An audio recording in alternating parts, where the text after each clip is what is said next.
Order it being 11:02 a.m., the House will now proceed to the consideration of private members' business as listed on today's order paper. Affaires émanant des députés. Private members' business. M321, proposed tax on distributions. In the name of Mr. Canis.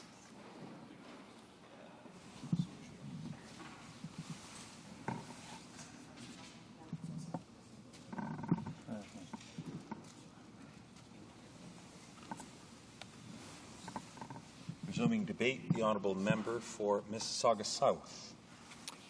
Thank you, Mr. Speaker. It's my pleasure to speak to this motion. It's a motion, Mr. Speaker, which I believe relates to a matter which is going to be a significant issue in the next election.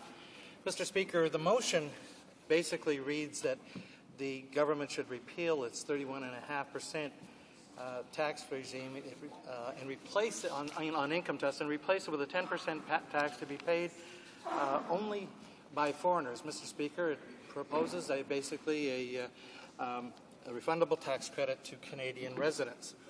Mr. Speaker, the reason for changing the tax on income trusts from 31.5% to 10% is, first of all, it would result in about a two-thirds recovery of the $25 billion that was wiped out in the investment value of the investments of those saving for their retirement, particularly, and of course, particularly seniors who are already retired. Mr. Speaker, its consequences would be to minimize the loss to Canadians who did invest in them, to preserve the strengths of the income trust sector, to create tax fairness by eliminating any tax leakage caused by the income trust sector, and finally, to create a sort of a neutrality by eliminating any incentive to convert from a corporation to an income trust purely for tax purposes. Mr. Speaker, tax avoidance is the issue. Now, Mr. Speaker, are income trusts bad? Well, Mr. Speaker, if you would look at the proposal of the government, you can see that real estate investment trusts, in fact, are exempt from this 31.5% tax. The reason being, Mr. Speaker, is that they are mature businesses. They are passive businesses in a sense that they are not very much subject to the ebbs and flows of the marketplace. In fact, they're like companies who purchase strip malls and lease them out. Would be an example, Mr. Speaker, of a REIT. So income trusts as an instrument are not a bad thing, Mr. Speaker, notwithstanding what some members have suggested in the House. Mr. Speaker, the issue has to do with tax leakage. It has to do with the differential between the taxes collected from someone or from both the corporation and an individual where someone had invested in a dividend-paying corporation compared to those who invest in income trusts. And as you know, Mr. Speaker, income trusts themselves do not pay the tax directly. The amounts are fully taxable in the hands of the investor, Mr. Speaker. So, Mr. Speaker, there is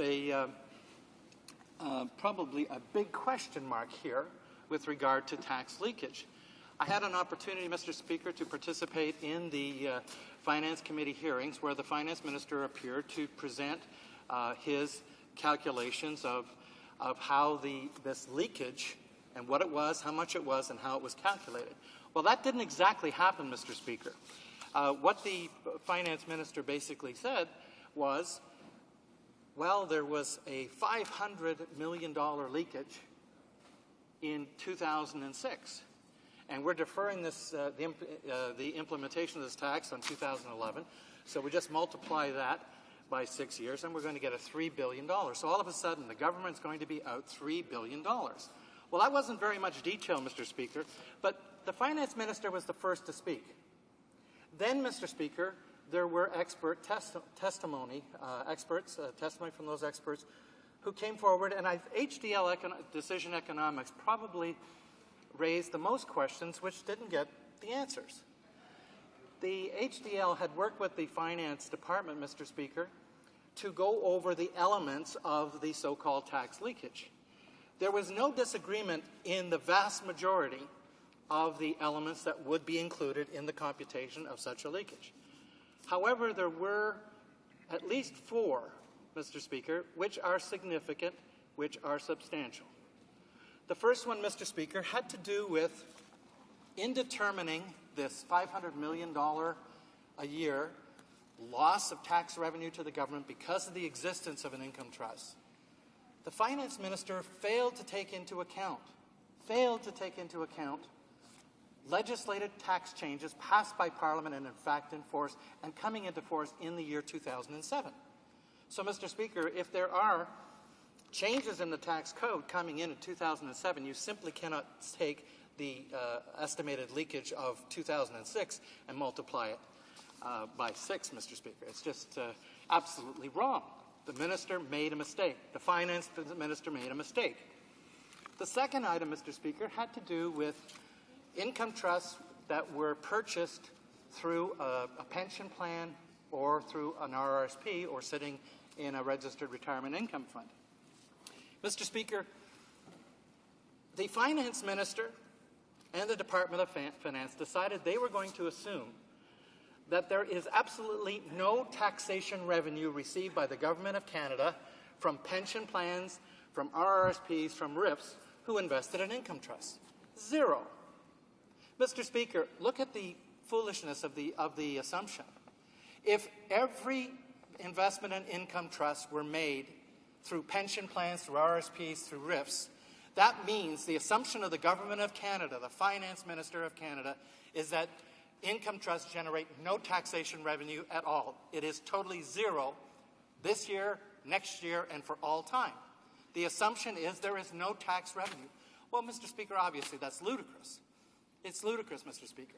There were also, HDL went on to describe how the estimates of the taxation burden by energy companies was much greater than, in fact, it actually was. And, in fact, Mr. Speaker, it was substantially lower. And there were a couple of other items I won't go into, Mr. Speaker, because a 10-minute speech is not long enough to do the subject justice. But the bottom line, Mr. Speaker, is that HDL concluded, based on the work that it had done, that the actual tax leakage that it should have been was only about 5%. Only about 5% of what the finance minister came and told Canadians in the Finance Committee. Annual leakage estimated by the finance minister, $500 million. Mr. Speaker, 5% of that, okay, is a token amount, relatively speaking, and certainly not enough, Mr. Speaker, not enough to have the consequences that the minister knew or ought to have known were going to occur should he move forward with this 31.5% tax. In fact, Mr. Speaker, as we know, the day after, actually within 2 days after the initial blip and everything settled down, $25 billion, think of it, Mr. Speaker, $25 billion of investment value of investors was wiped out totally, And as of today, Mr. Speaker, instead of being 11% of the loss of the value, we're down to, it has been recovered a little bit to 10% because the business continues to work and the value of the stock or the income trust will go up. But for all intents and purposes, Mr. Speaker, the loss as a result of the proposed 31.5% tax is a permanent loss, a permanent impairment in the value of the investment. Now, Mr. Speaker, you have to ask yourself, when the finance minister made that announcement on Halloween, the Halloween massacre it's referred to of last year, at the same time, he also announced pension income splitting for pensioners.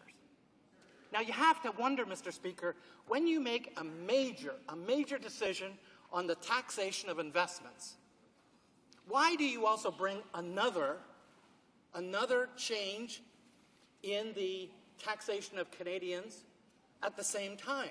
That they are actually unrelated. And let me demonstrate how, Mr. Speaker. Only 30% of seniors actually have pension plans or RRSPs or RIFs. So that's 70% don't. Okay? Now, of the 30% of the seniors who receive a pension, about 1/4 are widows and single persons, Mr. Speaker, which reduced the 30% down to 22.5%. And of those, because the other spouse may, in fact, be already at the lowest possible rate, Mr. Speaker, there is no benefit in transferring or splitting income. That also reduces it down. According to Yves Fortier, who is a former senior Department of Finance official, he says that will bring it down to 16.7% of seniors receiving a pension are in fact going to benefit from pension income splitting. Only 16.7. And Mr. Speaker, when you think about it, on top of that, if many of the remaining seniors receive a pension but who had low-paying jobs or at the lowest brackets, I mean, those kind of things bring it down. Mr. Fortier's analysis, a reputable individual, not a political person, concludes that only 12 to 14% of all seniors will benefit. Now, it gets worse than that, Mr. Speaker. Do you know why? It gets worse than that because the people who are investing in income trusts are basically people who have not got pensions. Income trust, in fact, is an investment vehicle, Mr. Speaker, which provides a regular cash flow for seniors to pay their bills. Mr. Speaker, in a low-interest rate scenario economy, people needed an instrument like income trust to provide them a cash flow that was not just equivalent to a dividend, but in fact was a full distribution of the earnings of the entity, in this case being the income trust. Income trusts, in fact, do play a very, very important role in terms of the retirement planning and the retirement operations of Canadians. So, Mr. Speaker, the bottom line is that pension income splitting really only benefits those who have pensions, not the ones who have income trusts. It is a non sequitur. The finance minister has made a grave mistake. He'll pay for it during the election. Resuming debate, the honourable member for Abbotsford. Well, thank you, Mr. Speaker, for allowing me to participate in this debate. It's an important one. The Liberal member for Scarborough Centre has proposed a motion regarding income trusts. And the motion essentially demands that our government's decision on income trusts be reversed and replaced with a 10% tax. Sadly, this motion is a misguided attempt by the Liberal Party to rewrite its own sorry history on this issue. In fact, this motion would be a huge step backwards for Canada. It will make us the laughingstock of other nations who long ago eliminated tax-free treatment of income trusts or in fact banned them outright altogether. Indeed, this Liberal motion contains recommendations that, if adopted, would again create an unlevel playing field between income trusts and corporations. It would again cause federal and provincial governments to lose significant tax revenues to highly profitable Canadian corporations. And it would again reintroduce unfairness into the Canadian tax system. And who would be left holding the bag? Ordinary, hardworking Canadian taxpayers and families. Let me refresh my colleagues' memory. On March 19, 2007, Canada's new Conservative government presented its second budget. This budget was aimed at helping hard-working Canadian families. Families that for far too many years have borne the burden of excessive Liberal taxes. And our budget also took significant steps forward in helping our country achieve its full potential so that the world will see an aggressive, competitive, and re-energized Canadian economy. In this budget, our new government proposed bold new measures to preserve our environment. We also committed to delivering on what is important to Canadians, things like the quality of our healthcare system, making our communities safer and more secure, and supporting the men and women of our armed forces, including our veterans. Budget 2007 will also implement major elements of Canada's long-term economic plan entitled Advantage Canada. Our plan creates greater opportunities for Canadians to fulfill their dreams of a good job, a world-class education for their children, a home of their own, and a retirement they can count on. In Advantage Canada, our government committed to reducing taxes to give Canada the lowest overall tax rate on new business investments among the G7 countries. Mr. Speaker, our new government recognizes that in a global economy, we need to establish a tax advantage to attract and retain business investment in our country. And that's why Advantage Canada also includes a plan to create an entrepreneurial advantage by reducing the unnecessary regulation and red tape and lowering corporate taxes to unlock business investment. By building a more competitive business environment consumers will have access to goods at lower prices, and Canadian businesses will compete more effectively in the global market. So Advantage Canada will build a strong economy that not only competes in the 21st century, but is equipped to lead the world in the 21st century. But most importantly, Mr. Speaker, our budget promised to proceed with a tax fairness plan that we announced on October 31st last. Unlike the motion from the Liberal member for Scarborough Centre, our plan will restore balance and fairness to the federal tax system by creating a level playing field between income trusts and corporations. No more tax-free treatment for wealthy corporations that earn millions and indeed billions of dollars in profits each year. Under the old Liberal plan, more and more Canadian corporations were planning on converting to income trusts to avoid corporate tax. Consider this, Mr. Speaker. At the time of our income trust announcement, Canada's well-respected oil and gas company, Encana, was considering a plan to convert to an income trust.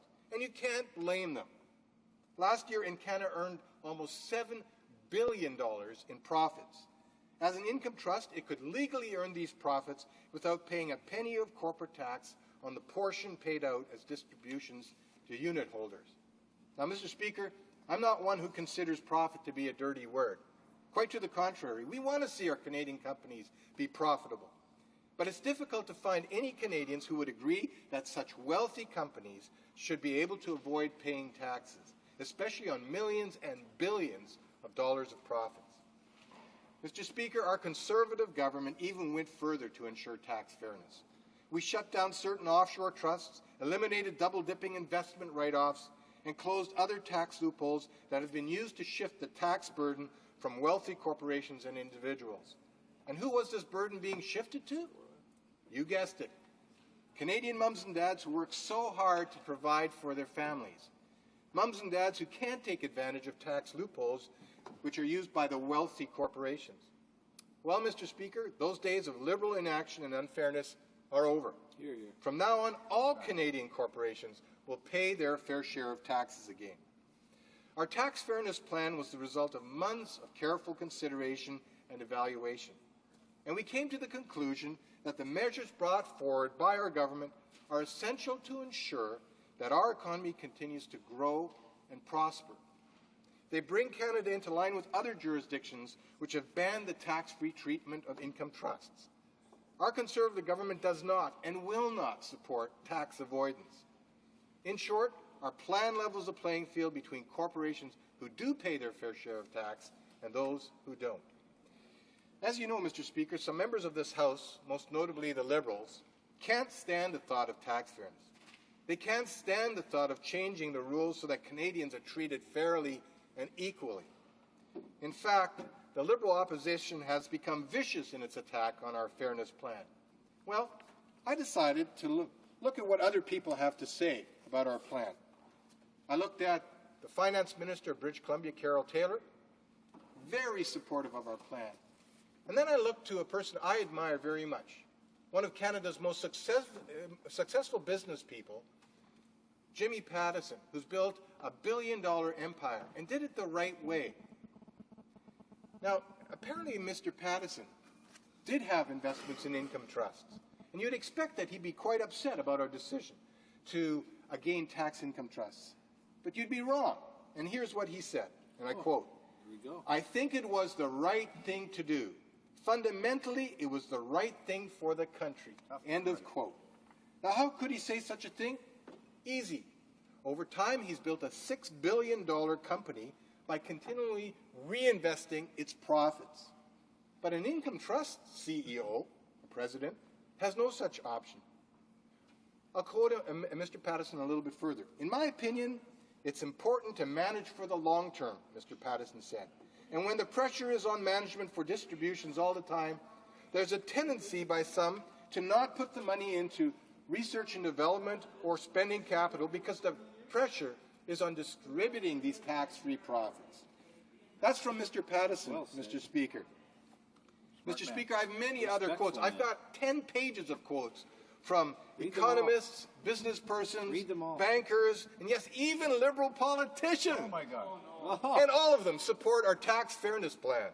I know time is short, Mr. Speaker. I'll have to forego giving you some more quotes. Give him more time. The motion before us does not in any way address the federal and provincial revenue losses caused by income trusts. We've estimated that the revenue loss alone to the federal government was about $500 million in 2006, and that was a conservative estimate. The same thing applies to the provinces across Canada. Some of the largest corporations in Canada were lining up to get similar tax-free treatment. Failing to implement the tax fairness plan would harm our country's finances. Sadly, the proposals in the Liberal motion before us would do nothing for those investors who have already sold their trust units. So what the Liberals are doing they're raising false hopes. Our government, on the other hand, is committed to leveling the playing field between corporations and income trusts. Our decision to tax income trusts is all about fairness. Fairness for Canadian taxpayers and families, fairness within the corporate sector, fairness for all Canadian governments, including the provinces. Mr. Speaker, as always, the proof is in the pudding. We as a new Conservative government, we're delivering for our taxpayers, we're delivering for Canadians. In closing, Mr. Speaker, what I'd like to say is that the Liberal position on income trusts, as reflected in the motion before us, has changed so many times that it's hard to keep up with it. First, they wanted to shut down the tax-free treatment. Then there was an RCMP investigation. Then they changed their mind. Now they didn't support taxation. Today, the motion says, okay, we'll support them, but we only want a 10% tax. That's a flip-flop. So, Mr. Speaker, this is all pure political posturing on the part of the Liberals. I just ask the members of this House to do what's right for all Canadians. Vote against this ill-advised motion. Thank you, Mr. Speaker. Well said. Resuming debate, the Honourable Member for Gaspésie-Lamicis, Matane-Matapedia. Thank you, Mr. Speaker. I'm pleased to rise to speak today to motion 321 by the member for Scarborough Centre, and I won't read the motion because it is a rather lengthy motion, almost half a page in length. However, I would say that the Bloc will be voting against the motion for at least 3 reasons. The first one is that, of course, in my opinion, to reestablish the income trust would threaten the productivity of our economy, and income trusts led to a loss of income not only for the federal government but for all governments here in Canada. And what would the effect be if the motion were to be adopted? It would have the same effect as when the government decided to abolish the income trusts, and once again it would create another shockwave on the markets. Now, the Bloc Québécois supported the Ways and Means motions and the federal budget that provided for a change in taxation so that income trusts, existing income trusts, under the 4-year transition period would be taxed in the same way as other shares. And I think that this is an important point. What we've noted is that there's a 4-year transition period for current income trusts, and the creation of new trusts is abolished. Now, the Department of Finance felt that the use of income trusts caused a loss of about $4 million per year for various levels of government.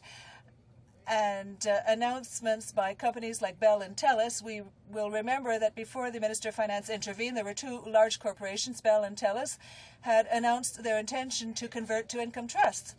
And had this occurred, it would have increased the losses to about $1 million more per year for the government. So we had to put an end to these measures that allowed corporations to save huge amounts in taxes. And the loss of income for governments is extremely important, but what was objectionable in these income trusts is that the structure meant that the corporations had to almost pay the entirety of their profits to shareholders at the end of each year. So if the corporation keeps part of its profits for investment, it would have to pay the maximum tax on non-distributed revenue. This means that most corporations that became income trusts invested less and less, particularly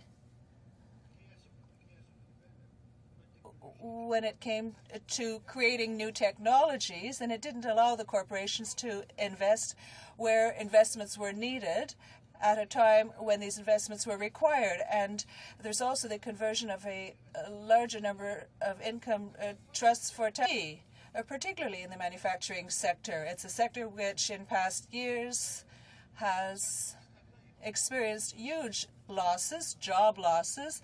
There have been plant closings, and plants have relocated. And to remain competitive, the businesses in these sectors must continue to invest in R&D. And with income trusts, these corporations could no longer invest more in R&D. We might remember also, in a report that was published not that long ago, in 2007, that Canada, because the analysis was retroactive, Canada in 2005 was 7th in the world in terms of international competitiveness. But now in 2006, so 1 year later, it was noted that it fell to 10th place, which means that our businesses are becoming less and less competitive, less and less productive, and our corporations will have to invest more to enhance their productivity, particularly in research and development. So if the government had let things continue, and this is one of the reasons why the Bloc spoke out in favor of the government measure, even if we weren't entirely in agreement with the way in which things were done, or entirely in agreement with the timeframes granted by the government for the transition period, which is only 4 years. If the government had let things continue, then a corporation like Bell would have had to save all of its profits and pay them out to shareholders or be liable for huge penalties. So corporations had to distribute to shareholders almost all of its profits, which meant that there was very little leeway for research and development. And it's not terribly logical when we see how this structure would apply to a company like Bell. Bell would no longer be able to invest to ensure its growth and would die a slow death. And we know that Bell and TELUS are huge corporations, and they must constantly continue to invest in areas such as telecommunications. This is an important field where R&D is usually important, and the use of new technology is essential. So these companies have to continue to invest in order to remain competitive globally. And when it comes to the industrial sector, because of shareholders, they could have been forced to become income trusts and maximize their profits, which would mean that their long-term livelihood could be threatened. When the Liberals want the government to change its mind on the surprise announcement about income trusts, because this causes taxpayers to lose huge amounts of money, and they feel that returning to the former infrastructure would rebalance things, they are forgetting something extremely important, and that is that since the Conservatives promised in the last election campaign that they wouldn't touch income trusts, investors had faith in the government. They trusted what the government had said, and we agree with the Liberals on this, and that is the way in which the Conservative government acted meant that taxpayers and investors continued to invest in income trusts, because just as we had, they heard the Conservatives made the promise that they wouldn't be touching the income trust. Unfortunately, that's not how things played out. And it is true that a large number of investors were thwarted by the government because from one day to the next, things changed and the government announced that they would be putting an end to income trusts. During the election campaign, the Conservatives had eliminated a risk factor relating to shares, which made them more attractive, and it caused an artificial inflation of the value of these shares. The government wasn't a government the Conservatives weren't in government at the time, but they were campaigning and made these announcements, and this caused an increase in the share prices, and then they changed their mind when they were elected. And this caused a shock wave. The prices fell, and I would say that if we were to adopt the measure brought forward by the Liberals, the same thing would occur, because once again there would be a shock wave on the market.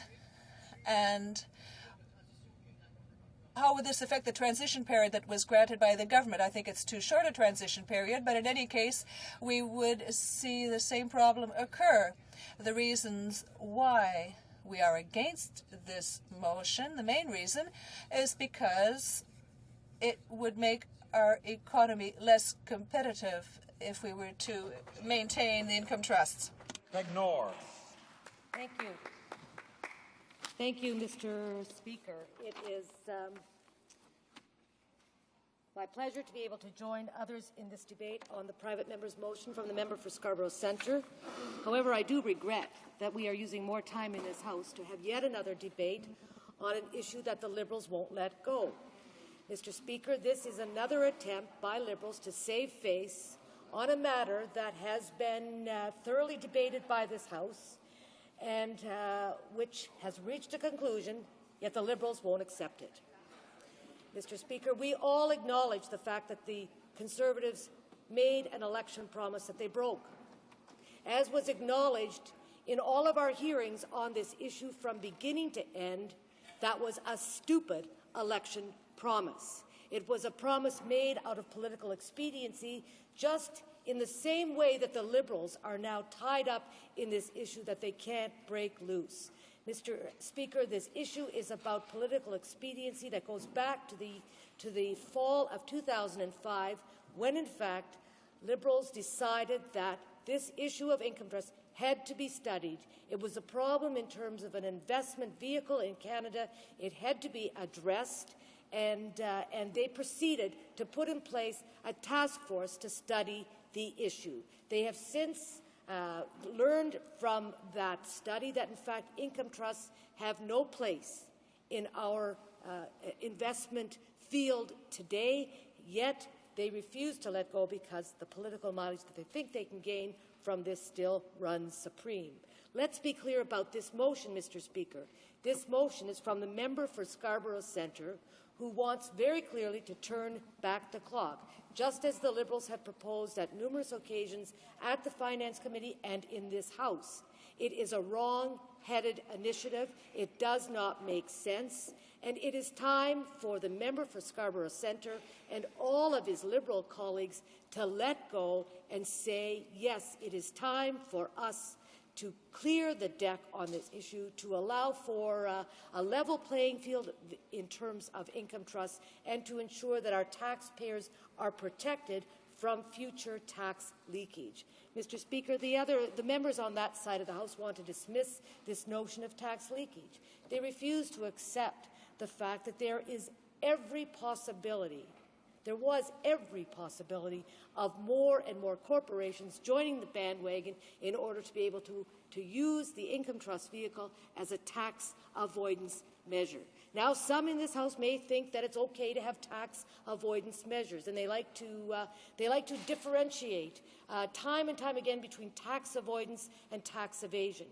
Well, Mr. Speaker, we in this corner of the House in the New Democratic Party believe that, in fact, we should be doing everything possible to close tax loopholes, to end tax havens, to eliminate tax avoidance schemes, and certainly to make illegal any tax evasion initiatives. So, Mr. Speaker, it is time. It is time to end this debate. We have already spent numerous days and hours and money and resources in order to revisit this issue time and time again. The problem is, Mr. Speaker, back in the fall of 2005, the Liberals were headed on this path to try to phase out income trust. They were bent on looking very serious. They were inclined to look very seriously at the use of an income trust tax. In fact, when this issue emerged first in the front page of every media outlet across this country because of the tax, the potential for a breach in security and the huge spike in the income tax or the income trust investment field, the member for Scarborough-Guildwood actually stood up outside in a press conference and suggested, in fact, that announcement made by the Minister of Finance was, in fact, about introducing a tax on income trusts. So the Liberals were on that course. The Conservatives foolishly, in the last election, promised to eliminate or not to move on any such notion. They recognize the error of their ways and have returned to debating, have returned to this House determined to actually level the playing field, which is the right thing to do. They made a mistake making a promise, but it is the right thing to do in terms of Canadian public policy. The member for Scarborough Centre's motion is an attempt to turn back the clock, and it's just not possible, and it doesn't make any sense. In fact, time and time again, we have heard from witnesses at our committee, and they have clearly indicated to us the problems with trying to turn back the clock on the income trust file. One of our most respected and credible witnesses before our committee has been Diane Urquhart, who is an independent consulting analyst. And she reminds us time and time again that such a motion, if implemented, would revitalize the income trust market by fully restoring the tax advantage for income trusts over corporations, which I presume, don't want. Maybe the Liberals do. Maybe they've had a change of heart and they want that. She says it would provide an irresponsible combined federal and provincial tax incentive for seniors and other unsophisticated retail investors to purchase more income trusts. Thirdly, it provides a particularly irresponsible significant combined federal and provincial tax incentive within the tax-deferred plans. And that's a point that is shared by many Canadians, except for Liberals, who are prepared to condone or prepared to allow for continued tax leakage. Mr. Speaker, the Liberals in this debate, and the Bloc as well today, have tried to suggest that we've got to do this because the sky is falling. It is true that some investors lost considerable money by investing much more than they ought to have in the income trust field, probably because of very bad advice from investors who had a lot of money to make by convincing seniors to go in this direction. Some people lost money. For that, all of us in this House are deeply sorry.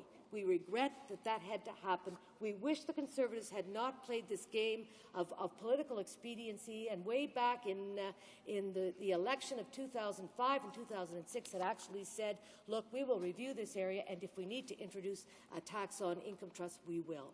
Unfortunately, they chose to go the other way, and as a result, some people were hurt very badly. However, it is not correct to say that the sky is falling when, in fact, we have numerous reports showing how the value of income trusts has returned almost to where it was at the beginning. I want to report from again, Diane Urquhart, who told us at Finance Committee that the income trust tax damage was relatively small upon announcement. The average capital loss in the 14-day post-announcement was 14%, or $24 billion. The capital loss as of last night, and the date she's using is just a week or two ago. The average capital loss as of that time was now a negative 3% or $5 billion. While income trusts have rallied from their worst prices, they have, as indicated earlier this morning, underperformed the common stock market, which rallied 15% since October 31st. Those are the facts, Mr. Speaker. Also, we have the headlines from numerous newspapers saying, "Trust back from the Halloween scare." Another one, fury over tax leakage clouds real trust issue. Mr. Speaker, the editorial in the Toronto Star condemns the position by the leader of the Liberals and the Liberal Party. It has an editorial in the Toronto Sun has said that, well, the Conservatives have clearly embarked upon a dangerous course of promising one thing during an election and doing something after it. They were right to do what they did in the end. Finally, Mr. Speaker, I want to say on behalf of seniors everywhere that there is a real there's a mandate on our part to ensure that we stand up for those millions of seniors who don't stand to benefit from income trusts and who have actually been taken advantage of by players in this field. And I want to refer to the National Pensioners and Senior Citizens Federation, which has 450 clubs and chapters with 1 million members who have stood from the very beginning saying that the government was right, even though some people took losses to bring in the income tax. The Small Investors Protection Association has joined with them in referencing this whole area, and also for calling for a national inquiry on the malfunctioning of Canada's securities and accounting regulation and white-collar crime enforcement team. As well, the United Senior Citizens of Ontario have joined in calling for an investigation into what they consider the largest alleged fraud in Canadian history based on the deceptive yields in income trusts. This alleged fraud is anticipated to reach $40 billion, according to our volunteer consultants. This is an issue that must be dealt with. The income trust issue must be phased out. The tax issue must not be revisited. Thank you, Mr. Speaker. Resuming debate, the honourable member for Nipissing to Miskaming. Thank you, Mr. Speaker. The previous speaker from the NDP said something that really disturbed me. She said, just let it go and let's get on with things. I have seniors in my riding who invested money in income trusts. Their savings, their retirement money. They were putting it aside, thinking they had the word of a party who was honourable and would keep their promise. And they put their money in there in good faith. The money's gone. They lost a big part of their retirement. It's hard for me to just kind of pick up and say, oh, well, forget about it and get on with things. I just find it very difficult to look at somebody, a senior, in the eye and say, you know what, it's gone, it's over. They didn't tell you what they were going to do. They said one thing, they did another. It's time to get on with life. It's very difficult for me to take this and just forget about it. Seniors are a large part of our community. They contribute a lot, but they base themselves on basically saving for income or saving for retirement. They've got that income banked on, and they were hoping it was going to continue.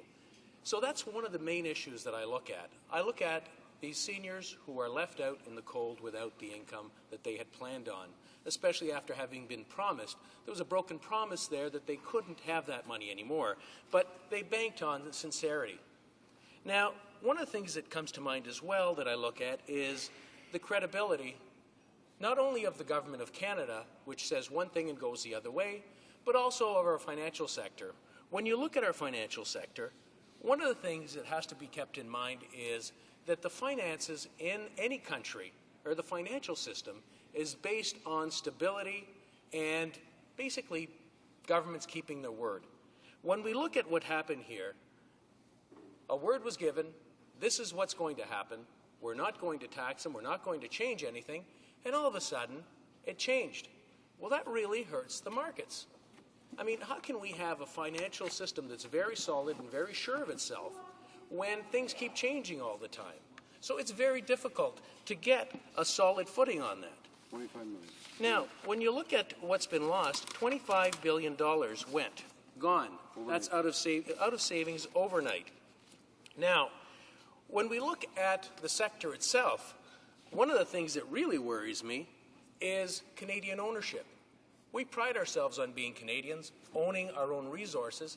Suddenly, we look at a market who fell down, the value fell out, and it's more advantageous for international companies to come in and take over these companies.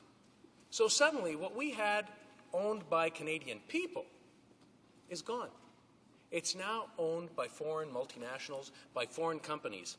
And there was a concern of about $500 million in tax revenue being lost. That's a serious concern, Mr. Speaker, and it's something that had to be looked at. Now, $500 million is a sizable amount of money.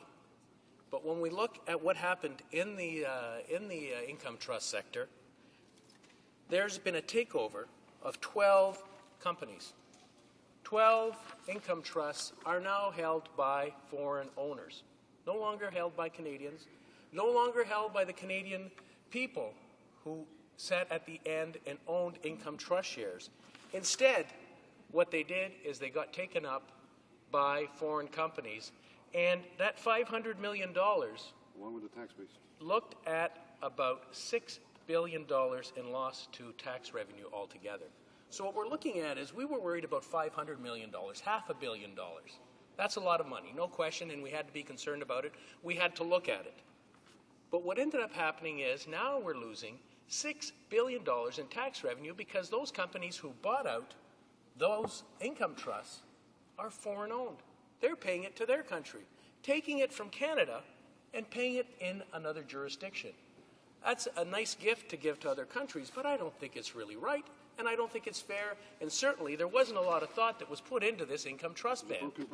Now, when we look into a company, we heard about Bell Canada, we heard about the banks, we heard about other companies wanting to get into becoming income trusts. Couldn't agree with you more. That was not something that we should allow as Canadians.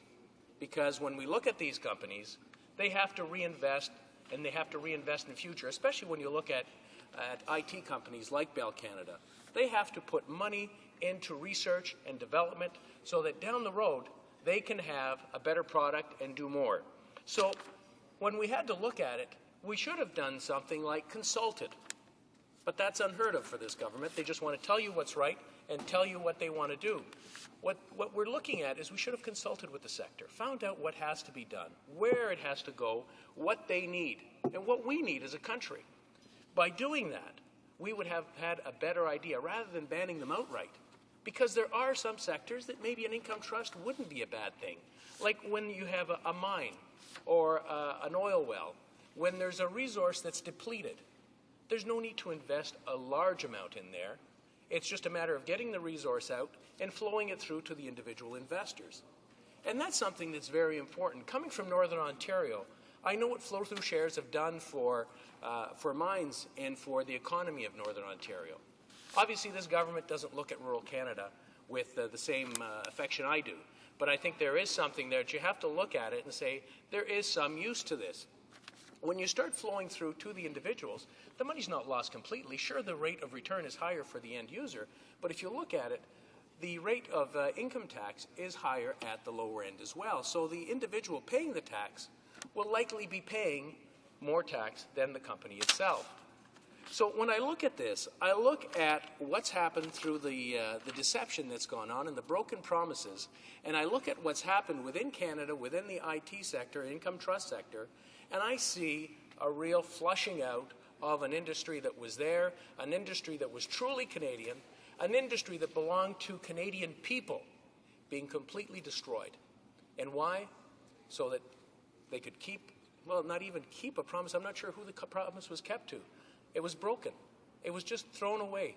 So today, I rise and I just look at our seniors, I look at our investors who had banked on this based on a promise, and look that we can maybe make a change and make it worthwhile so that they can regain confidence and faith, not only in the Canadian financial system, in the Canadian government, and in Canada itself.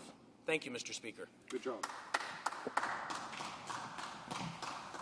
Resuming debate, the honourable member for Leeds Grenville. Thank you very much, Mr. Speaker.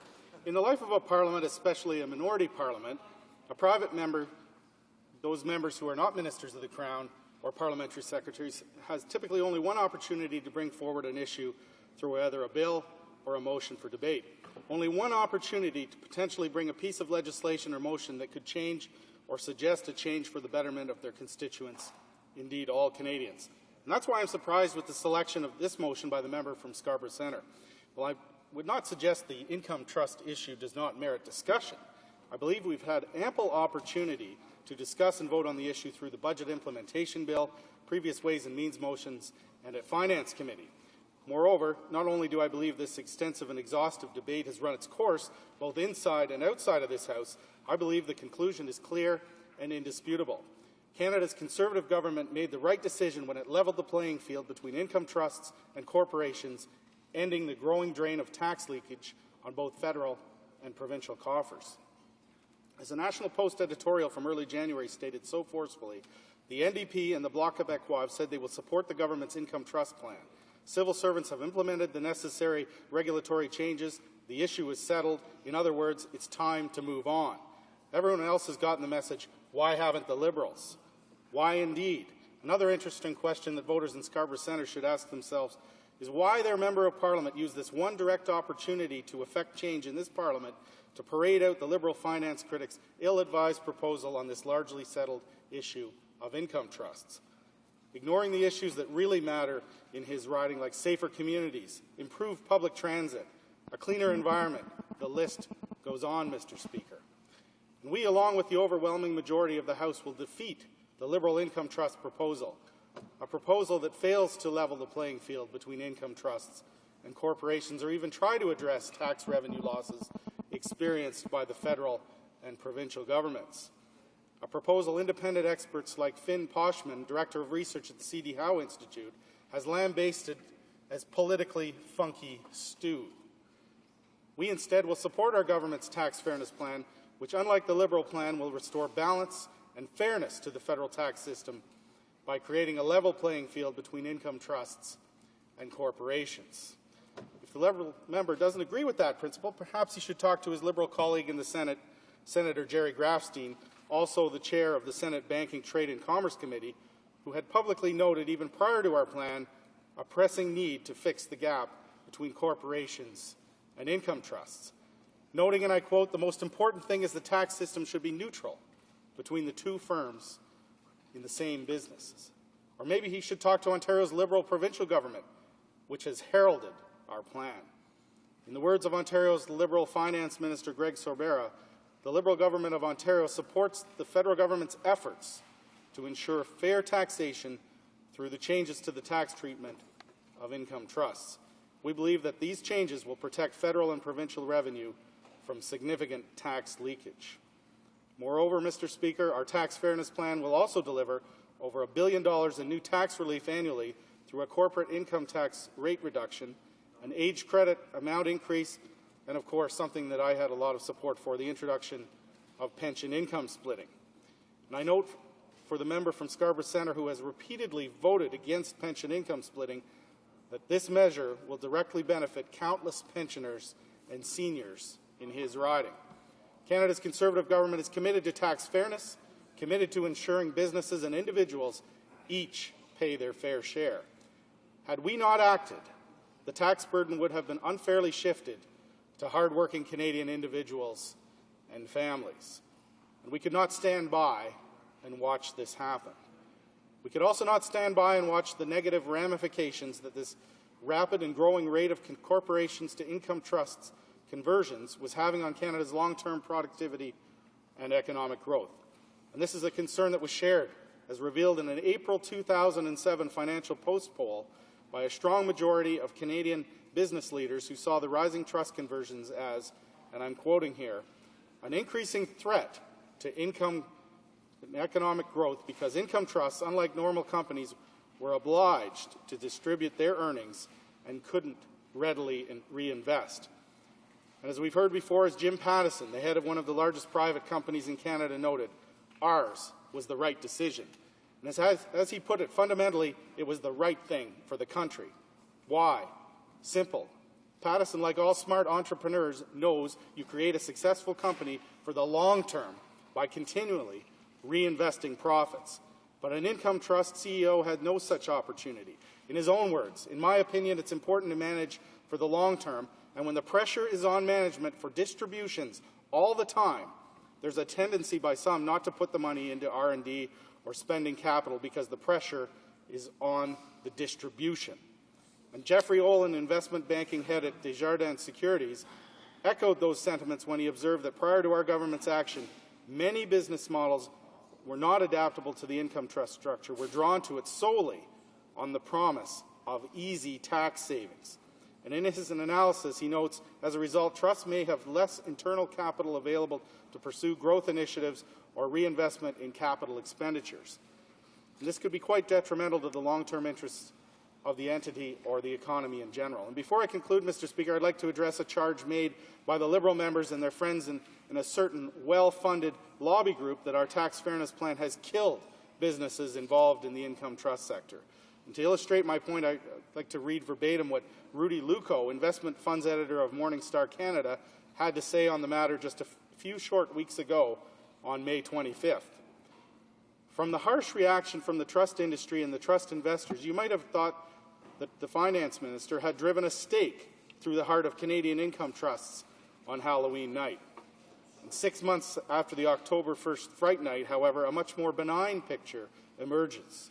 And to paraphrase Mark Twain, reports of the death of income trusts have been greatly exaggerated. Mr. Speaker, there's no question that the trust universe took a hit, and that there were some awful individual trusts whose prices have collapsed because of their lack of business merits. But in the context of equity investing, where double-digit short-term losses are not at all unusual in the pursuit of higher long-term returns, the damage has been on the whole relatively light. And in the 6 months ended April 30th, whose November 1st starting date coincides with the first trading day after the Minister of Finance's surprise announcement, the S&P TSX Capped Income Trust Index is down 3.6%. Nevertheless, it was clear that income trusts had a special tax advantage that regular businesses and corporations did not, and in the interest of fairness, we were compelled to act. And as a respected Canadian commentator, Andrew Coyne, cleverly observed, to listen to these trust fund patriots, you'd think that they were the only businesses in the country that were being taxed. Mr. Speaker, quite the opposite. Before the change of policy, they were the only ones that weren't. So all of this squawking is over the loss of, in effect, a subsidy. Clearly, a policy that levels the playing field between income trusts and corporations that makes them equal, not worse, was the right thing to do. And although the decision to act was not easy, it was absolutely necessary, Mr. Speaker, as a decision for the country, for future generations of Canadians, our children and our grandchildren. Thank you very much, Mr. Speaker. Resuming debate, the honourable member for Scarborough Rouge River might be interested to know that he has 2 minutes. Well, they'll be a wonderful 2 minutes from my point of view. Thank you, Mr. Speaker, and I'm pleased to wrap up this debate on private member's bill that attempts to redress the impact of the government's budget measure, essentially penalizing income trust owners in a way that had not been envisaged before the budget. In fact, the reason why the member for Scarborough Centre has introduced this bill is to propose implementation of measures that had been generated within the Liberal Opposition Caucus to redress these punitive tax measures introduced by the government in its budget. Not only, I guess the issue really for many Canadians who hold income trust is not just that there was a tax measure introduced, but the tax measure introduced actually reneged on a promise. And it wasn't like the government was backed into a corner and just didn't do anything in relation to one of its promises, but it actually promised these income trust holders that it wouldn't tax them, and then turned around just as in a sucker punch, the equivalent to a sucker punch, taxed these people or proposes to tax them in this tax measure. And so it wasn't just a broken promise, it was actually a piece of advertent betrayal.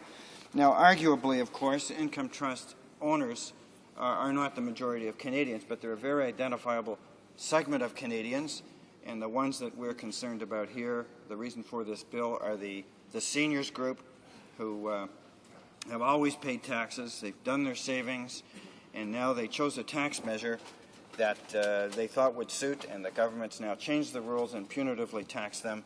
This measure is intended to redress that. Thank you, Mr. Speaker.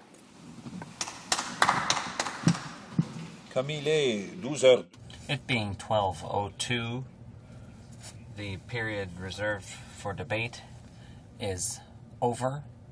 Consequently, the question is the following.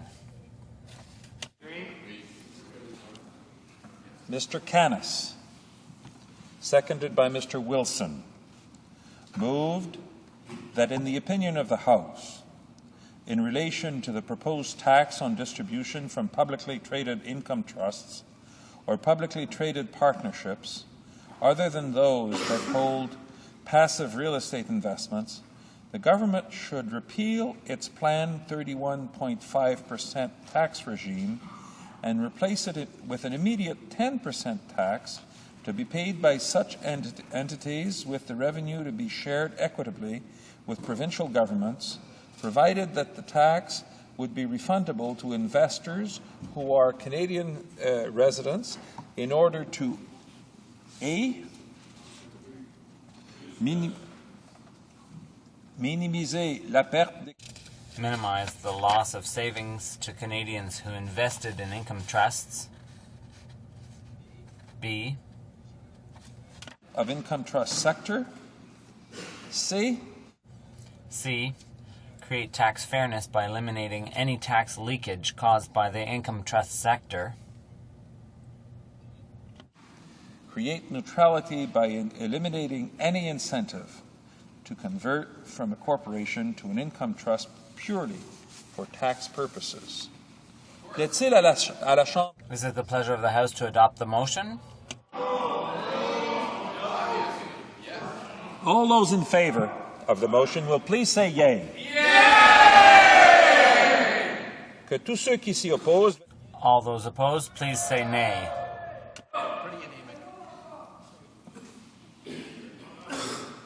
À mon avis, in my opinion, the nays have it.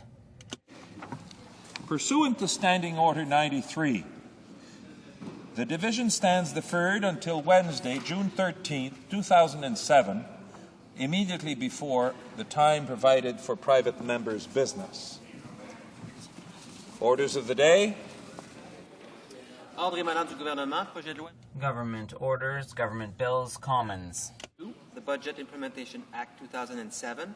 Resuming debate on the previous question, moved by Mr. Epp. Resuming debate. The Honourable Member for Burnaby, New Westminster. Well, thank you very much, Mr. Speaker. I'm here to rise on Bill C-52, talk about the Conservative government's budget bill. And I am, fortunately or unfortunately, Mr. Speaker, the first person to rise after the tawdry, cheap events of last Friday in this House.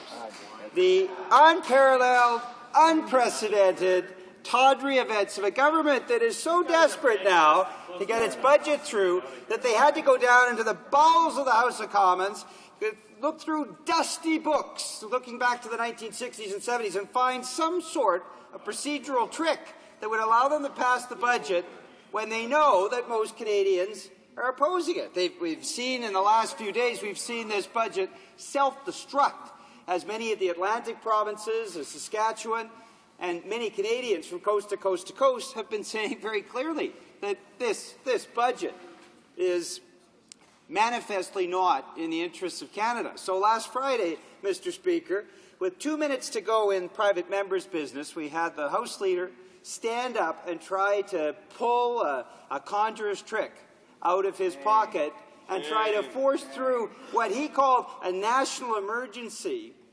force through this budget without a vote. Not complete the debate, just to force it through. And, Mr. Speaker, as you well know, the House refused that. But the fact that they would use such a cheap and tawdry trick to try to get their budget through, I think, belies the reality that the Conservatives are acknowledging now that their budget does not have the popular support of Canadians. And as a result of that, they had to resort to this trick. Now, what they used was a procedural trick to try to declare this a national emergency. The only emergency, Mr. Speaker, is the rapid and constant fall of the Conservatives in public opinion polls. We've certainly seen in places like British Columbia, Saskatchewan, and Nova Scotia that the Conservative vote continues to erode. And why does it continue to erode, Mr. Speaker? Well, for tricks like that, the trick of last Friday, a trick that manifestly failed, but also because, Mr. Speaker, their budget just simply does not have credibility. Now, Mr. Speaker, I'm going to talk a bit about the situation that Canadians are really living through while the Conservatives are playing their little political games here in Ottawa. And from there, talk about how the budget does not address what are very clear concerns, crises that are occurring in main streets across this country. Instead, what we have is very clearly a Conservative budget. It's a Bay Street budget, same as the Liberal budgets were, oriented towards corporate tax cuts, oriented towards huge handouts, shoveling money off the back of a truck to the oil and gas sector. And that seems to be the Conservative priorities. Canadians certainly are living a much different reality. Let's talk about the reality of most Canadians, Mr. Speaker. Well, let's talk about average family income. Since 1989, Mr. Speaker, StatsCan actually tells us, since the signing of the Canada-US Free Trade Agreement, most Canadian families have actually seen their income fall. They're earning less money now than they were then. So what we've seen under now more than 15 years of Conservative and Liberal economic policies is that the wealthy are fabulously so. They're able to buy their 15th or 16th Lamborghini without any problem. But that most Canadian families are actually earning less. And I'll come back to this in a moment, Mr. Speaker, because it's not just that they're working harder and harder and harder, longer and longer weeks. We'll come back to those stats in a moment. The fact is, on the bottom line, Conservative and Liberal economic policies have manifestly failed. Let's look at the figures, Mr. Speaker. For the poorest of Canadians, the family income of less than $20,000 a year, those who live below the poverty line, they've actually seen, over this 15-year period, the loss of about a month's income. Mr. Speaker, they're now living on what they used to earn in 12 months. They're living on 11 months' worth of income. They've actually seen a 10% fall in real income for the poorest of Canadian families. And this Conservative budget does absolutely nothing to address that catastrophic fall in Canadian income levels for the poorest of Canadian families. It's no secret, Mr. Speaker, 300,000 Canadians are going to be sleeping in the parks and main streets of our country tonight. 300,000 Canadians who no longer even have the resources to have a roof over their heads. And this Conservative budget does absolutely nothing to address that crisis in homelessness and the catastrophic fall in the incomes of the poorest of Canadians. So let's go to the next group, Mr. Speaker. Another 20% of Canadians, call them the working class, their families earning less than $36,000 a year. And Mr. Speaker, they're earning now 2 weeks less income than they were in 1989. In other words, after 15 years of Liberal economic policies, of Conservative economic policies, they've now seen their incomes fall, so they're living on 50 weeks of income, where they used to live on 52 weeks of income. They've actually lost 2 weeks of income, and they're trying to make ends meet with far fewer financial resources. Let's continue on to the middle class, Mr. Speaker. The same thing for families earning less than $56,000 a year. Mr. Speaker, they're now earning 2 weeks less income than they were in 1989. Mr. Speaker, we're talking about now 60% of Canadian families that are struggling to get by on fewer and fewer financial resources. The Liberals did absolutely nothing to address this. They simply shoveled money at the wealthiest of Canadians.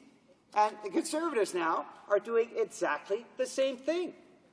Even higher income earners, the upper middle class, Mr. Speaker, have actually seen no income improvement since 1989. That's 80% of Canadian families that see stagnation or have seen increasing impoverishment over the watch that we've seen over the last more than 15 years. So who's profited, Mr. Speaker, from the Canada-U.S. Free Trade Agreement and NAFTA, from conservative and liberal economic policies, shoveling money at the corporate sector? They have unbelievable amounts of resources to give to the oil and gas industry, to give to the banks, to give in corporate tax cuts. But who's profited? Well, Mr. Speaker, only one sector has, the wealthiest of Canadians. In fact, StatsCan tells us it's the wealthiest 5% of Canadians that have seen their income skyrocket over this period. So, Mr. Speaker, the people that are listening to us today or reading these remarks in Hansard, who say, as we knock on doors in my neighborhoods, I can certainly tell you, who say, we can't understand why Ottawa doesn't get it, why it's harder and harder and harder to make ends meet, and yet the government just seems to want to favor the wealthiest of Canadians, corporate tax cuts. They don't seem concerned about ordinary Canadian families, hard-working families, Mr. Speaker. They asked that question, and we've seen the Conservative response. The Conservative response was a cheap conjuring trick to try to get their budget through before Canadians wake up to just what an appallingly negative impact it will have on Canadians. We know as they erode resources in health care, they don't do anything to open up doors to post-secondary education and training as they throw a few dollars here and there, but don't address the underlying systemic problems that we have in this Confederation, which has led to the fact that most Canadian families are falling further and further behind, and most conservative and liberal economic policies are favoring that small proportion of Canadians that have everything they could possibly want. What is wrong with this picture, Mr. Speaker, when that top 5% of Canadian income earners receive most of the attention of conservative and liberal governments? They simply shovel money at them. What's wrong with this picture, Mr. Speaker, when ordinary working families are forgotten? Mr. Speaker, I talked about income levels, that they're actually falling. And we have this delusion of the Conservatives that everything is just peachy keen. They say that because they look at the job figures. Now, the job figures from StatsCan actually prove exactly the point, that the jobs that are created today aren't sustainable manufacturing jobs, aren't family-sustaining jobs. They're part-time and temporary jobs and jobs paying minimum wage. So every time the finance minister stands up and says, oh, we have full employment, what he's actually saying is that we have full employment like most third-world countries have full employment. That Canadians are scraping to get by on minimum wage, on part-time jobs, and whatever temporary contracts they can get, struggling to keep a roof over their head. And this finance minister does not recognize that the economic policy of the past 15 years have actually led to a steady impoverishment. Not because Canadians aren't working harder and harder, Mr. Speaker. The Community Social Planning Council of Toronto produced a study just a few weeks ago that indicates that for the average family raising children, the annual numbers of hours worked has gone up 200 hours more in 2004 than in 1996. Mr. Speaker, what that means is that the average Canadian working family is working 5 weeks more, trying to jam another 5 weeks of work into a working year. They are struggling. They're putting an unprecedented number of overtime hours in, and yet their revenue levels are lower than 1989. What a destruction of our quality of life. What a failure on the bottom line, Mr. Speaker. Canadian families have seen their incomes tank, and yet they're putting in 5 weeks more of labor in a 52-week year. 200 average annual hours worked more now in 2004, and those figures would be even higher today than in 1996. Overtime hours have gone up by over 30%, and yet most Canadian families are earning less now than 1989. Mr. Speaker, that is what is fundamentally wrong with how the Liberals have addressed and how the Conservatives have addressed economic policy for the past more than 50, nearly 20 years. They simply do not understand the impact of their policies. They are economic illiterates, Mr. Speaker. When they cannot check the bottom line to see if the economic policies have actually made sense, the shoveling money at the corporate sector, more and more corporate tax cuts, when we already subsidize the corporate sector to an unparalleled extent through the subsidies we provide to Medicare, Our medical system that is put in place offers a competitive advantage that no American corporation can match, and yet the corporate sector is continuing to request lower and lower tax rates when our subsidies already give them a very clear competitive advantage. What's wrong with this picture, Mr. Speaker? When the corporate sector fails to acknowledge that the hard work of Canadians from coast to coast to coast gives them a competitive advantage, but that they have to pay their fair share of taxes in order for that competitive advantage to be sustained. You can't have your cake and eat it too, Mr. Speaker. Corporate leaders need to be told that they have to be responsible, that since we are already subsidizing them to an unparalleled paralleled extent, that study after study after study had shown that Medicare is a huge competitive advantage when Canadian companies compete with American ones, that they cannot at the same time have lower corporate tax levels than they have in the United States, that they can't have both. They have to make clear and responsible choices. We haven't seen those responsible choices from the Liberals, certainly not from the Conservatives. Last Friday particularly attests to that. But things have to change. And that's certainly why, Mr. Speaker, I think more and more Canadians are looking to park their votes with another political entity. And we're certainly seeing a greater and greater interest in new ideas. And the NDP, of course, since our inception, have always been the birthplace of new responsible ideas, whether that's economic in nature, financial, or in terms of social policies. Mr. Speaker, before I move on to the next portion of my presentation, I do want to say one thing. The Ministry of Finance actually charted over a 20-year period NDP governments, Liberal governments, Conservative governments, even the Parti Québécois. And they charted and compared the actual year-end fiscal returns to the budgetary promises of each of those governments. And what they found, Mr. Speaker, this is the Federal Ministry of Finance. You certainly couldn't say that they are NDP allies in any way. But that study, that long-term study, the only long-term study that's ever been undertaken on this phenomenon of what the actual fiscal period returns show, clearly proved that the NDP as a party and NDP elected officials as individuals are the best fiscal managers. The worst were the Liberals. 86% of the time, no matter what their promises are, they actually run a deficit. The Conservatives were a little better. 66% of the time, they actually ran deficits over that 20-year period. The NDP projected most of the time surplus or balanced budgets, and most of the time we actually achieved it.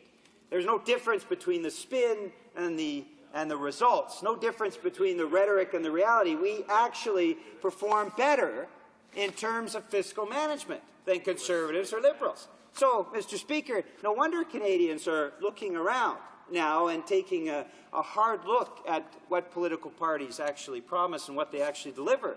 The NDP is the only party that actually addresses the economic reality of most Canadian working families, and we're the best financial managers, Mr. Speaker.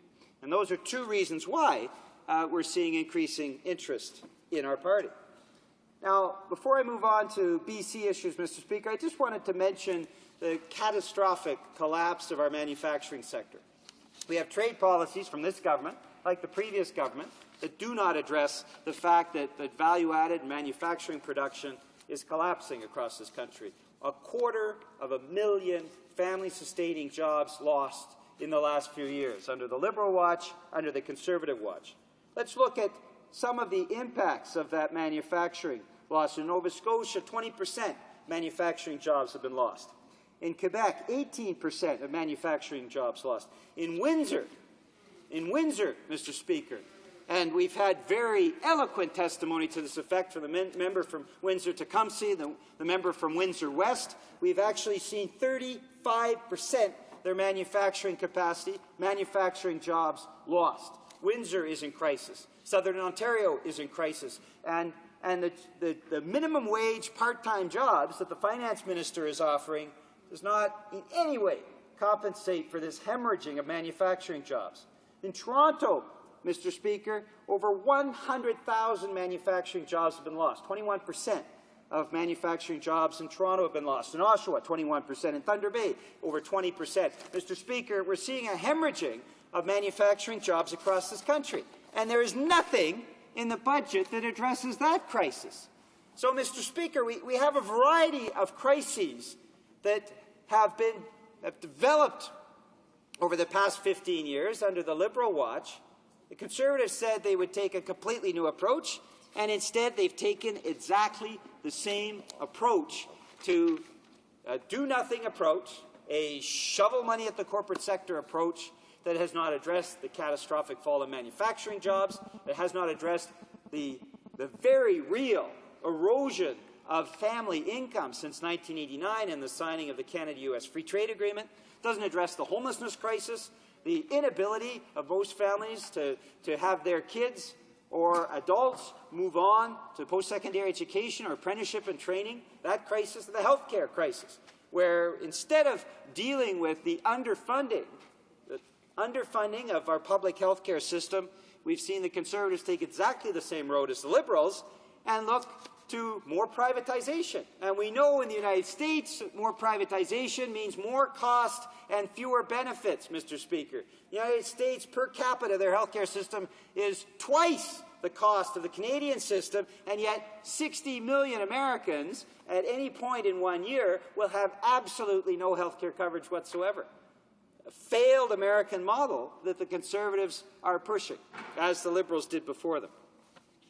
So, Mr. Speaker, I'd like to move on now, as I come from British Columbia, to the budget and what it does not do for British Columbia. The finance minister rose in this House and said that his Canada went from the Alberta Rockies to Newfoundland and Labrador, completely excluded British Columbia. And, Mr. Speaker, I admire his honesty, because there is nothing in the budget that addresses clear Conservative promises to BC. They said they would deal with the leaky condo crisis. The Conservatives promised that they would take action on that. Instead, they've left 60,000 British Columbia families with absolutely no support in the leaky condo crisis. We've seen with softwood lumber, their complete disregard for softwood communities in British Columbia and elsewhere. The pine beetle, Mr. Speaker, they promised and spun, they did not provide the funding. And, Mr. Speaker, the Kamloops Daily News said just last Friday the following, that when will this government come to the table and be part of the solution on pine beetle? For whatever reason, the feds just don't get it on the pine beetle. Mr. Speaker, we've seen devastation throughout the interior of British Columbia, and this government has done absolutely nothing to address that. I could go on and on, Mr. Speaker. The World Police and Fire Games, and a whole host of other issues, the flooding in the Fraser River and in the Skeena district of British Columbia, and we've seen only $60 million offered up, even though we know that just to protect the city of Chilliwack alone, $22 million is required. I could go on and on and on, Mr. Speaker, but the reality is the Conservative government just does not get it, and that's why they tried to force through this budget through a trick and a conjuring trick last Friday. It's with regret that I must interrupt the honourable member. He cannot go on and on. Time's up. Questions and comments. The honourable member for Yukon. Merci, Mr. President. And I would just like to let the member finish that last thought and ask him that he was just talking about why. I want to ask him why the government would do that conjuring up on Friday. Why would they do those types of tricks? I mean, there's 2 weeks left. There were speakers like himself that hadn't had a chance to speak on the budget. Do they not? Does the government not want honesty and transparency so that people can speak and put opinions on the budget? Why would they do it on a Friday when it's a convention? Most MPs are working with their constituents in their ridings, except those on House duty. Do they not want people to be working with their constituents? Is it because of the budget's falling apart with income trusts and interest deductibility, or that it's falling apart as far as the provinces go with the Atlantic Core in Saskatchewan, Nova Scotia? In fact, Canadian Press reported this morning that the Prime Minister told those provinces to sue him. Is it? I'd just like to ask the member: was this government not say they were elected on accountability, and then to do something like this? Does that not fly in the face of that philosophy? The honourable member for New Westminster, Burnaby. Burnaby, New Westminster, Mr. Speaker. Thank you very much. I thank the member for his question. And the reality is that the government is now facing a perfect storm on its budget. We've seen that already a part of their caucus is left or being kicked out. There are other members of this Conservative government that are under pressure to support their constituents by leaving. We've seen with the collapse of the Atlantic Accord and the fact that now premiers from across Atlantic Canada have come out against the budget, that they're facing a storm there. The Premier of Saskatchewan, who has a tremendous reputation and is somebody with a great deal of credibility, has been speaking as well against this appalling budget, and you have not heard a peep from any one of the Conservative members from Saskatchewan to support their province. Not a single member from the Conservative Party from Saskatchewan is actually willing to stand up for the province of Saskatchewan, Mr. Speaker. Now in British Columbia, we have a proud tradition of standing up for our constituents, and there used to be Saskatchewan members in this House that would stand up proudly for Saskatchewan, and now we have a troop of sheep, Mr. Speaker, none of whom, not a single Conservative member that would stand up for their province. Unbelievable. Or stand up for their constituents. The farm crisis, the destruction of the Canadian Wheat Board, not a single Conservative member from Saskatchewan has dared say anything that would be against what they get, the talking points they get from the Prime Minister's office. So with that crisis of confidence from Saskatchewan, the crisis of confidence from Atlantic Canada, Mr. Speaker, very clearly this government is in trouble. It knows its budget is in trouble. And rather than consenting to honest debate, so each of these issues that they failed to deal with is out in the public domain, which is our responsibility as parliamentarians, they tried by a very cheap and tawdry trick to get their budget adopted. But, Mr. Speaker, it didn't work, because members of the New Democratic Party were here, members from other parties were here, and we simply stopped them in their tracks from what was a conjuring trick to try to get a budget that no longer has any legitimacy whatsoever. Questions and comments? The honourable member for Hamilton Mountain.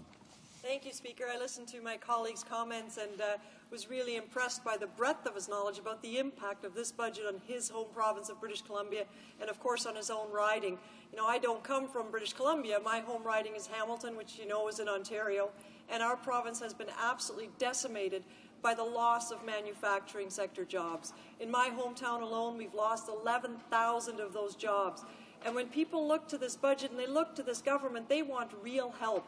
What they had hoped for in this budget was, at a minimum, some real investment in employment insurance, some real access to retraining so that they could get jobs in new fields, because the manufacturing sector is being decimated. In part, that's because of the trade policies that were started under former Conservative Prime Minister Brian Mulroney, but the same environment exists now for trade and for the economy in this country today. I know the member doesn't perhaps have the same manufacturing base that I do in my riding, but certainly I would think that issues like EI, like retraining, would be equally important to the forestry sector, because I know that he's been an eloquent spokesperson against the softwood sellout that was so readily supported by other parties in this House, but has devastated many of the workers and their families in his town. And I just wonder whether he could comment on whether he's getting the same groundswell of outcry because this government failed to act to do anything for working families in this country. The honourable member for Burnaby, New Westminster. Well, thank you, Mr. Speaker, and I thank the member for Hamilton Mountain for her question. She's been a very passionate advocate of advancing through this Parliament the quality of life of ordinary working families. And as all of the NDP caucus has been, pushing forward into this economic delusion that somehow just continuing to give to the wealthiest in the country will somehow, through some magical, mystical trickle-down theory, bring prosperity for all Canadians. It hasn't clearly worked, Mr. Speaker. And so we have the failure of this budget that doesn't deal with employment insurance, doesn't deal with retraining, apprenticeship, access to apprenticeship programs and post-secondary education programs. None of that is dealt with in the budget. And what we've seen instead is this incredibly short-sighted, misguided trade policy that continues along the same road that the Liberals took. Now, Mr. Speaker, the definition of insanity is doing the same thing over and over and over again and expecting a different result. And what we've seen, Mr. Speaker, is the Canada-U.S. Free Trade Agreement and NAFTA actually, because we simply capitulated on all points, leading to actual fall in income of most Canadian working families. And they certainly understand it. You talk to families and you ask them, are you doing better now than you were 15 years ago? And they'll tell you, no, we're not. We're struggling to make ends meet. We're working harder and harder, longer and longer hours, and yet we have fewer and fewer financial resources, Mr. Speaker. Well, what they did after the capitulation of NAFTA is move forward with the softwood lumber capitulation. And now we're seeing the trade minister as a renegade, because the Prime Minister has no understanding of trade policy whatsoever, now moving forward to sign free trade agreements that will lead to more catastrophic job losses. The FTA, which will gut our shipbuilding industry. We now have South Korea, that the trade minister, who's betrayed his constituents and now is betraying the whole country, at least he's consistent, now trying to sign a trade agreement with South Korea that will devastate our auto sector. What's next, Mr. Speaker? We're seeing time and time again this government simply capitulating, giving away everything. The results for most working families from coast to coast to coast is lower incomes, part-time, temporary, minimum wage jobs, burger flipping, because that's all that's left, Mr. Speaker, when you gut the auto sector, when you gut the shipbuilding sector, when you gut textiles, when you gut softwood lumber, when in every single sector our value-added manufacturing is simply tossed away so that some banker in Toronto can make another $1 million, then, Mr. Speaker, you can understand a greater and greater frustration that is arising across this country. This government is off the rails.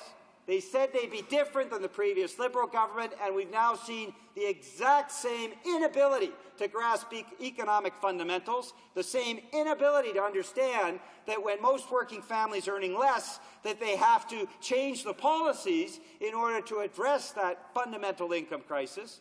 We're seeing exactly the same thing from the Conservatives that we saw from the failed Liberal government, Mr. Speaker. It's same old, same old. In this corner of the House, the NDP is going to continue to push, say the Emperor has no clothes, that this government has to start acting on these issues. And we'll continue to press, Mr. Speaker, because we're the only voice for ordinary working families that have seen their incomes erode, have seen their manufacturing jobs taken away, have seen their doors to post-secondary education and apprenticeship training closed, that see that their hospital access to health care when they need it no longer there, to see the agricultural crisis that we're living in Alberta and Saskatchewan, even though Alberta and Saskatchewan Conservative MPs will not say a whit about that. Mr. Speaker, we're here to stand up for Canadians. We'll continue to do so. And we know, Mr. Speaker, there'll be a lot more of us after the next election in this House. Resuming debate, the Honourable Member for Saint-Léonard, Saint-Michel. Thank you very much, Mr. Speaker. Today to speak on Bill C-52, an act to implement certain provisions of the budget tabled in Parliament on March 19, 2007. As Vice Chairman of the Standing Committee on Finance, the committee and I had the opportunity to study this bill in detail and heard from numerous witnesses on some of the bill's more contentious issues. For the past 16 months, one of my major grievances with this government is their lack of vision. Since my time on Parliament Hill, I've never seen a government anger and disappoint all sides of the political spectrum the way this Conservative government has. They have managed to alienate their former supporters, but they have also failed to endear themselves to their adversaries. Several points during their mandate, the Conservatives government has enacted piecemeal legislation that has not been well researched, developed, or consulted upon. They have botched several files, as most recently the Canada Summers Jobs Program, where hundreds of community organizations were left without funding.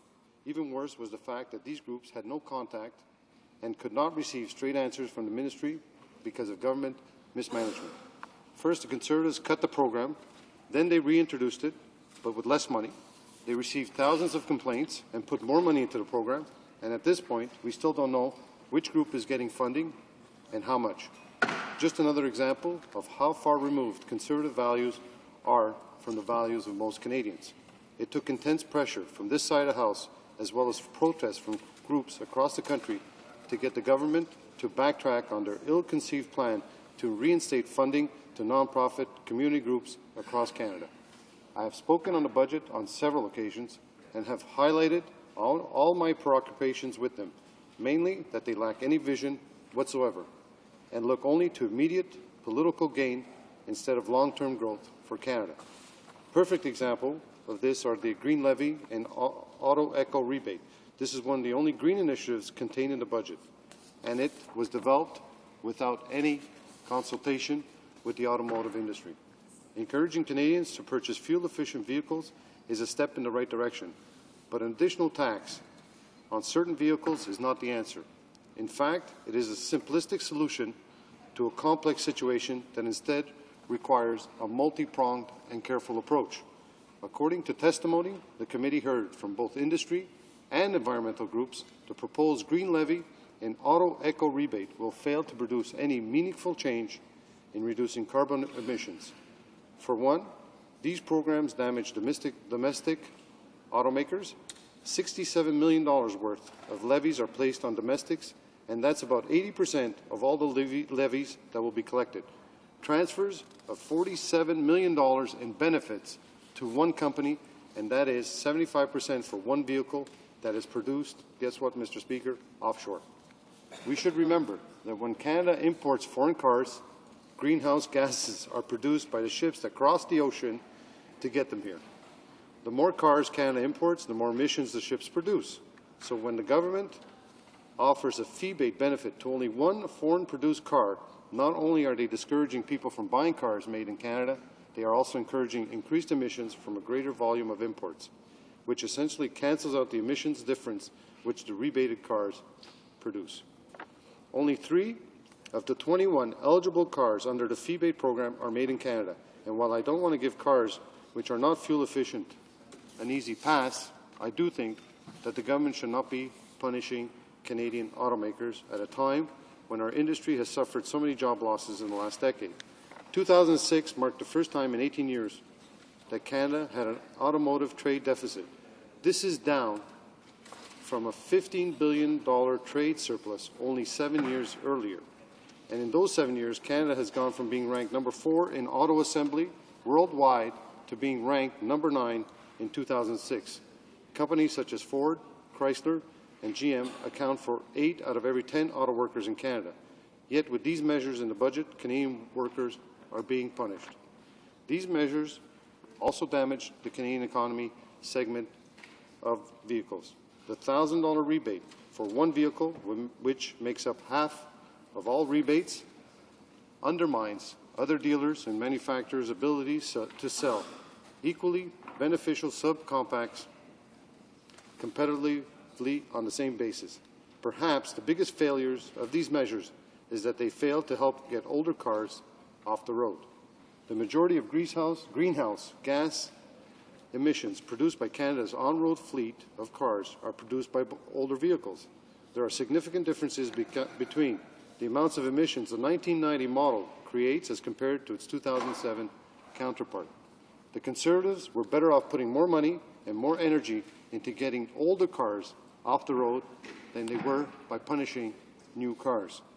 Recently, the Finance Minister has been quoted on committing another flip-flop by announcing that he would reconsider the way that the Green Levy and Auto Eco Rebate would function. This is a good sign, but it is too vague to have much meaning. During the clause-by-clause of this bill in committee, I put forward a motion to remove the clause dealing with these measures in order that the government would be able to rethink its policy on this issue. But without success, Mr. Speaker, I only hope that the Minister will stay true to his word and look at alternative measures to deal with the auto industry. These measures should not punish Canadian automakers, which is currently the case, and should emphasize getting older cars off the road. Mr. Speaker, as I mentioned earlier, these vehicle fee-bates were some of the only green initiatives contained in the budget. The Conservative government is failing to protect the environment, and Canadians are getting fed up. The Environment Minister has attempted to douse the fires by putting together more piecemeal legislation, but guess what, Mr. Speaker? That has also failed. By not consulting environmental groups, the government demonstrated its arrogance and its ignorance on the issues of climate change and the environment. One specific example that was raised during the Finance Committee's study of this bill was in the crucial area of ocean conservation. The government has reduced the Department of Fisheries and Oceans budget by $105 million, and has only allocated $18 million over 2 years to the conservation of oceans in our economic zones. It's a sad statement when experts agree that it will take over $100 million per year to get Canada on track to meeting its international commitments in ocean conservation. In 2005, the Liberal government announced the Canada's Oceans Action Plan and had begun allocating money when a premature election was called. Since coming into power, the Conservatives have mismanaged all environmental files, but perhaps they have done the most horrendous job protecting Canada's oceans. Canada has only protected less than 1% of our economic zone, and with the Conservatives' power, that figure will surely not improve, Mr. Speaker. I cannot understand how the Conservatives can spend millions of dollars buying military equipment to protect Canada's Arctic region, but allocate practically nothing to protect the Arctic Ocean. They can spend millions on patrol boats, but refuse to allocate money into protecting our oceans, which directly employ approximately 98,000 Canadians. Seafood exports account for about $5.5 billion to our economy, yet the government does not deem the oceans important enough to properly fund their conservation. These measures contained in the budget have not endeared the government to environmentalists, and you can forgive climate change experts for doubting the Prime Minister's newfound devotion to our environment. You can also forgive these same experts for going one step further and calling the government's environmental plan a fraud and a sellout. Toutefois, however, as I've already said, the Conservatives not only have angered the left, but they have also alienated their former allies on the right. I'm speaking, of course, about the energy sector in Alberta and its dissatisfaction with the government's decision to tax income trusts. I suppose that when he took power in 2006, the Prime Minister never imagined that the Liberal Party would be the one to defend the energy corporations in Alberta and the way in which they want to be structured. The Prime Minister and the Minister of Finance played a Halloween trick on investors and corporations when they hit them hard with a tax rate of 31.5% on income trusts. A few months ago, the Finance Committee tried to understand the way in which the government calculated the so-called tax leakage in the area of trusts. After the committee was refused access to documents many times over, we reached the conclusion that the government's decision to tax trusts was founded on rather dubious data and constituted another case of mismanagement. Unfortunately, the mismanagement of the trust matter by the Conservatives has cost Canadian workers some $25 billion. Those workers have found a mechanism to invest in high-yield investments to protect their retirement. But from one day to the next, the Minister of Finance destroyed all their savings, and the government had the audacity to claim that it was part of its tax fairness plan. Mr. Speaker, I have nothing against fairness in terms of Canadian savings or the consequences of the decisions for energy corporations in Alberta. Those corporations use all their resources to keep afloat and thus invest in the reduction of GHGs and the protection of the environment, but they do so through their production system. What's more, the decision with respect to income trusts has endangered Canadian business in terms of the risk of foreign takeovers. Recently, we have seen many attempted takeovers by foreign corporations, which will weaken the Canadian economy and reduce tax revenues. Rather than helping Canadian businesses, the government has hurt our industry and has given unprecedented control to foreign entities.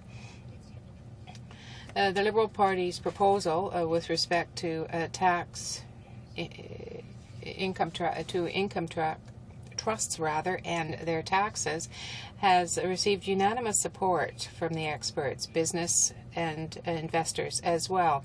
But the government has been indifferent to that, which was proposed by the Finance Committee. The Liberal members tried to adapt the Bloc Québécois amendment concerning income trusts. There would have been a period of grace of some 4 to 10 years. Thanks to the support of the Liberals, the amendment would have been adopted if the Bloc members had not done a flip-flop and voted against their own proposal. They offer no solution, useful solution to Quebecers, and they cannot protect the interests of Quebec. During the Finance Committee meeting, a member of the Bloc stated, "We have to remember that at the time of the report's drafting, we didn't have the bill before us. We want to get to the best solution possible in the present context, and we want to see the bill passed as quickly as possible, so that the budget can be implemented as soon as possible." In other words, the Bloc acted in their own interest, personal interest. And after all is said and done on the matter of the income trusts and taxation, the members of the Bloc went back on their word. They lack courage with respect to making changes. I doubt that the many investors in income trust in Quebec will forget that. And I doubt, as I have said, that those investors in Quebec will forget what the Bloc has done. Canadians will be feeling the crunch from Conservative mismanagement is set to begin as the summer gets underway. With Canada's tourist season in full swing, a thriving section of our economy must deal with the elimination of some of its greatest selling tools, the Visitor Rebate Program. This program gave Canada's tourism industry a valuable tool to help them compete for global tourists. Once again, without any consultation with the tourism industry, the government eliminated the program. Only a small handful of developed nations do not have a federal sales tax rebate program for tourists, and thanks to the Conservatives, Canada can count itself among these few. It is difficult to understand why the government wants to weaken Canada's tourism industry, since so many Canadians are dependent on this industry. After the Special Finance Committee's hearing requested by Liberal MPs to study the Visitors Rebate Program, and along with the help of industry stakeholders, the continued pounding of the government on its ill-developed decision finally convinced the Finance Minister to announce a federal foreign convention and tour incentive program in Bill C-52. This measure in the budget partially corrects the mistake made by the government when they first eliminated the GST rebate program, but does not go far enough. Why was the government determined to destroy a program that worked, as they did with the Canada Summers program? The arguments surrounding the GST rebate could not be timelier, as summer is now upon us. I am glad to see some reversal by the government on this matter, but there is another set of seasonal problems that the government must account for. As you know, Mr. Speaker, summertime is also a season of festivals. In Canada, my hometown of Montreal is host to an endless amount of world-renowned festivals which draw millions of visitors each year. Anyone who has seen the International Jazz Festival and the Just for Laughs Festival understands how important festivals are to Montreal's economy. I wonder if the current Minister of Heritage has been to Montreal during festival season, because her actions have led to believe otherwise. Just a few weeks ago, the presidents of Montreal's two largest festivals spoke out against the minister's lack of action to secure funding in time for the summer. Festivals are a huge economic boost to local economies across the country, and the minister's inability to assure funding for these festivals is a complete failure on their part and on the part of this government. I cannot understand how the Conservatives can mismanage such an obvious and crucial file such as this one.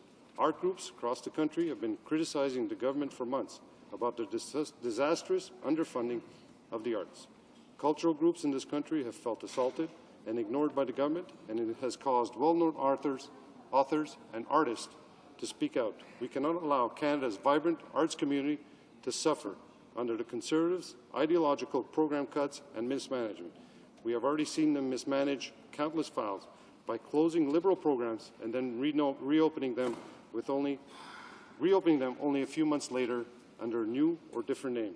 Whether they wanted to take credit for these supposedly new programs or whether they just thought that no one would notice, that they were gone remains unclear. This began in September 2006 when the Conservatives cut a number of effective Liberal programs. The Liberal Party protested these ideological cuts, as did the public. Since then, we have seen the government re-announce these programs under new names and pretend as if the Liberals' initiated programs never existed.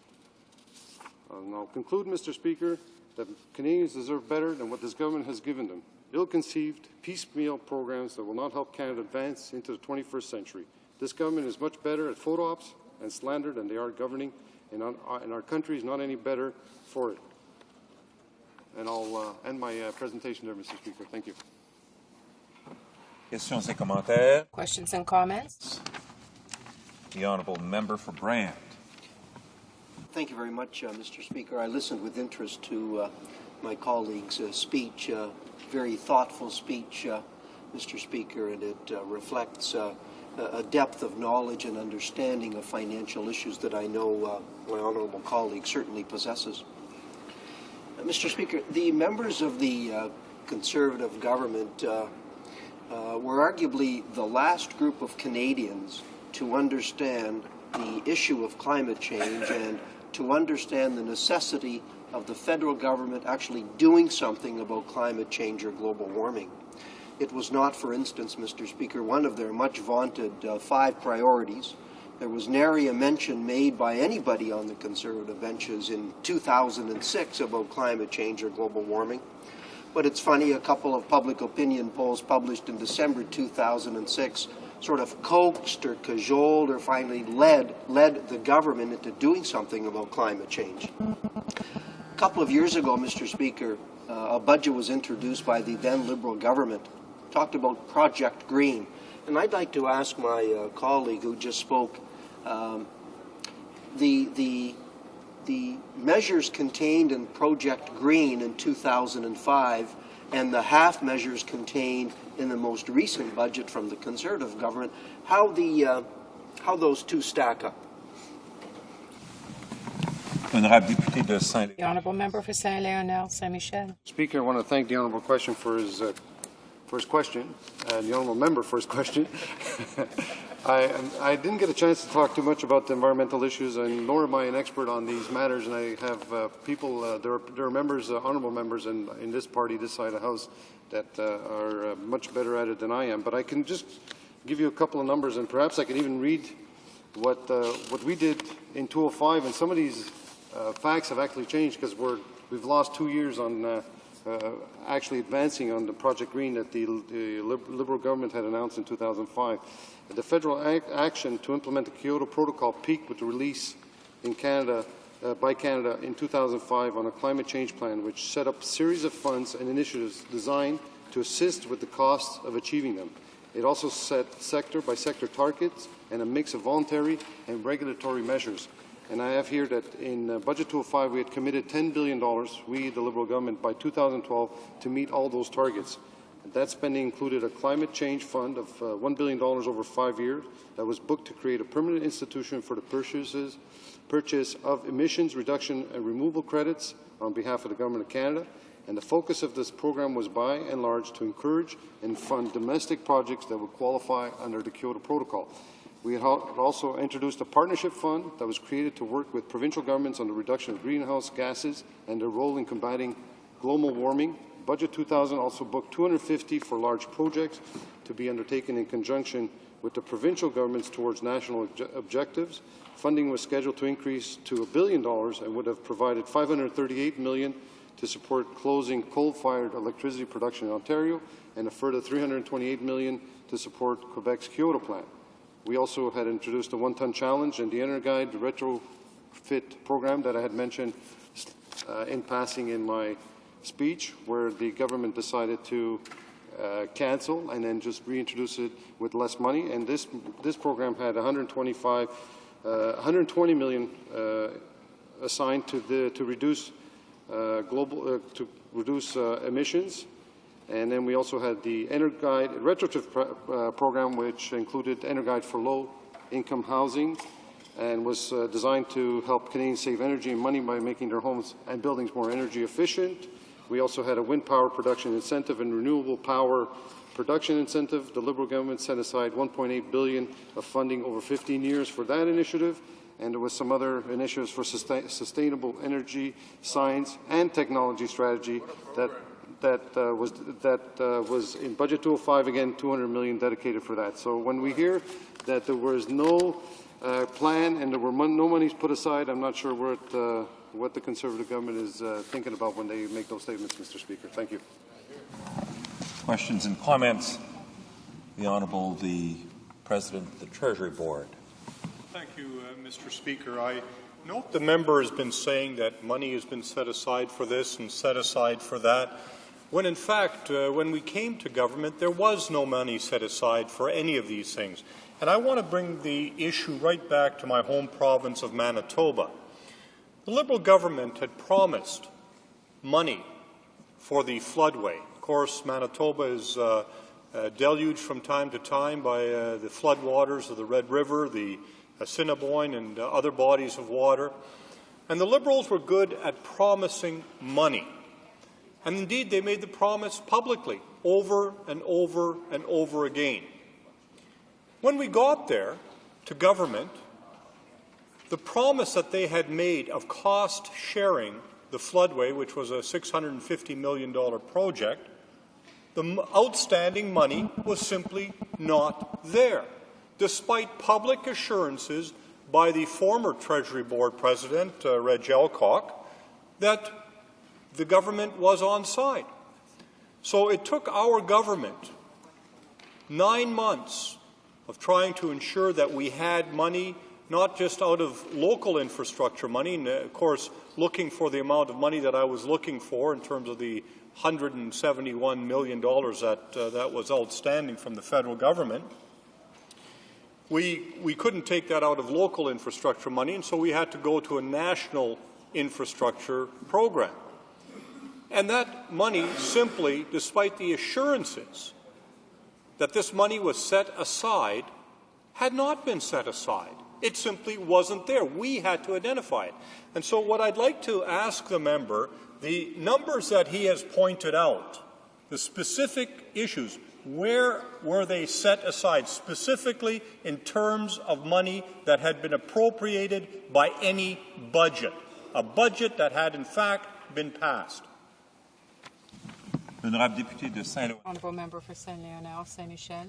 I find it odd enough that a Conservative member and a member of Cabinet would ask me a question that is specific to his own riding and specifically how monies are spent. I mean, if you look at the book, we have some comparative numbers, and I hope, especially since the question comes from the honourable member from the who is the president of the Treasury Board, I hope he understands where money is being spent, because in this book, in this budget book, there are comparative numbers where the government has said that they've spent between $130 to $140 billion on programs. So I'm hoping that some of that money is accounted for reasonably and there's some controls in place.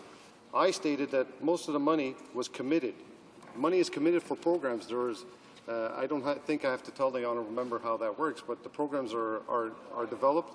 This is some of the arguments that we hear from the Heritage Minister saying that the details for spending the money or allocating the money for the festivals has not been done yet, and that's why we can't allocate the money.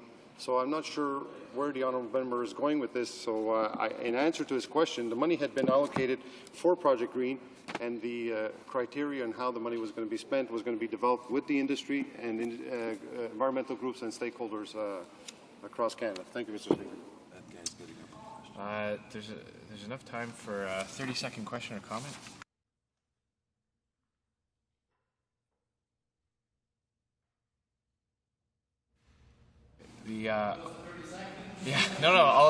I'll extend that.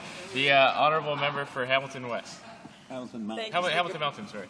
Thank you, Mr. Speaker, and I'll be very brief because I'm so surprised that I'm actually in agreement with something that one of the government cabinet ministers would say that I don't really quite know what to do. But I am in agreement that the Liberal record isn't actually anything to crow about. And in particular, I want to take the member back to Bill C-55.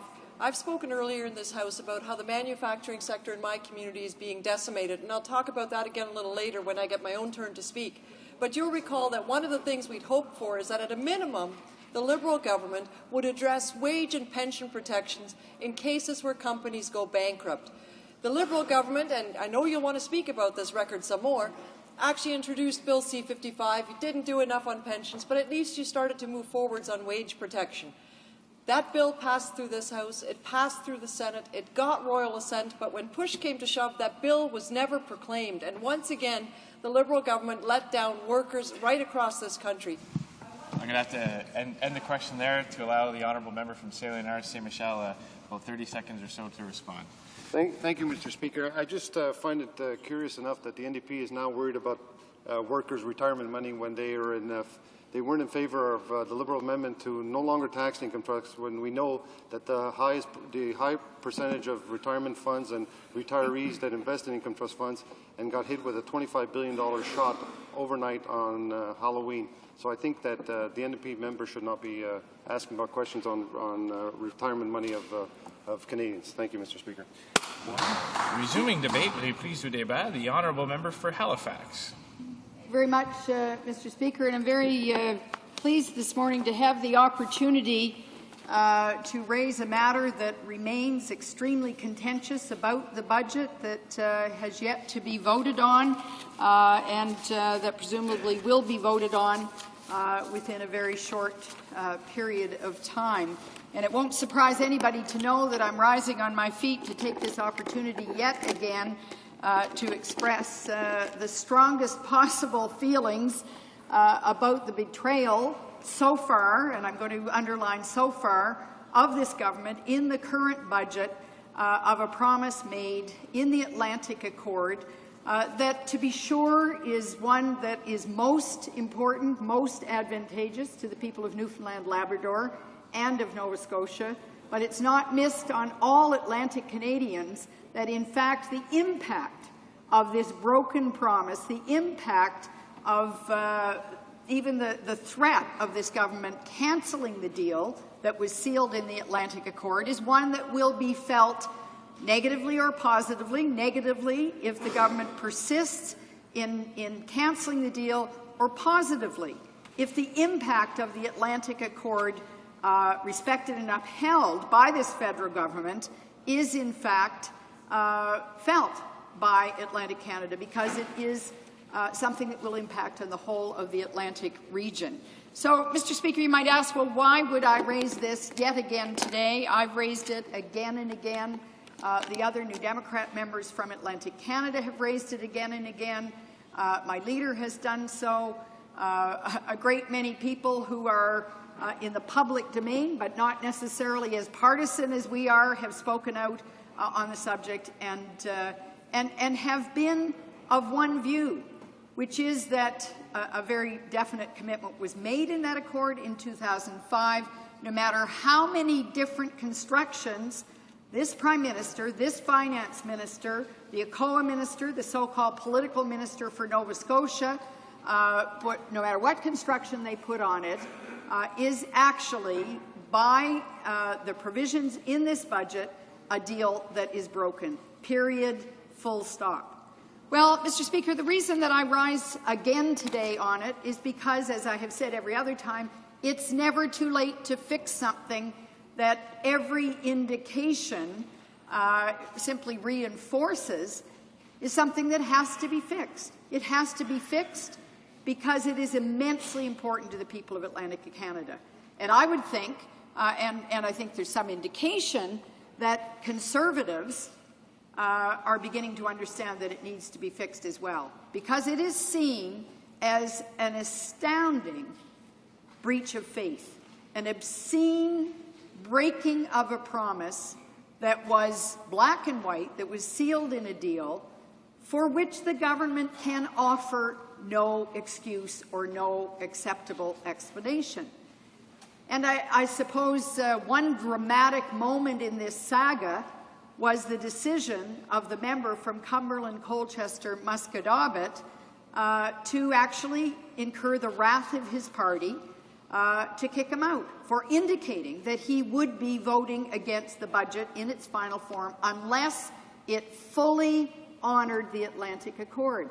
But I think this morning, and I see it as a moment of opportunity, or now early this afternoon, is another occasion, another dramatic moment in this saga. And I want to stand in my place and unreservedly thank the Premier of Nova Scotia for coming off the fence. And I don't want to say that in a pejorative sense, but rather to acknowledge that he made a decision, holding his nose. He made it clear that he was very unhappy with what this budget did to Nova Scotia and to Atlantic Canada. But I don't think any of us could totally fault him that he said, I'm going to continue to try from the inside, from the back rooms, from the wheeling and dealing and negotiating back and forth between the Prime Minister, the Minister of Finance, and the Premier, as well as their senior officials. I'm going to continue from the inside to try to see that it's fixed.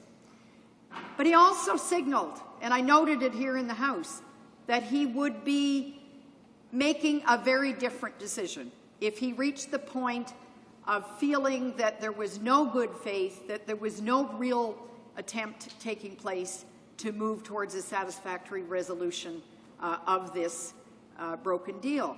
And that moment has clearly arrived. As I say, in our repeated attempts to try to say to the Premier, look, we want to work across party lines to fix this broken promise. We plead with Nova Scotia politicians of all political stripes to work across jurisdictions to fix this. And I want to say that I respect the fact that Premier MacDonald has now reached the point where he has felt compelled, and I'm sure he didn't arrive at this lightly, to publicly announce that there is no movement, that there is no resolution in sight, that the moment has arrived where he recognizes that giving leadership to the people of Nova Scotia in the tradition of his predecessor, Premier John Hamm, requires and demands that he stand up and be counted and that he make it clear that he is pressing for every single Conservative member in this House representing a constituency in Nova Scotia should vote against this budget unless it can yet be fixed. And my plea once again to the government and my words to members on all sides is that by working together we can fix this, and it is in everybody's interest to fix this, because this is one of those episodes. Some people may say, well, it's only Atlantic Canada, and they don't make up, they're 4 provinces, but they don't make up a huge population. They don't have as many people in all of Atlantic Canada, despite their 4 provinces.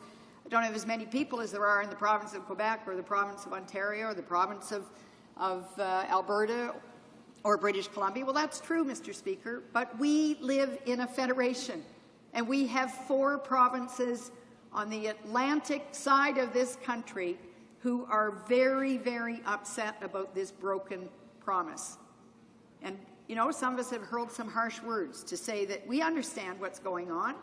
We understand, first of all, that the Prime Minister understands that he made a very definite commitment, and he's breaking that commitment with this budget. We understand that the Finance Minister is aware of that. He's from Ontario. But we also understand that there has been a cynical, crass decision made here, that there are more votes to be courted, as we say in Atlantic Canada, more fish to be fried by going after the more prosperous and more populous provinces where there are more votes, and so the decision was made to throw the Atlantic provinces overboard. But that's not good for the Federation. And it's not good for what plagues this land today, and that is a lot of disillusionment and cynicism about politicians and governments who break their promises, which is one reason so much respect has been expressed within my own province, for sure, but across the country. Appreciation and respect expressed for the member from Cumberland, Colchester, Musquodoboit, because he knew that he would incur the wrath of his party by standing tall, standing firm, and if necessary, putting himself in the position, even though he was told he wouldn't be thrown out, within moments of standing up and being counted in this House last week, he was informed by his whip that he was out on his ear. I watched it happen. I watched it happen right here behind the curtain. So, Mr. Speaker, the issue is now what needs to happen to fix this. And as the member from Cumberland, Colchester, Musquodoboit has said so many times, It's actually quite simple. Just honor the deal. What's the problem? It's a legal deal. It's a negotiated agreement that has the effect of law, really, unless the government brings in this final budget measure which tears it up and throws it away. And so, Mr. Speaker, as Darrell Dexter, the opposition, the official opposition leader in Nova Scotia, has again and again and again proposed, we need to pull together, all of us, all parties, all elected members, provincially and federally, to say that we stand in unity, in unison, in solidarity for the future of Atlantic Canada. And what it requires for us to do that is to stand together and insist that this deal be honored.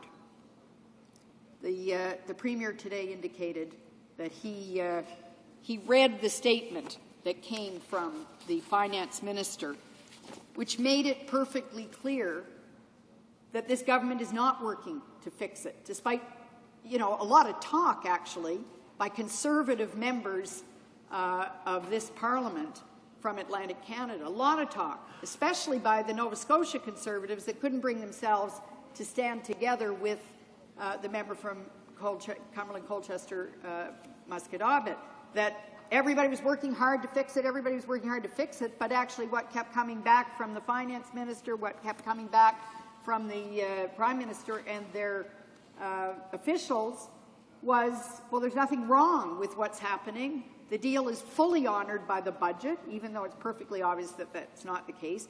And on that side, it really seemed to be a case of one-hand clapping. Well, now that the jig is up, the truth is out, the Finance Minister, I suppose I should applaud the fact that he saw fit to actually tell the truth, to actually acknowledge that as far as he was concerned, for the sake of a few votes, he wasn't going to honor this deal. Well, you turn that around and look at the other side of that coin, and what he's really saying is there are more votes to be had in other parts of Canada by throwing this deal overboard. And he wrote an op-ed article, which I guess I'm going to applaud the fact that he actually told the truth, which is there was no interest, no indication that this government was serious about fixing the deal. In fact, they don't even consider it a broken deal. And so, in part, here's what he said in his op-ed article. Our government is not in the process of making any side deals for a few extra votes. This is a direct quote. You cannot run a country on side deals. Equalization has been restored to our principles-based program for the first time in many years. That's what Premier's asked us to do, and that's what all Canadians expect us to do. Well, Mr. Speaker, the problem with that is that a new equalization formula was brought in, and in defiance of the Atlantic Accord, the decision was made to bring that after-the-fact equalization deal down hard on the Atlantic Accord, tear it apart, and toss it aside. But actually, Clause 4 in the Atlantic Accord makes it very clear that notwithstanding whatever changes there may be in the equalization formula, and it's true that it's immensely complex, and it's true that it's hard for Canadians to fully understand. Let's be honest, folks, it's really hard for every member of Parliament in this chamber to have a full grasp of all the complexities of the equalization formula. But what is absolutely clear is that the Prime Minister and the Finance Minister and the Nova Scotia Conservative members, and for that matter, all of the Conservative members in Atlantic Canada, except the member from Musquodoboit, from Cumberland, Colchester, Musquodoboit, are hoping that the complexities of the equalization formula are such that Atlantic Canadians, and all Canadians for that matter, can be bamboozled into thinking that, there isn't really a problem with the Atlantic Accord being tossed overboard. The real problem is that you don't understand the equalization deal. Well, I think people do understand the fundamental principles of the equalization deal, and I think they also, with no difficulty whatsoever, can understand what's wrong with this picture, that in the process of bringing in an equalization formula in this budget that we're about to vote on, that the government has decided to to violate Clause 4, which said, notwithstanding any new equalization formulas, the Atlantic Accord shall be honoured. One thing is for sure, that there's no Canadian anywhere with any sense of fairness that can't understand what it means to decide to scrap the whole deal in defiance of Clause 4 and claw back funds that it was promised would not happen. Now, Mr. Speaker, some will say, well, you know, there go those 4 Atlantic premiers, what's their problem? But let me remind you, Mr. Speaker, that it is not only Nova Scotia and Newfoundland and Labrador who have a problem with this budget and a problem with the broken deals that are included. And I quote directly from an article that appeared this morning in CanWest News Service, which leads me to believe it probably landed in a lot of places across this country, where the Premier of Saskatchewan, who has equally eloquently argued the case for his province and his constituents province-wide, has said the following, that he received a letter for Harper saying there will be no more side deals. Referring to, it says in the article, the name of the minister, but I'm not allowed to quote it, so referring to the Minister of Finance's weekend letter saying that there would be no deal with Nova Scotia, he said, it's becoming like Alice in Wonderland. It gets curiouser and curiouser, unquote. Because the reality is that a similar deal was made, a promise made, a commitment made on the eve of an election. And I remember at the time a lot of us thought, perhaps a bit cynically, you know, there's probably not much guarantee that this government's going to honour that deal. But they made the commitment, and they made it in the light of day, and they made it in black and white, and so it's absolutely understandable that the people of Saskatchewan and the Premier and the government of Saskatchewan are equally outraged that this government has ignored the deal that was made with them, the commitment that was made with them with respect to the treatment of the revenues from their resources as well.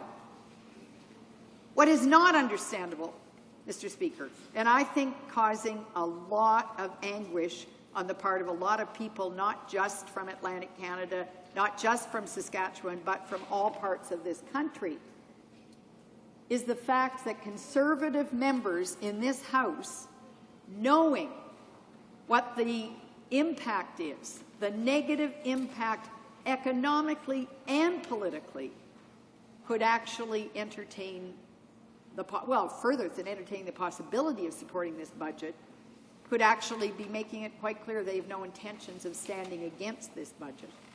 And that, Mr. Speaker, at the end of the day, is one of the most serious problems, causes one of the most serious problems, and that is that it feeds into the sense of disillusionment that people feel.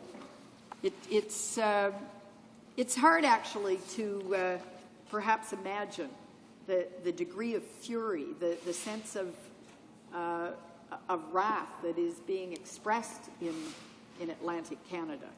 And I don't think polling is a good basis for making public policy.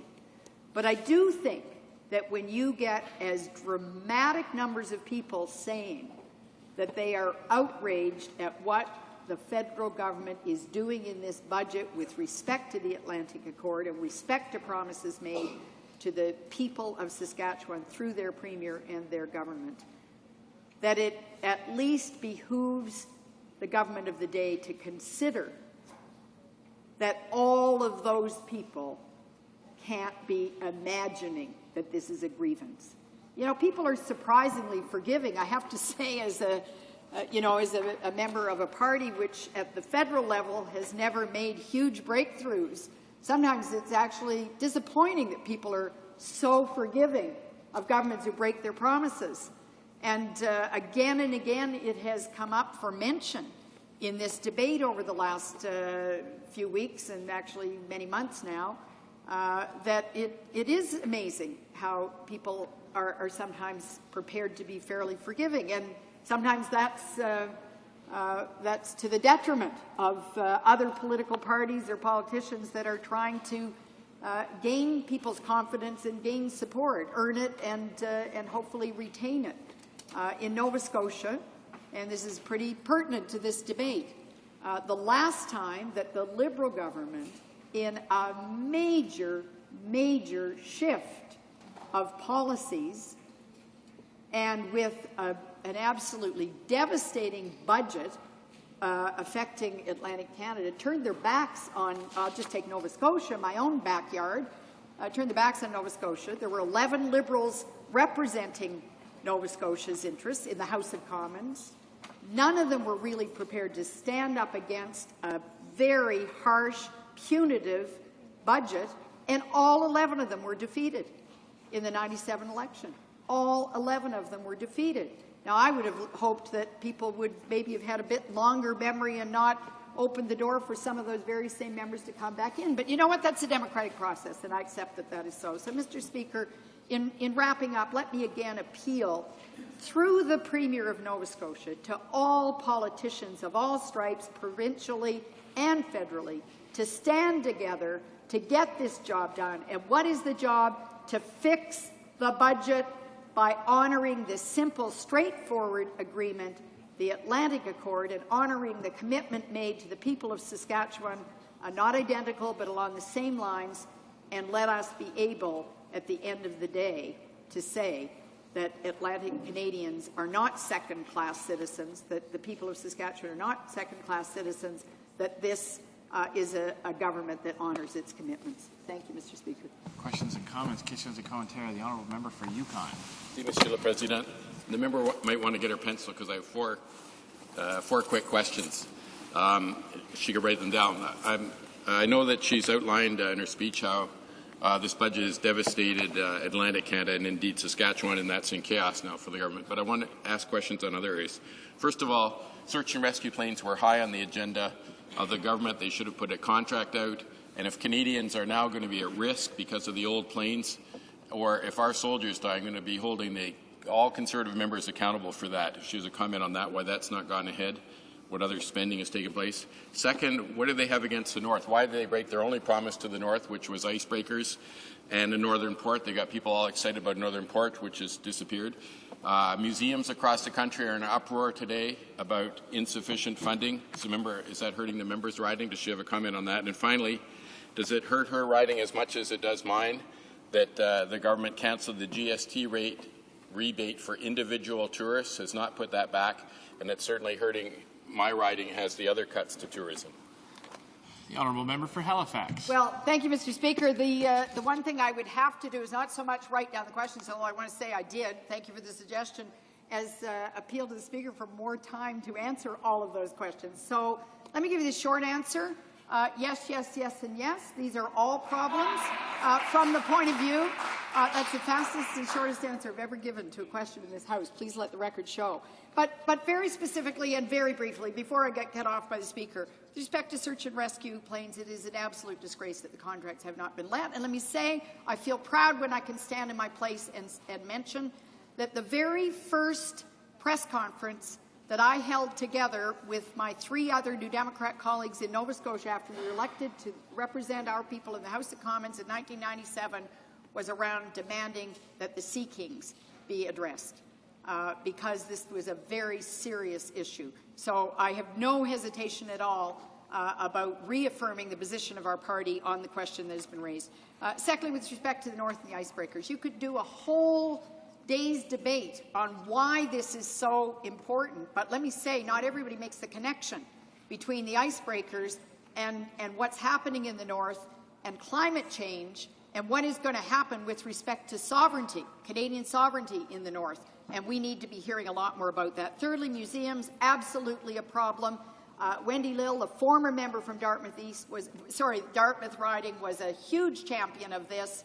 Actually spoke on my behalf when I was required to be here for a budget vote on this issue at a large meeting, and we all stand together. And finally, yes, the GST rebate for individuals absolutely should have been retained, and it is more serious for some of the smaller areas and the less affluent areas, such as the Yukon, the northern territories and the have-not provinces. But then what this whole debate is whether this government understands that have-not provinces are either going to stay in that status forever or have-not provinces are going to be given the kind of support, the kind of stimulus that will actually allow us to get out of that seemingly permanent entrapment in a have-not province, largely as a result of ill-conceived Tory and Liberal government policies over a very long time.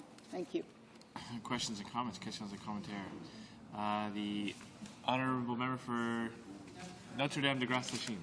Merci, Monsieur le Président. Thank you, Mr. Speaker. The member of the NDP for her salient comments on the issue of the budget. And I'd like to know what she thinks about a Nova Scotian MP who represents Central Nova, who also happens to be the Minister of Foreign Affairs and the Minister responsible for the region of Nova Scotia, who said on May 15th, "We won't," and I quote, "we won't throw a member out of caucus for voting his conscience. There will be no whipping, flipping, hiring, or firing on budget votes, as we saw with the Liberal government," end of quote. But as we know, the Member of Parliament for Cumberland, Colchester, and Musquodoboit did in fact vote against the budget. He did in fact vote his conscience, and he was in fact thrown out of the Conservative caucus. So what does she think of the member of Central Nova who said that wouldn't happen and who had the audacity to actually vote in favour of the budget, which harms Nova Scotia and the other Atlantic provinces so badly? The honourable member for Halifax. You know, it's really hard in response to such a straightforward, sensible question for me to restrain myself from just letting rip at the member from Central Nova. But, you know, I'm not going to take the opportunity to do that this morning, although I have to say there's a problem with the statement made because it clearly was not a spontaneous statement. It was not one made without consideration. You can't tell me that whipping, flipping, hiring, and firing wasn't a kind of cute term that was worked into an answer already to throw out there in response to the question that was going to be asked. So I think that in itself is really pretty reprehensible. You're sort of left wondering, well, actually, what does it mean? Does it mean that he actually thought that this expulsion wouldn't take place, in which case he was pretty out of touch with his leader, but it wouldn't be the first time? Or did he actually know otherwise and was quite prepared to see a member with the kind of principles and guts and integrity stand up, vote on the wrong side, and then get punished for it? I'm not sure how he would think that would be a positive thing. But what I really do want to do is to appeal to that member from Central Nova today, on this day, and appeal to the member from the South Shore to say, you can yet play a role in fixing this. And I can tell you that their minds have very likely been cleared over the weekend by seeing what's going on in their ridings. And I think the same is true not only of Newfoundland, Labrador as well, but Atlantic province-wide. People are furious at this because it is an injury to all of Atlantic Canada. And so I want to appeal to the member from Central Nova to say that you are in the position as the political minister for Nova Scotia and Prince Edward Island, as the ACOA minister who understands better than probably anybody else in your riding what the Atlantic regional impact of this broken promise is. Show some leadership, show some backbone, show some integrity. And if none of those are good enough reasons, show that you're willing to respond to your own constituents and the people of your region and your riding, reverse your position, and put the pressure on to have this fixed. At the very least, show that you're prepared to work with. Questions and comments, questions and commentaire. Resuming debate, the honourable member for Mississauga South. Thank you, Mr. Speaker. Mr. Speaker, I understand that the member for Scarborough River is seeking to rise on a point of privilege at about 5 to 2, so I'm going to cut my comments off so that he will have the opportunity to do that before QP. Just thought I'd give you a notice of that. Mr. Speaker, first of all, I am absolutely astounded that last week the government put a motion forward that the question do now be put. In other words, let's close down debate on the budget. Mr. Speaker, you have to understand that Canadians want to know what their parliamentarians have to say about important elements of the budget. When you consider the last round of controversy in this place having to do with the Atlantic Accord, and indeed, not just the Atlantic, but how about Saskatchewan, Mr. Speaker? Promises made, promises broken, Mr. Speaker.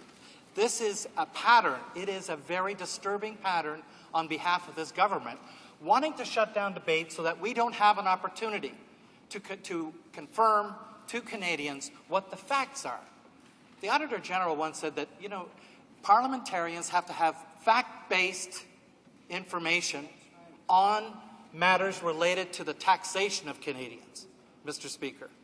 And there are a number of examples touching on this budget, Mr. Speaker, which show, frankly, that the government has done absolutely everything to frustrate the tabling of factual information they continue to deny. Mr. Speaker, there's no credibility here. There is no trust. Mr. Speaker, the government is trying to shut down debate because they don't want Canadians to know. So let me just suggest to you, Mr. Speaker, that when the finance minister did a poll about the budget and he asked the question, are you receiving a benefit from the current budget? And Mr. Speaker, the last time I spoke at an earlier legislative stage of the budget, in fact, the poll showed that 93% of the respondents said that the budget did not benefit them. 93%. You know what happened, Mr. Speaker, the very next day? The finance minister yanked the poll off his website. He yanked it off his website. He didn't want other Canadians, to see exactly what other Canadians were thinking. Mr. Speaker, there's got to be something about it when 93% of respondents to the finance minister, to his own ministerial website, said they received no benefit from the budget. There are some Canadians, Mr. Speaker, who not only didn't receive a benefit, but they received cuts. That's right. Cuts, Mr. Speaker. Serious cuts. I don't have to go into the Atlantic Accord and the Saskatchewan Agreement. I know what it means to those provinces. We have some honourable members here who have stood up and laid it on the table. What does the government do, Mr. Speaker? They say, that's not the case. They have their choice. They can do this, they can do this, trying somehow to explain away what the premiers of those provinces have clearly said to the Government of Canada, that you broke your promise. A written agreement, you broke your promise. Remember the line, Mr. Speaker, broke your promise. And Central Nova says take us to court. Mr. Speaker, the Prime Minister himself, during the last election, put out a piece of literature. And on the piece of literature it said, and I quote, "There is no greater fraud than a promise not kept." No greater fraud than a promise not kept. Now, I assume that the Prime Minister now is beginning to accept that he's committed a fraud because he's broken a promise. I assume, Mr. Speaker, with regard to raising taxes, he said he wouldn't raise taxes, but Mr. Speaker, in the first budget, he raised taxes. He denies it. It's really fascinating, Mr. Speaker. He denies that he raised taxes, but we all know that the taxes on the first tax bracket went from 15 to 15.5%. Mr. Speaker, it's on the tax returns. They're arguing, oh, well, the budget implementation didn't pass. But, Mr. Speaker, every Canadian who filed a tax return for that year knows exactly what the tax rate was on the tax return. I assume that the tax return provided by the finance minister himself is correct in terms of what the real rate is. So, Mr. Speaker, why would they come in the House and deny that they raised taxes? It's a fact. Take it. Just say, yeah, we did, but we had to do it. We had to do it to pay for the GST cut that we also promised. So, we reduced the GST cut. Now, apparently, Mr. Speaker, I think it works out to be $400 is the value of the increased taxes that a taxpayer would pay by increasing the tax rate on the first bracket from 15 to 15.5%. Do you know how much you have to spend, Mr. Speaker, to save or to offset the $400 increase? 1% GST. Wow.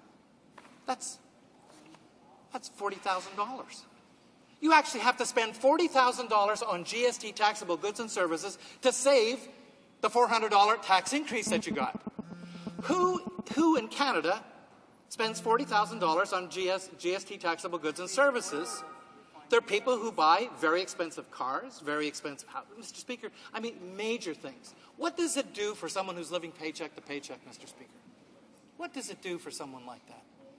Well, Mr. Speaker, obviously, this is a very regressive move that the government has made. I would love to reduce taxes, the income taxes of Canadians, rather than reduce the GST.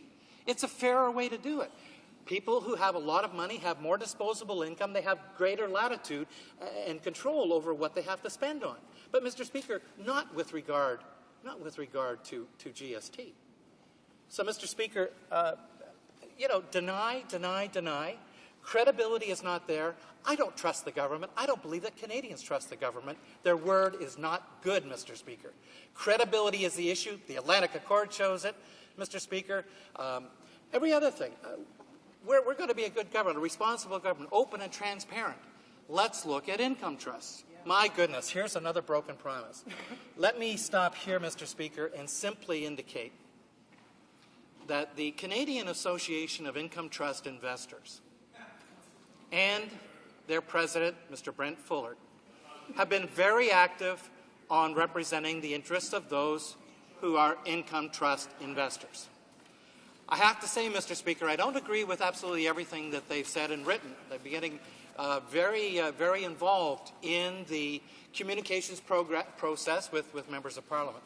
But I can tell you, Mr. Speaker, with regard to the broken promise of the government on income trusts, they are 100% correct.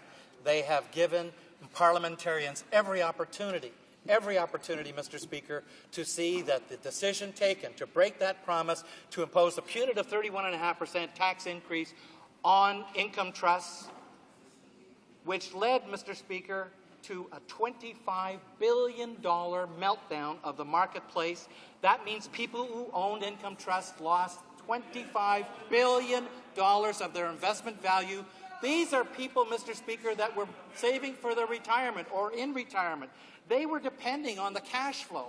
And I have to tell you, Mr. Speaker, it was such an enormous, you couldn't believe that it actually happened. So I went to the Finance Committee and I participated in the hearings in which the Finance Minister came before committee to explain what this tax leakage. They were saying, well, you know, the corporation who pays dividends pays a certain amount of tax, and an income trust doesn't pay any tax. So this is awful, okay? The previous speaker during private members' business got up and said, well, corporations pay taxes and income trusts don't pay taxes. Well, Mr. Speaker, you have to look at the tax burden of everyone involved in that transaction. When the corporation makes money, it pays corporate income tax, yes. And, Mr. Speaker, they also pay dividends, and those dividends are taxable in the hands of the investor. And there's a dividend tax credit as well to lower the burden of the double taxation. So a corporation and the individual investors pay a certain amount of tax. Mr. Speaker, income trust as an instrument does not. An income trust organization does not pay tax at the so-called corporate level. The earnings are distributed to the investors, and it is the investors that pay tax on the full amount at their own personal rate. Someone who already makes an awful lot of money is paying 47%. 47% on every distribution from an income trust to them, Mr. Speaker. There is no corporation that's paying 47% tax to compare it to. So I don't know how they ever figured this out. And in fact, I can bet you, Mr. Speaker, that the finance minister doesn't even know how it was figured out because, Mr. Speaker, he couldn't even come to the finance committee and explain how he did it. But I can tell you, Mr. Speaker, with regard to the finance minister's presentation, he concluded, and he showed a nice little chart that looked like a kindergarten chart, and it said $500 million of tax leakage in 2006. Over 6 years, that's $3 billion. You just take 1 year and multiply it by 6, and you get $3 billion. And that's a terrible amount of money that we're losing on tax leakage. So, Mr. Speaker, he was the first there. He was the first to speak. And all the people that spoke with him that the Conservatives brought in to pat the finance minister on the back were all going on the basis of the information provided by the finance minister himself. But then, Mr. Speaker, on the second day, we got witnesses who wanted to maybe bring another perspective. And one of the, Katie was there, Canadian Association of Income Trust Investors, but the one that I really liked, Mr. Speaker, because I think it raises a very important challenge to all members of Parliament. It was HDL Decisions. They came before us, Mr. Speaker, and they said, we've worked with the Finance Department. We worked with them, Mr. Speaker, step by step on all of the factors that you would take into account to determine what the leakage was or was not. But they found that there were 3 or 4 areas in which the government did something a little bit different. Number one, Mr. Speaker, was that Parliament passed some legislative changes for tax law effective in 2007 related to corporate taxation. Mr. Speaker, the finance minister did not include those tax changes in his computations. The calculation is therefore wrong. The finance minister should simply say, I made a mistake. I should have incorporated the legislative tax changes in the determination of the tax leakage. Did he do it? No, he's still saying the same stuff. He's denying. He won't admit it. He's not believable. He's not truthful on these matters, Mr. Speaker. The Auditor General says that we have to have truthful and plain disclosure. We have to have openness, Mr. Speaker, so that we can debate these things honestly and that we can make decisions based on information. The finance minister is playing some game with the House. Those are facts, Mr. Speaker. That's not even debatable. It's objectively determinable. Legislative tax changes were not included in his calculation. He made an error, and he should admit it, and he should change it. But he didn't, and he won't, and they're trying to shut down debate because they don't want us to talk about it anymore. The last time I raised this in the House, the finance minister was in his place, and he started to yell at me. He started to shout me down. He wanted me to shut up. Well, Mr. Speaker, that's not the way that this place operates. If the finance minister is agitated by the truth, I'm sorry. But he should also say he's sorry. He's sorry for making a calculation based on incorrect information. What else did HDL bring out? Mr. Speaker, they said the Finance Department does not include any tax revenue from income trust distributions where the holder of the income trust is a pension plan, an RRSP, or an RRIF, a RIF, Registered Retirement Income Fund. Mr. Speaker, the reason being is that when an income trust makes a distribution to a person in a registered retirement savings plan or a pension plan, there is no taxes paid immediately. They are only payable when the money ultimately comes out and passes on to the investor. So, Mr. Speaker, they excluded any revenue component whatsoever with regard to distributions of income trusts to pension plans. Now, Mr. Speaker, if you take it to its logical extreme, you should say if every income trust was owned by a pension plan, the Government of Canada, according to the Finance Minister, receives zero revenue. Zero. Never receives a penny from day one to infinity. Well, obviously that's ludicrous. Obviously the money does eventually come. You have to take that into account, Mr. Speaker. They did not. You would have seen at the Finance Committee meeting also another chart by the minister in which he actually had down there that the effective taxation rate of corporate energies companies was 6.2%. 6.2%. But, Mr. Speaker, in the calculations, they assumed that it was at the full corporate rate. They didn't take into account all of the other machinations that corporations who are capital spenders, etc., can defer taxes and all these other things. Again, another. There was one other I forgot. I think it had to do with exempt investors. But, Mr. Speaker, there are 3 or 4 very good examples of where the finance minister's calculation of the tax leakage was erroneous or absolutely had false assumptions. As a consequence, Mr. Speaker, I would say, because I want to finish now to make sure that the member for Scarborough-Rouge River gets his opportunity, simply to say that in regard to the income trust thing, I believe that the government has made a very, very serious mistake, 2.5 million Canadians, most of them seniors. They lost $25 billion of their hard-earned savings for retirement, Mr. Speaker. There is another way to do it. The Liberals have proposed a 10% tax, refundable to Canadians so that the tax ultimately is only paid by foreign investors, where the major leakage actually occurs, which the Finance Minister also denies. I can't believe this, Mr. Speaker. We need the Auditor General, Mr. Speaker, to do a full inquiry into the lack of information and what is the truth with regard to income trusts so that parliamentarians can make the best decision possible. Questions and comments. Questions and commentary. The honourable member for Edmonton Centre.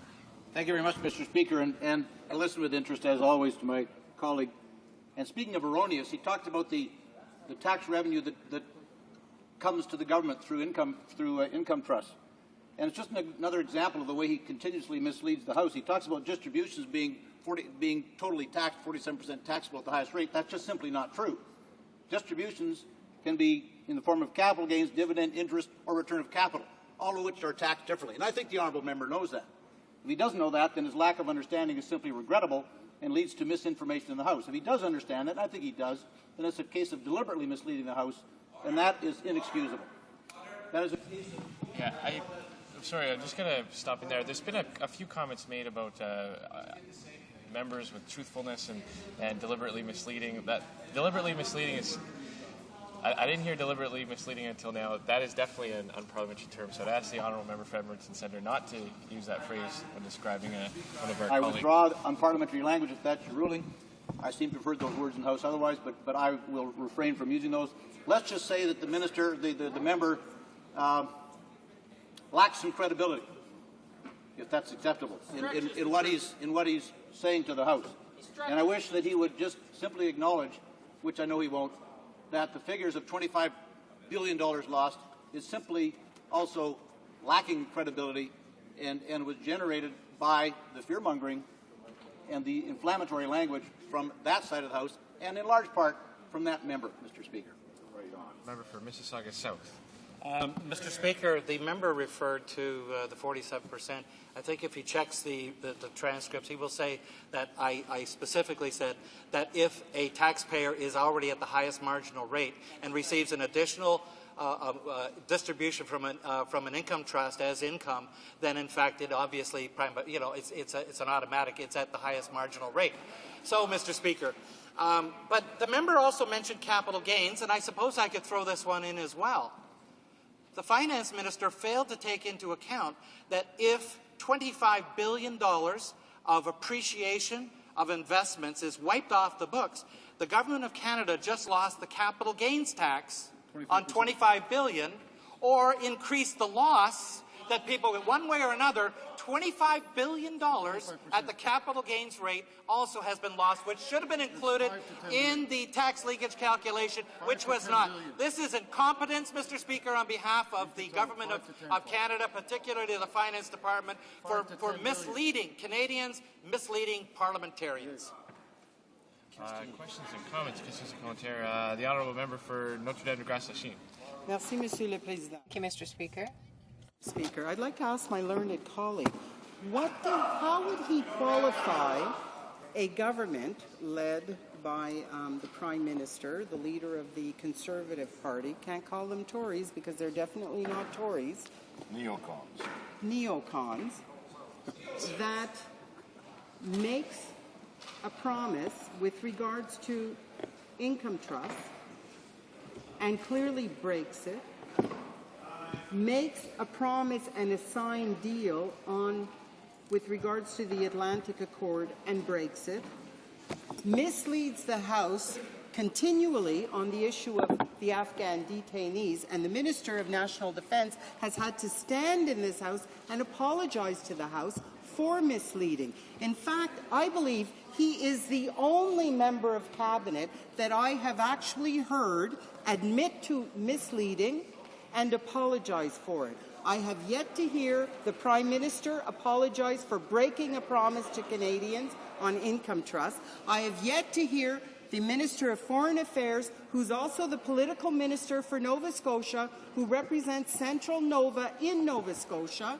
apologize for misleading the House on the budget and the Atlantic Accord and voting in favour of breaking the Atlantic Accord through that budget and literally harming thousands of Nova Scotians. How can he qualify such a party and such a government? It appears to me that being conservative means getting your facts wrong, never admitting that you're wrong, and never saying you're sorry when you were wrong about something. The honourable member for Mississauga Mr. South. Speaker, I think the member has answered the question, given the answer in her question. I think that the thing that keeps coming back to me, Mr. Speaker, is that piece of literature from the Prime Minister during the last election in which he said that the greatest fraud is a promise not kept. Mr. Speaker, you cannot take these things lightly. Canadians now are more attentive, more alert, and more unforgiving for those who don't apologize when they make mistakes, don't correct errors. And I could say, Mr. Speaker, that there is a very strange occurrence that occurred just concurrently with the announcement of the taxation of income trusts, where they also announced that there would be pension income splitting. Well, Mr. Speaker, when you look at the calculations, I'd be happy to table them for any members or provide them if any members would like them, but only about 12 to 14% of seniors actually have pension plans. Income trusts are an instrument that are meant to emulate a pension plan so that you get a reasonable stream of income to pay your bills. So, Mr. Speaker, by offering pension income splitting to 12 to 14% of seniors who aren't income trust holders does not offset the damage that was done to these seniors, Mr. Speaker. That's why the Liberal Party has promised, Mr. Speaker, promised to include in its platform in the next election, whenever that is, that we're going to remediate the situation, Mr. Speaker, with a 10% tax ultimately only payable by foreign investors and income trusts, Mr. Speaker. It is the estimates that 2/3 of the losses of those seniors will be recouped, Mr. Speaker. I believe that's responsible governing. Order, please. It's becoming very difficult to hear the questions and comments, even with the speakers turned up. So can I ask all honourable colleagues just to hold off on side conversations, maybe perhaps till after question period? The honourable member for West Nova on a question or comment. Monsieur le Président. Thank you, Mr. Speaker. Who has become one of the foremost authorities on parliamentary procedure, on parliamentary history and tradition in this House, he will understand, as I do, that traditionally a budget vote, speech for the throne, are matters of confidence. But in this instance, we had a senior member of the government, no less than the Minister of Foreign Affairs, somebody who the entire world must trust, must understand and take at his word, who stood in this House and said that the budget in this instance would not be a matter of confidence, that members could stand and vote their confidence, that Atlantic ministers, to protect the Atlantic Accord, could vote against the budget, and that there would be no retribution. No whipping, no flipping, no firing, no expulsion from caucus, that they could remain in their caucus. And we see but a few days later that a member of Cumberland, Colchester, Musquodoboit Valley, when he had the courage to defend Nova Scotians, didn't have time, after he voted against the budget, to make it to the curtains that the member from Central Nova's word was completely broken. Does he know that as anything else but hypocrisy? The honourable member for Mississauga South. Well, Mr. Speaker, I think we have another situation of where the member has given the answer in his question. I would say it's regrettable when members in the Conservative Party on all of these matters cannot be taken at their word. Credibility in this place and as a member of Parliament, I think is something that we all hold very high in terms of protection.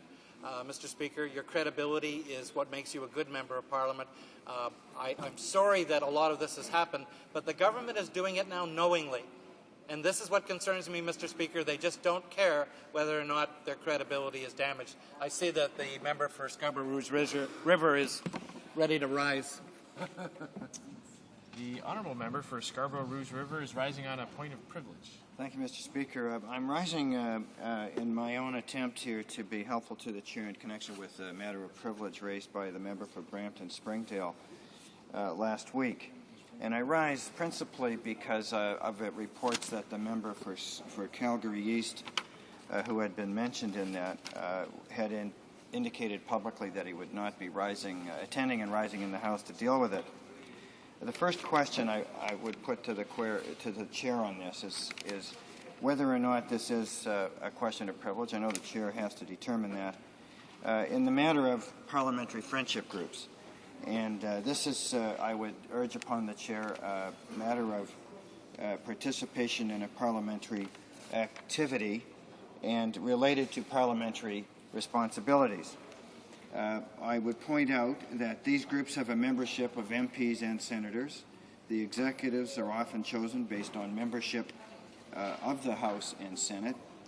The meetings take place on parliamentary premises almost all of the time, and both governments and diplomats make use of these groups for bilateral relations with Canada and Parliament.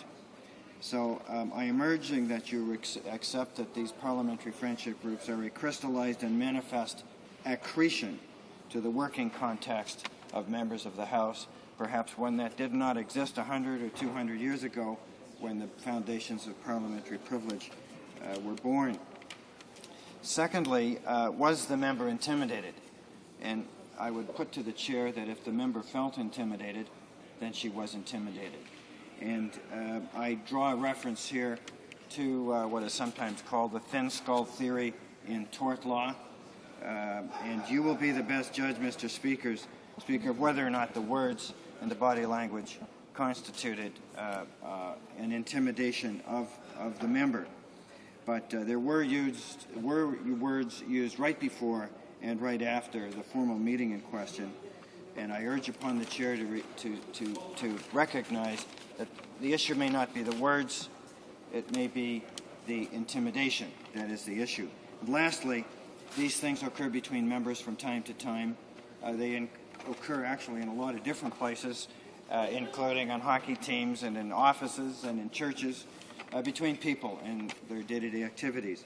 So I think it would be very helpful if the member for Calgary East would attend and rise and help us all, including the chair, sort this out in the proper way so that we can deal with it and move on. Thank you, Mr. Speaker. The Honourable Government House Leader is rising with a mind to the fact that we're getting very close to 2 p.m.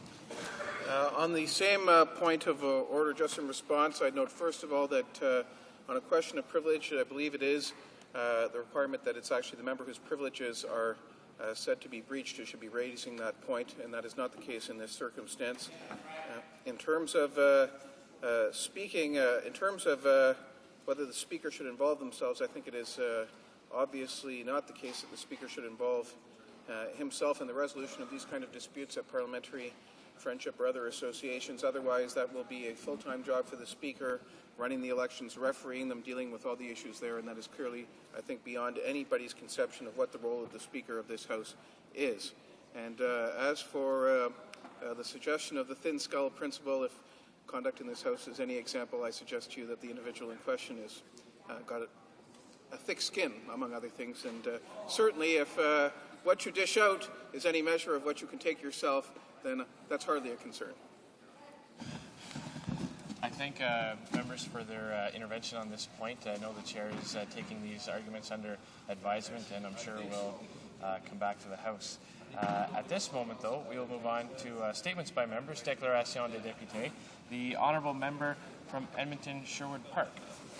Thank you, Mr. Speaker. My riding will be the host of 2 very significant sports and cultural events this summer. These are always fun for the participants and spectators and offer the people in our community an opportunity to demonstrate their wonderful spirit of volunteerism. First, we have the Seniors' Games in the city of Fort Saskatchewan from July 26 to 29. This is a time, Mr. Speaker, when people my age and older compete and show that they are superior in mind and body. There will be about 1,200 participants, and we are all looking forward to this time of challenge for mind and muscle. Then we have the Western Canada Summer Games in Strathcona County from August 3 to 11. This will involve over 2,300 athletes, coaches, officials, and performers, plus about 3,000 volunteers. I offer my congratulations and thanks to all the volunteers and their leaders, people like Margaret Marciuk, the team leader. Without them, such events just couldn't happen. Way to go, Sherwood Park and Fort Saskatchewan. Way to go. The Honourable Member for Mississauga-Arundel. Thank you, Mr. Speaker. Mr. Speaker, today members of the Scleroderma Society of Canada are here in Ottawa to meet with officials from Health Canada. They have designated June as Scleroderma Awareness Month and are working hard to inform Canadians and the government about its seriousness. Scleroderma is a progressive and chronic connective tissue disorder that causes the thickening, hardening, and scarring of the skin and other organs. It is a highly individualized disorder, so symptoms and severity can range from mild to potentially life-threatening. Scleroderma affects women 4 to 5 times as frequently as men, and its exact cause is still unknown. While many symptoms can be improved with medication and lifestyle changes, there's still no known cure. There's a need for more research and studies. I would like to thank the Scleroderma Society's President, Shirley Haslam, and its regional support groups and volunteers for their dedication to raising awareness about this disease. I also call upon the government to increase investment in research that would find a cure for this debilitating disease. Thank you. The Honourable Member for Laurentides-Labelle. Mr. Speaker, as status of women critic for the Bloc Québécois and member for Laurentides-Labelle, I'd like to highlight the outstanding work of a woman in my riding. Martine Paymont, who lives in the municipality of Piedmont, recently went to Africa under the auspices of the Canadian Executive Service Organization's International Cooperation Program. The purpose of her trip was to develop entrepreneurship among African women. African society depends heavily on the efforts of women. Whether it's family support or providing food to the family through their labor, they're often the last defense between survival and extreme poverty. Her trip was not for naught, because the Haute-Laurentide received the trade delegate to Canada for Africa, Mr. Jude Bijinski, in order for him to be acquainted with the trade potential of our region.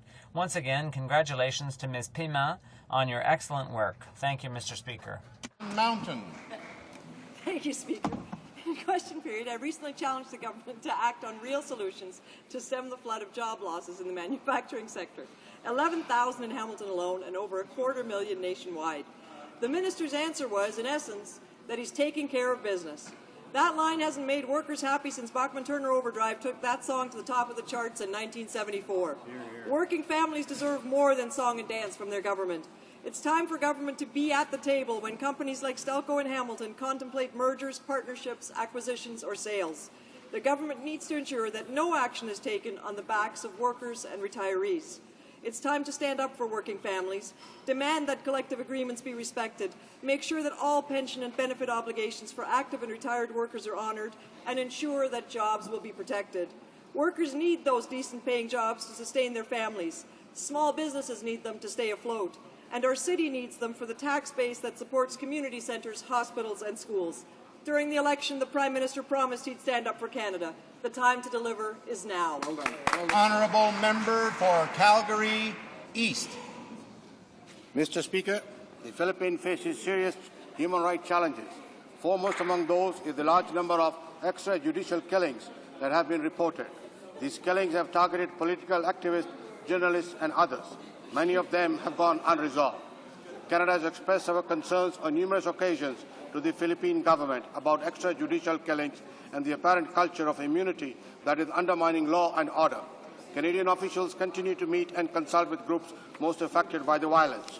We support building capacity and expertise in the Philippine government institutions that are mandated to improve the human rights situation.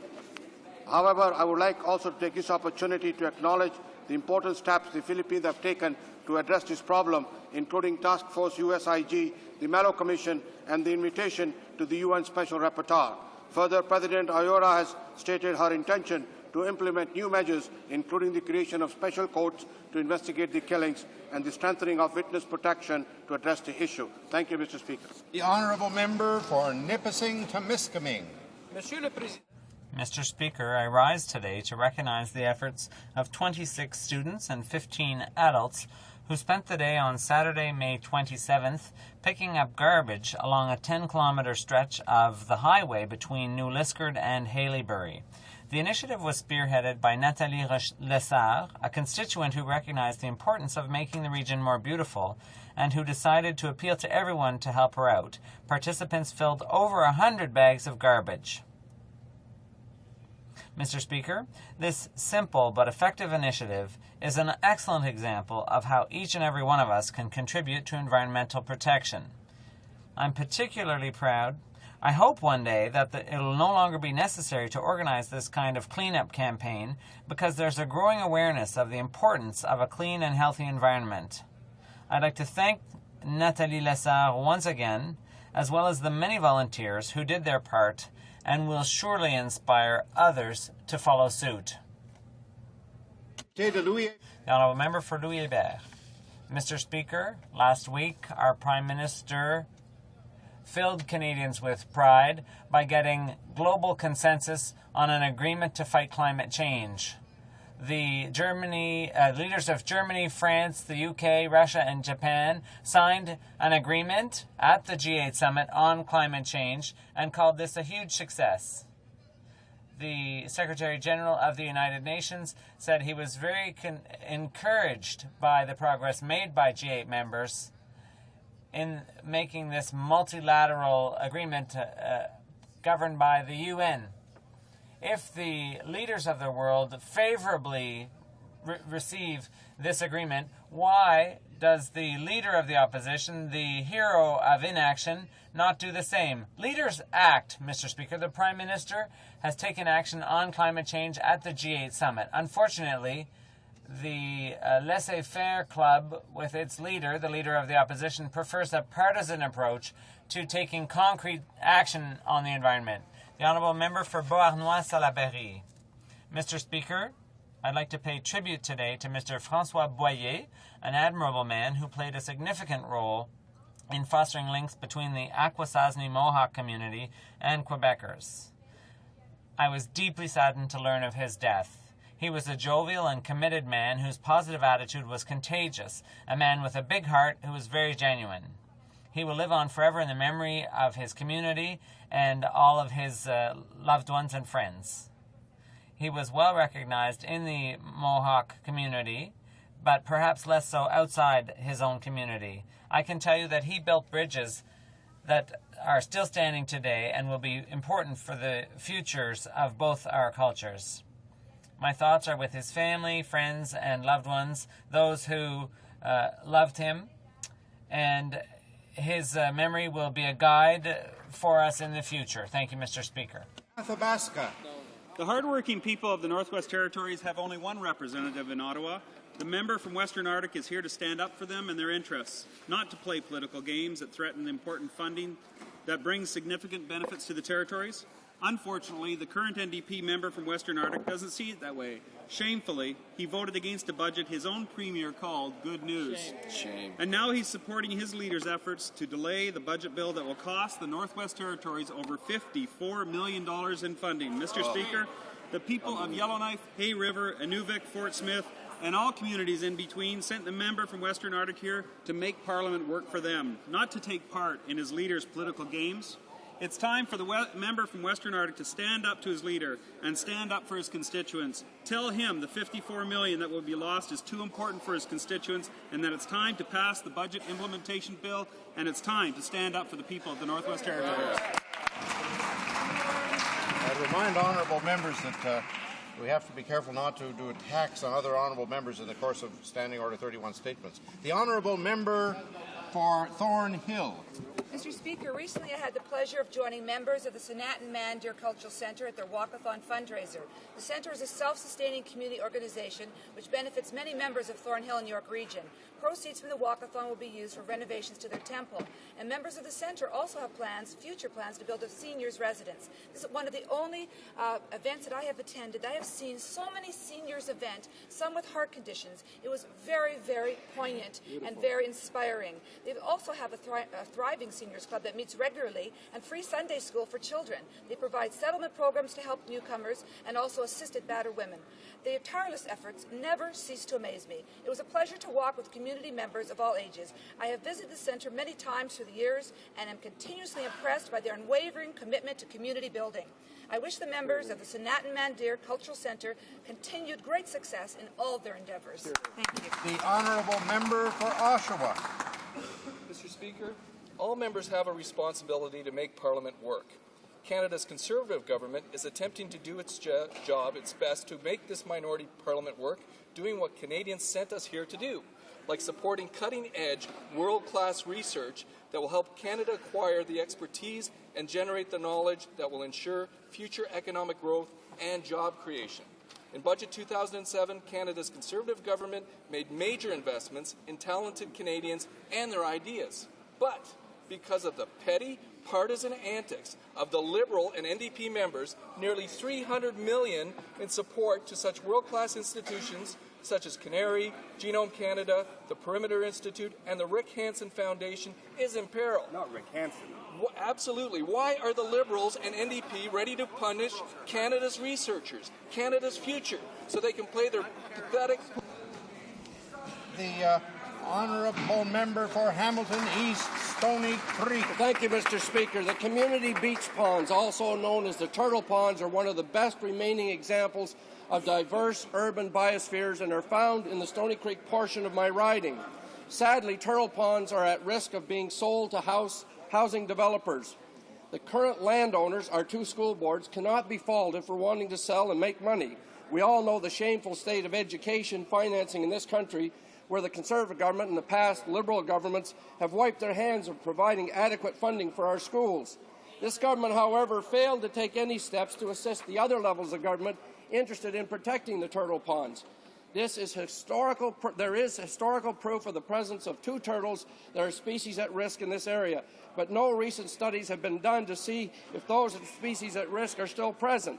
A blue-spotted salamander species is present and is considered a rare and ecologically valuable wetland species.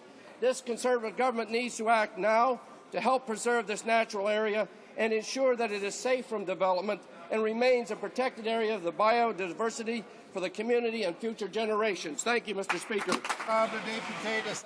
The Honourable Member for Saint-Léonard, Saint-Michel. Mr. Speaker, on May 31st, 2007, I had the pleasure of attending the closing ceremonies of the Fonce dans la Lecture project organized by teachers and volunteers from Alphonse Pézant School in Saint-Léonard. I was delighted to have an opportunity to view the exhibition and admire various extraordinarily creative projects, encouraging students and visitors to develop their appreciation of reading. Projects by the young people who go to this primary school that stand out by encouraging this kind of program. These events make me proud to represent the riding of Saint-Léonard, Saint-Michel. I'd like to take this opportunity to congratulate the participants, staff, principal, and volunteers for this wonderful effort. I'd also like to thank the teachers who don't always get the recognition they deserve, but who do such a good job of instilling in our young people a thirst for knowledge. Thank you, Mr. Speaker. The Honourable Member for Vaudreuil-Soulanges. Mr. Speaker, yesterday was the 50th anniversary of the election to the House of Commons of the first Member of Parliament of Chinese origin in the riding of Vancouver Centre, Mr. Douglas Young. Every step of Mr. Young's career was a first in the move toward easing racial tensions. He was the first Member of Parliament of Chinese origin to sit in the House of Commons and to represent Canada in the UN, and was also the first lawyer of Chinese origin to argue a case in the British Columbia Court of Appeal. This anniversary gives us a chance to reflect on the contributions of Mr. Young and people of Chinese origin of his generation who managed to get the Chinese Exclusion Act repealed and successfully called for the creation of a Canadian program to make illegal Chinese immigrants full-fledged Canadian citizens. My colleagues from the Bloc Québécois join with me so that this 50th anniversary continues to guide our activities and harmonious relations with parliamentarians of all origins. The Honourable Member for Pierrefonds-Dollard. Mr. Speaker, once again we have grave concerns about a Canadian national in trouble with Iranian authorities. I rise today to call on the government to pay very close attention to the case of Ms. Mehunsi Suluki, who is currently out on bail without a passport in Iran. Ms. Suluki is a documentary filmmaker and member of the Quebec Professional Federation of Journalists. We still have in mind the tragic events surrounding the disgraceful death of Ms. Zara Kazemi, and it's our duty to see to it that no more abominations like that take place ever again. Ms. Suluki has permanent resident status in Canada, so I invite everyone here in this place to join me in sending a clear message to the Iranian authorities. All of Canada is concerned about the fate of Ms. Suluki and hopes to have her home soon, safe and sound. Thank you, Mr. Speaker. Honourable Member for Mississauga-Streetsville. Thank you, Mr. Speaker. Canadians are proud of our continued support and aid to the beleaguered country of Afghanistan. As the Afghani people work towards a better future, valiantly continuing the struggle against terrorism, Canada's contribution has been measured both in monetary terms and the ultimate sacrifices to our men by men and women in uniform. However, the sacrifice of Canada's armed forces is undermined without a substantial developmental aid component to complement the work of our military. The Budget 2007, Canada's Conservative governments outlined such aid for the Afghan people. Shockingly, though, leaders of the Liberal and the NDP are playing political games that threaten $135 million in developmental aid to Afghanistan. What do the NDP and Liberals have against helping the poorest of nations? It's time to put petty partisanship aside and make this Parliament... Honourable Member for Rimouski-Neigette-Témiscouata-les-Basques. Mr. Speaker, on June 24th, 7 million Quebecers will show their pride and solidarity. Proud of such a beautiful language and solidarity as a society, Quebec will contribute to music in the world, and we will say loud and clear that it's good to be from Quebec. I wish the people of Quebec a happy national holiday full of humanity and openness. I also hope that this occasion will be one of well-being for all of us when we realize that we've truly succeeded. Happy National Holiday of Quebec. Thank you, Mr. Speaker. Oral, the Honourable the Leader of the Opposition.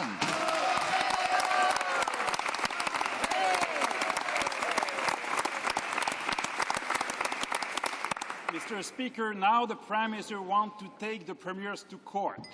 But there is no need to go to court to know that the Prime Minister broke his electoral promise to Saskatchewan, Nova Scotia, and Newfoundland and Labrador when he committed, and I quote, no caps, no clawbacks, no limitations, no conditions, no big exceptions in the fine print. Will the Prime Minister admit that his budget has just that, a cap, fine print, limitations, conditions, a broken promise? The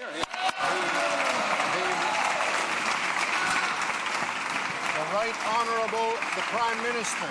Order, please. Mr. Speaker, the government committed to bring in a new equalization formula that would be based on clear principles and treat everyone equally.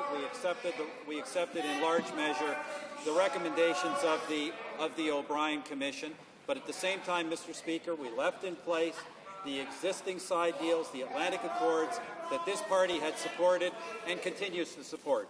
I will point out that on May 5th, 2006, on Mike Duffy Live, the Leader of the Opposition said that he believed there should be caps except on the existing accords, which is exactly the same position as the government. Honourable the Leader of the Opposition.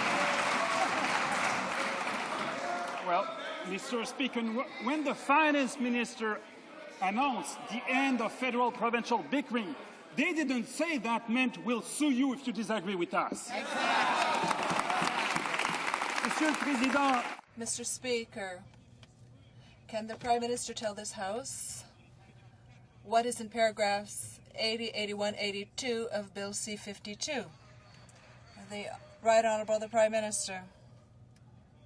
Once again, Mr. Speaker, this government introduced a new equalization formula which respects the existence of the Atlantic Accord and provides equal criteria for each province and an option for Nova Scotia and Newfoundland. I believe that this is a fair position and it is favoured by the Quebec government.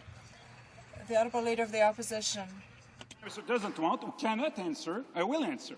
In these three sections, the government unilaterally imposed a cap on the Atlantic Accords, forced provinces to choose between a new equalization formula or the Atlantic Accord. But the accord is very clear. The agreement says the provinces will receive a payment, and I quote, under the equalization formula as it exists at the time. Exactly. Mr. Speaker, will the Prime Minister learn that Canadians want sincerity and honesty and no more, and no more manipulation and legal threats? Right Honourable the Prime Minister. Once again, Mr. Speaker, the government has introduced a new equalization formula that treats every province equally. It does have a cap, but that cap does not apply to Nova Scotia and Newfoundland because Nova Scotia and Newfoundland have the right to exactly the deal they signed in 2005. That is the choice. What we will not do, Mr. Speaker, is provide a new enhanced side deal for any province. That would not be fair. We're respecting existing deals, but we're bringing in one fair formula for everyone who opts into it. That's the only fair way to proceed, not new side deals.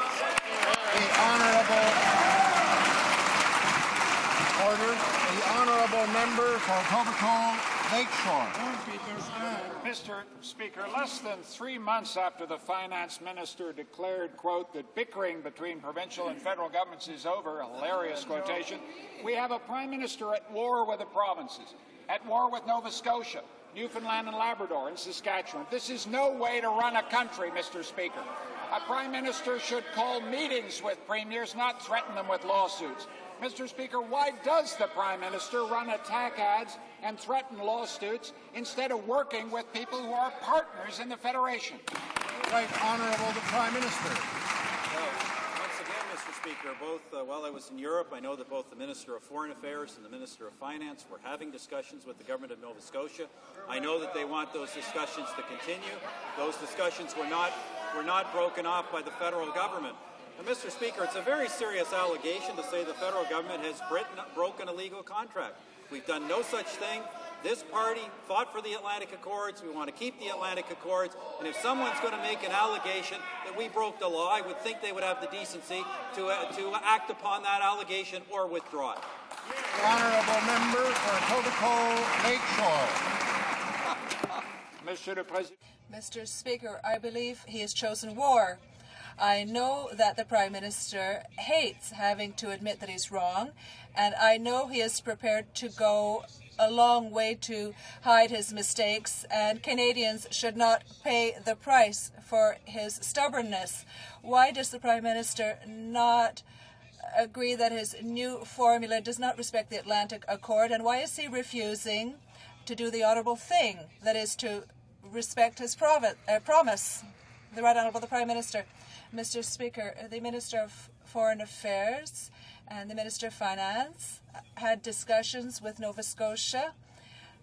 They heard the legitimate concerns expressed by the province, and they suggested things to correct these concerns by respecting the principles of the budget. This government is prepared to go back to the table at any time. The Honourable Member for Laurier-Sainte-Marie. Mr. Speaker, the Prime Minister left the G8 meeting proclaiming that he was the new environment champion, but this was a discounted agreement that was negotiated with no absolute target and no firm commitment. The Prime Minister boasted about the European territorial approach and saying that a green plan should take into account the specific nature of each country in meeting the Kyoto targets. Does the Prime Minister intend to apply this territorial approach domestically? The Right Honourable the Prime Minister, the government is prepared to cooperate with the provinces in the implementation of our plan to regulate emissions and the industries, and we would agree on certain arrangements with the provinces, but the federal targets are the minimum targets. The Honourable Member for Laurier-Sainte-Marie. Well, can the Prime Minister then tell us if he would agree to ensure that Quebec can meet the GHG reduction targets based on 1990 baselines, that is 6%, so as to ensure that the polluter pay principle will apply? Quebec has made efforts. This has to be acknowledged. And if the oil companies did not make these efforts, then they should be paying for it. Is that what the Prime Minister is saying? The Right Honourable the Prime Minister. Once again, Mr. Speaker, our targets are national targets, and these targets apply to each province, and they are larger for economies that have more economic growth. Mr. Speaker, at the same time, we are committed to respect the polluter pay principle. That is the principle in our plan. The Honourable Member for Rosemont-la-Petite-Patrie. Mr. Speaker, let's talk about economic growth. Since 1990, Cascade Pulp and Paper has reduced by more than 25% its greenhouse gas emissions while increasing its production by 20%. It's a wonderful example of absolute reductions. Cascade is an image of what has been done by the pulp and paper industry in Quebec over the past 2 decades. How can the Prime Minister explain that his plan would penalize Cascades and manufacturing industries in Quebec by refusing to take into account the total of the efforts that have been made in the past?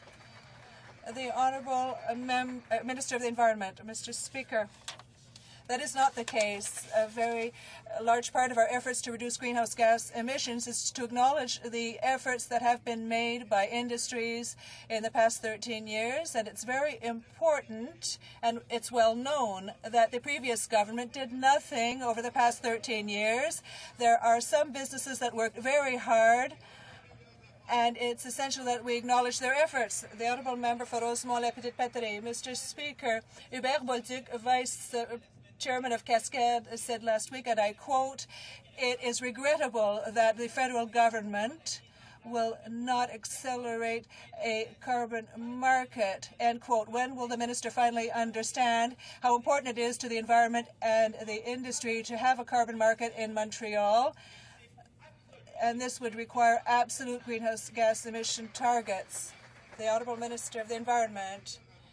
I can tell my colleague from Quebec that we support a carbon market. It's an important part of our efforts to reduce greenhouse gas emissions. And it's also important for our targets to be absolute targets. For the first time in the history of Canada, we have a Prime Minister and a government with a real plan to reduce greenhouse gas emissions by more than 20% over the next 13 years, an absolute target for this country. The Honourable Member for Toronto-Danforth. The government's broken promise fiasco on the Atlantic Accord and equalization has reached a new low. So far, what we've seen is the Premier of Labrador and Newfoundland and Labrador having to take out ads to call for a promise to be kept. The Premier of Saskatchewan snubbed.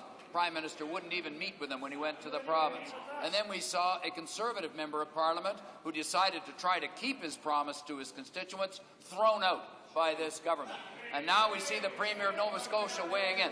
What's the Prime Minister's response? "I'll sue you." That's his response. What kind of a way to run a federation is that? Why not keep your promise, Mr. Right Honourable the Prime Minister. Mr. Speaker, the promise was to keep the Atlantic Accords exactly as they were signed. That is exactly what this government has done. What we are being asked to do by some provinces is to sign new side deals. This government will not sign new side deals. That is not the way we are running this federation. The honourable member for Toronto Danforth. Mr. Speaker, the Prime Minister could do the right thing. He could honour his promise. He could agree to sit down and make this federation work the way it should. Instead, the moment that people start to stand up for the people of their province, he hauls out the court documents. He's ready to lay them on the table. It's a tactic of intimidation, and it's not going to work to make this country strong. When is the Prime Minister going to do the right thing, honour his promise, and deliver to the people of Atlantic Canada and Saskatchewan what they have every right to expect, as he told them he would give it to them? Honourable the Prime Minister.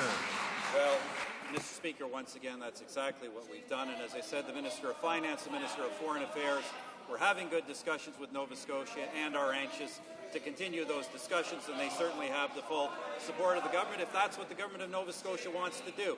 You know, Mr. Speaker, the fact of the matter is that equalization is an issue on which the provinces are divided. The NDP government of Manitoba wanted the inclusion of natural resources. The NDP government of Saskatchewan wanted the exclusion. What's the position of the federal NDP? Well, Mr. Speaker, they have no position on this or any other important issue because they know they're never going to be running the country. Honourable member for Halifax West. Order, please. Mr. Speaker, first we had the Finance Minister declaring peace in our time, even as he betrayed 3 provinces with his budget. Then we had the Foreign Affairs Ministers telling Nova Scotians, we'll see you in court over the Atlantic Accord. Now, today, we have the Prime Minister himself threatening Atlantic Canadians with court action. That's his answer to provinces who only ask that he keep his promises and honour a signed contract. Why should Atlantic Canadians have to go to court to get the Prime Minister to keep his promise? Honourable the Minister of Finance. Order. Well, Mr. Speaker, the history of this is fairly well known. The member who asked the question is a member of a party whose leader says that fiscal imbalance between governments does not exist in Canada. Yet he has the nerve to say that what is being done to redress fiscal imbalance between governments in Canada is somehow wrong. You don't even believe in the first place that there is a fiscal imbalance in Canada. So how does one redress it? There was the O'Brien Committee appointed by the former government opposite, appointed by the Liberal government, an expert panel that made recommendations to government, Mr. Speaker, which we modified. The honourable member for Halifax West. Mr. Speaker, the member for Cumberland-Colchester doesn't believe the Minister of Finance. The premiers of Saskatchewan and Newfoundland and Labrador don't believe the Minister of Finance. Even the premier of my province doesn't believe this flim-flam act anymore. If the Accord hasn't changed, how can he explain the 12 paragraphs of amendments in sections 80, 81, and 82 of his budget bill? Why won't he be honest with Canadians and honour the Accord? Honourable the Minister of Finance. As I'm sure the member opposite knows, Mr. Speaker, Nova Scotia, Newfoundland and Labrador are in a unique position. They are together because they had accords. Newfoundland and Labrador and Nova Scotia can operate under the previous equalization system until their agreements expire, but can permanently opt into the new system at any time. That is the reason for the provisions in Bill C-52 to create that option for those 2 provinces. Honourable member for Markham Unionville. He doesn't answer questions, so let's try another tack. Recently, the Prime Minister stated, I don't want to go to the market and say that we will allow a given transaction but prohibit another transaction. That would be a disaster, end quote. So it should have been a surprise for the Prime Minister when his Minister of Finance announced a review of some transactions. Does the Minister of Finance, or do the Minister of Finance and the Prime Minister, could they perhaps consult with one another before bringing about these economic disasters? The Minister of Finance. The member opposite asks about the economy. We have 450,000 new jobs since this government was elected. A great record for this government, Mr. Speaker. We have the strongest economic fundamentals in the G7. We have the best unemployment rate in about 33 years in Canada. We have the highest level of participation in the workforce in the history of Canada. All of this since the election of this government just 16 months ago. The honourable member for Markham Union. Well, I guess it was lost in translation, or as usual, he's lost on the economy. But, Mr. Speaker, the issue is foreign takeovers, and these are important. And that's why, in deference to the Prime Minister, we offered to stop calling it the Liberal Plan on Foreign Takeovers and instead call it the Gwynne-Morgan Plan. There's a broad consensus across the land that what we need is not a return to protectionism, but an urgent review of the Investment Canada Act to make sure we have the best tools to do what's best for Canada in the 21st century. So will the government adopt the Gwynne-Morgan Plan for an urgent review of the Investment Canada Act? The Honourable the Minister of Finance. You know, I could understand shortly after the budget, Mr. Speaker, that the member opposite would not have read it. But it's now since March 19th, more than 2 months.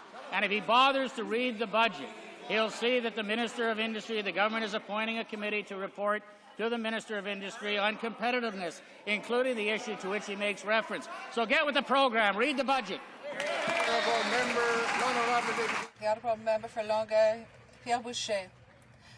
Mr. Speaker, with respect to the Kyoto Protocol, the Prime Minister is denying Canada's signature by not respecting certain commitments, and he can say that he's about to meet these promises, but Canada's contribution for 2010 should be double what it represents now, that is $2 billion rather than $1 billion. Oxfam Canada feels that this is not enough, and all international observers feel the same way. Will the Prime Minister respect the commitments that were made to help Africa? The Honourable Minister of International Cooperation. Mr. Speaker, the Prime Minister clearly indicated last week that Canada is well on the way to meeting its commitment to double its aid to Africa within the time frame. And the Financial Times reported recently that Canada was the only G8 country that would be meeting its commitments. The Honourable Member for Longueuil, Pierre Boucher. Mr. Speaker, contrary to what the Minister has said, we are very far from the target. According to Oxfam Canada, Canada spends less for AIDS than other countries if we take into account the size of its economy. And we are talking about people who are in need of aid. Will the federal government finally respect its word and meet the 0.7% of the GDP in international aid, as was the commitment for the millennium? The Honourable Minister of International Cooperation. Mr. Speaker, I have good news for the Honourable Member. Our government always keeps its promises and meets its commitments.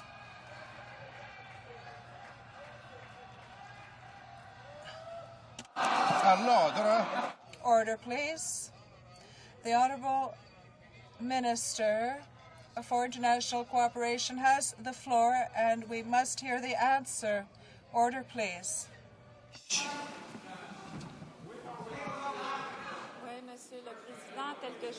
Mr. Speaker, as I was saying, we will double aid to Africa by 2008-2009, and international aid will double by 2010-2011, and these are the measures that were contained in the budget. With respect to HIV and AIDS, the government has already announced a series of initiatives in partnership with the Bill Gates Foundation, and another one for $120 million last December. The Honourable Member for Saint-Jean. Mr. Speaker, the media have said that 40% of contracts awarded by National Defence are done without any RFP. That would be double the number from 2 years ago. And notwithstanding what the government has said, emergencies in Afghanistan don't justify this approach. We know that the Minister of Defence is a former lobbyist, so we might wonder who the minister is trying to advantage. Is it favoritism or incompetence by the minister? And that is debatable when it comes to awarding contracts at National Defence. The Honourable Minister of National Defence. Speaker, I'm pleased that the member brought up the subject of procurement, because we're quite proud of procurement. Our government is committed to rebuilding the armed forces, and day by day we're doing that. And since we have been in power, we've acquired additional guns for the artillery, additional Nyala armored vehicles for the infantry. We've ordered strategic airlift. We've ordered tactical airlift. medium to heavy helicopters. We have ordered 2,300 commercial and military trucks. We've ordered supply ships. We've ordered tanks. The Honourable Member for Saint-Jean. Mr. Speaker, there is a lot of haste to help one's friends, but to help the 55% of Quebec's share in aeronautics, well, then they say that the free market should prevail. If the minister wants the market to prevail, why is he not accepting the Airbus offer, which it says is capable of providing 55% of the spin-offs to Quebec and could, besides that, save the taxpayers $2 billion? The Parliamentary Secretary to the Minister of Public Works. Thank you, Mr. Speaker. We are buying equipment for the armed forces because after 13 years of cuts by the Liberal government, we have to buy equipment, and we are doing this with a process that is open and respects all of the procurement rules, and we are doing this in the best interests of Canada and our forces. The Honourable Member for Bourassa. Mr. This weekend, the Minister of Foreign Affairs was forced to admit once again that his evidence before a joint committee on the scandal of Afghan prisoners wasn't quite true. The minister claimed that I was confused last week when I brought the issue up. It's clear that he's the one that was confused. He now says that instead of 4, we have 6 cases of allegations of torture. Mr. Speaker, how many times are the 3 amigos in Defence, Foreign Affairs and Public Safety going to mislead the House before they have to deal with the consequences? The Minister. Clear then, as I will be now, in stating that there were 4 complaints that were received by Canadian officials after the enhanced agreement, which was on May the 3rd. And if the honourable member would just give me a moment, there were 2 prior to that, Mr. Speaker. There's no misunderstanding whatsoever. The only confusion that exists on this file is in the mind of the member opposite. Honourable Member for Bourassa. It seems he's the only one who thinks about that, Mr. Speaker. The deception, cover-ups and misinformation that comes from this government is a slap in the face to our soldiers who are serving Afghanistan. The time has come to stop misleading and come clean to Canadian people. Between 2002 and April 2006, we know that the Canadian troops transferred 40 detainees. How many of these Afghan detainees alleged torture and abuse by the Afghan authority? How many since? What is the government plan to deal with the Afghan detainees captured and transferred by our troops if they allege that they were tortured by the Afghan authority? Canadians deserve the truth. Where's the plan? The Honourable the Minister of Foreign Affairs. Well, Mr. Speaker, the plan obviously consists upon improving upon the shortcomings that were left by the government opposite. We signed a new enhanced agreement. There have, since that time, been 4 allegations which we have passed on to Afghan authorities. We've also involved the Afghan Independent Human Rights Commission as well as the Red Cross. Prior to that, we'd received 2, Mr. Speaker. We are following this improved process that provides for greater transparency and openness. This is exactly what we've attempted to do, Mr. Speaker, from the very beginning. Unlike the member opposite, who is continuing to spin out misfacts, information that's not in keeping with the truth, Mr. Speaker. That's what the honourable member opposite's doing. We're dealing with it in a truthful fashion. Honourable member for Vancouver South. Mr. Speaker, let me repeat. Last week, the Minister of Public Safety said that 4 allegations of detainee torture have come to light in Afghanistan. The Minister of Foreign Affairs said there are 6 in total. His staff had to clarify it twice later on. Is any one of them right? Do they even know which one of them is correct, if at all? Which of these ministers is actually in charge of this important issue of detainee torture? The Honourable the Minister of Foreign Affairs. Speak slowly, Mr. Speaker, so the member opposite will understand. There were 4 plus 2, which equals 6. And, Mr. Speaker, I'd like to point out that since the signing of the new enhanced agreement just a month ago, in addition to the visits, Canada has worked with the Afghan Independent Human Rights Commission.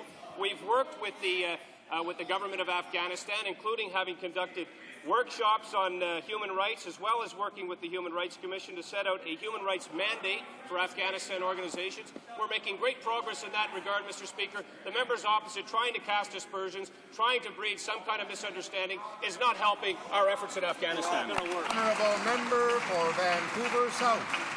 Mr. Speaker, as we have seen in the bungling of this detainee torture issue, no minister appears to be in charge of this file. We know from the Foreign Affairs Department's own report that torture is all too common in Afghanistan and corruption is rampant in the country. TV stations are raided by the Attorney General for being critical of him. Under these circumstances, could the Prime Minister guarantee that detainee torture allegations will be vigorously and independently investigated? The Honourable, the Minister of Foreign Affairs. Well, of course, Mr. Speaker, that's exactly what we're doing and working closely with Afghan officials. We have our ambassador to Afghanistan, Arif Lalani, working explicitly on issues such as this inside the Afghanistan government. Mr. Speaker, we have taken steps, of course, to deal with these allegations. We are continuing to work closely with the independent Afghanistan Human Rights Commission as well as the Red Cross. Mr. Speaker, unlike the members opposite, we're not just talking about these things, we're actually doing something to improve the lives of Afghans. The Honourable Member for Essex. Mr. Speaker, day after day, the Liberals and the NDP feign indignation and pretend to care about action on climate change and the environment. But here's an inconvenient truth. While Liberals and the NDP talk about action on climate change, their irresponsible actions in the House speak louder. These very same Liberal and NDP members are actively delaying the budget implementation bill and billions to clean and protect the environment. Mr. Speaker, can the Minister of the Environment tell Canadians what critical environmental funding is in danger because of silly Liberal and NDP political games? What environmental action are they trying to delay, Mr. Speaker? The Honourable, the Minister of the Environment. Thank you very much, Mr. Speaker. As usual, Mr. Speaker, I'll just give the facts. Great. $30 million. 30. Order. You don't believe what you're going to say. Order. I know there's a lot of enthusiasm for facts. The question period, and here we're going to get some from the Minister of the Environment. We've got to have some order so we can hear. The Honourable, the Minister of the Environment has the floor. Speaker, the environment's not a laughing matter. We have $30 million for the Great Bear Rainforest in the riding of the NDP member for Skino-Bulkley Valley. This is one of the few coastal temperate rainforests that this government is taking solid action to preserve. $225 million for the Nature Conservancy of Canada to help protect ecologically sensitive lands, Mr. Speaker. Mr. Speaker, the opposition should stand up, support a great budget, support a budget that will support the environment, and not let this important investment die. Honourable Member for Parkdale High Park. Mr. Speaker, just weeks after the senseless killing of Jordan Manners and hours after a rally in his honour, another Toronto neighbourhood this weekend was rocked with gun violence. The Conservative strategy isn't working, Mr. Speaker, because it doesn't keep its word. They broke their promise to fund 2,500 police officers. They broke their promise to invest $50 million for youth-at-risk programming. And all the while, the illegal guns continue to flood across our borders from the U.S. When is this government going to get serious about stopping the flow of guns across the border? And when is it going to fulfill its promise on youth crime prevention? The Honourable, the Minister of Public Safety. Mr. Speaker, first our hearts go out to those who have been impacted with the loss recently in gun crime in Toronto.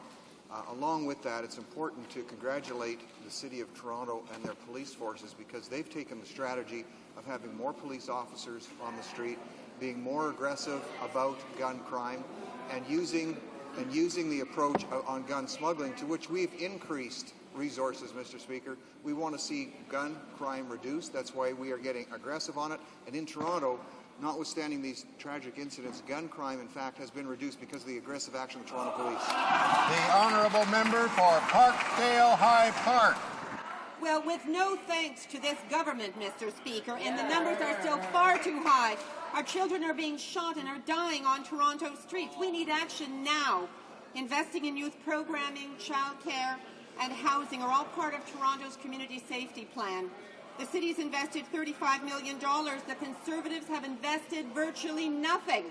Broken promise on youth programming, broken promise on childcare spaces, and no money for housing. Is it that Toronto families just can't trust this government to keep its word because it never intended to keep its promises? Or is it that it just doesn't care? Honourable, the Minister of Public Safety. Mr. Speaker, most people realize we've significantly increased resources when it comes to reducing crime. We have followed through with our commitment to see 1,000 more RCMP officers from coast to coast.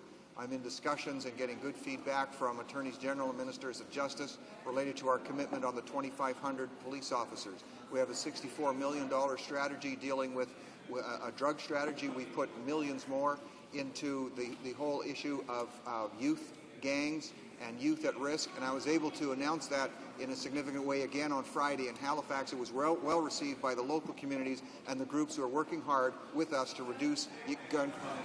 The honourable member for Sydney, Victoria. Mr. Speaker, the Prime Minister's trip to the G8 meeting last week was a major failure. Foreign aid advocates, whom he refused to meet, have singled out this government and this Prime Minister of failing Africa. Mr. Speaker, order here. He's reduced Canada's pledge, refused any progress, and he's shifted his focus. I thank the honourable member for assistance. I've said it several times. Mr. Speaker, he has reduced Canada's pledge, refused any progress, and he shifted the focus away from Africa. With our country being one of the richest, why are we showing the poorest results? And when is this Prime Minister going to stop this embarrassment and keep Canada's promise to the poorest of the poor? The Honourable the Minister of International Cooperation. Yes, Mr. Speaker. Precisely what the Prime Minister did last week.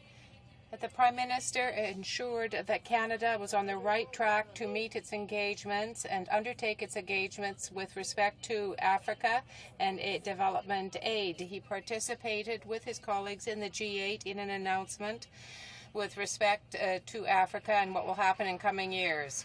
Victoria. Mr. Speaker, when the Prime Minister was questioning Germany about his failing record in Africa, he says, and I quote, "In the case of Canada, we have a different neighbourhood than Europe." Mr. Speaker, what an embarrassment.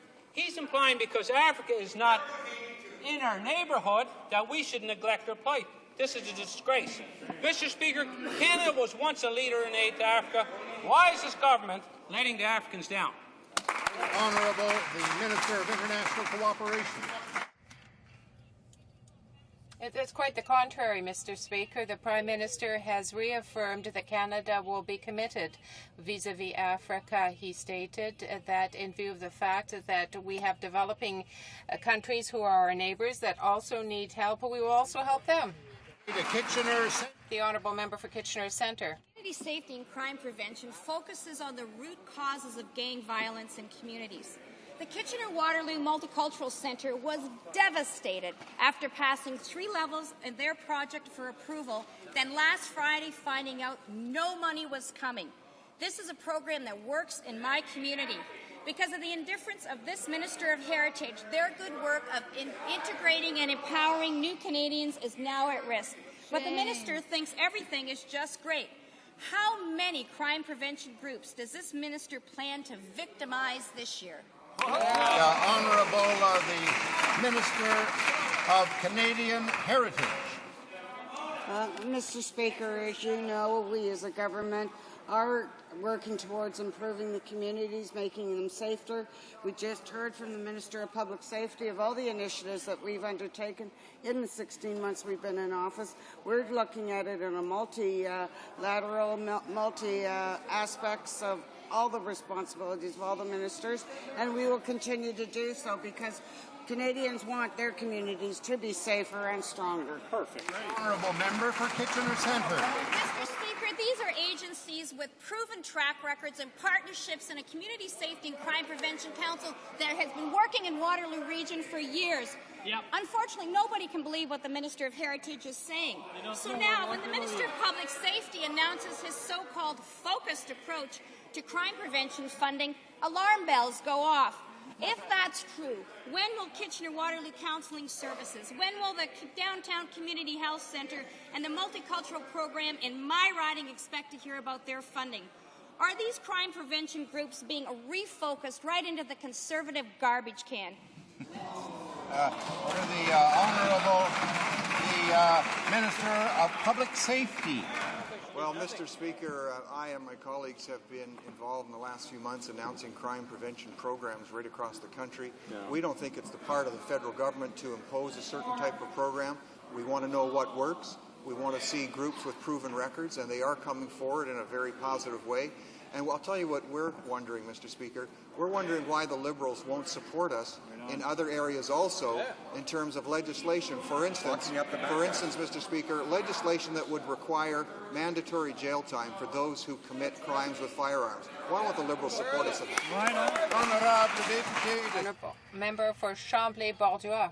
Mr. Speaker, the Minister of Labour is playing with smoke and mirrors again. He's ignoring those workers who have spent their life in this country and who lose their jobs at age 55. It's hard for these people to be retrained. What is the Minister of Human Resources waiting for to present a real program for income support for those older workers who are the victims of massive layoffs? What are they going to do? Just wait until their retirement? The Minister for Human Resources. Very important that the member ask that question. As the member may know, Canada has established an agreement with the Government of Quebec regarding a targeted initiative for older workers. A number of discussions are underway right now, Mr. Speaker, with various companies and sectors around the province of Quebec regarding this issue, and I'll be happy to say a little bit more about this in the days ahead, Mr. Speaker. The Honourable Member for Joliette. Mr. Speaker, I would ask the Minister of Labour if, as we are told, it is his intention to bring in a Ways and Means notice to change the Bankruptcy Act with the amendments that have been and changes that have been requested by the National Assembly, and also to have that fast-tracked. The Minister of Labour. Mr. Speaker, at a certain point, we have to try to undo an impasse. The time has come. We have to do something for those employees who lose their salaries because of bankruptcy. Yes, we are going to bring in legislation that will take into consideration the amendment that is sought, and also we will deal with the Senate and the new draft. Mr. Speaker, smaller museums that contribute to a community's vitality are being completely neglected. This government throws out big numbers, but those are for national museums. What about local museums? They're being starved by mean-spirited conservative cuts. Funding for the Museum Assistance Program is at its lowest level ever. Will the Minister of Canadian Heritage commit to reinstate and then increase funding for the Museum's Assistance Program? Honourable the Minister of Canadian Heritage. Wow, is that weak? Mr. Speaker, we've been very consistent. We do support our museums. We recognize our responsibility not only to our national museums, but those museums right across the country. As I've indicated, there are 2,500 of those museums, and we're providing the help where it's most needed. In fact, under the previous government, less than 30% of the requests for summer student help have been met, and that's why we increased that amount by $10 million over the next 2 years, and that's really going to help the museums where they really need it. Honourable Member for Barrie. Mr. Speaker, Budget 2007 was a great budget for the people of Ontario. In fact, countless prominent Ontario provincial Liberals have praised it. Premier Dalton McGuinty said it represents real progress for Ontarians. The Finance Minister said there were real positives for Ontario, and the Minister of Intergovernmental Affairs said it delivered real results for the people of Ontario. But federal Liberals don't agree and are delaying the budget implementation bill. Can the Minister of Finance reveal to Ontarians what silly Liberal political games will cost our province of Ontario? Honourable the Minister of Finance. What a great question, Mr. Speaker. There is substantial support for the budget in the Liberal government of Ontario, and no wonder. $1.4 billion, more than that, in benefits for the people of Ontario. In the environment, $586 million to reduce greenhouse gas emissions and air pollution. In skills training, $574 million for labour market training. In health, important to all of the people of Ontario, more than $200 million to help reduce patient wait times. And in science and technology, moving ahead $50 million to Waterloo's Perimeter Institute for theoretical physics. Not only that, Mr. Speaker, but almost $1 billion. The Honourable Member for Ottawa Centre. Mr. Speaker. Mr. Speaker, this government took Ed Broadbent's ethics package and tried to rebrand it as theirs. Ordinary Canadians were told they could expect a new way of doing business, accountability and transparency. Instead, what we have is business as usual. Nearly half of all military contracts are awarded to firms without any type of competition. Will the Prime Minister tell Canadians when this government expects to begin doing business in an open and fair way? When will he bring his own Accountability Act into force? And when will we get accountability, Mr. Speaker? Honourable, the Parliamentary Secretary to the Minister of Public Works.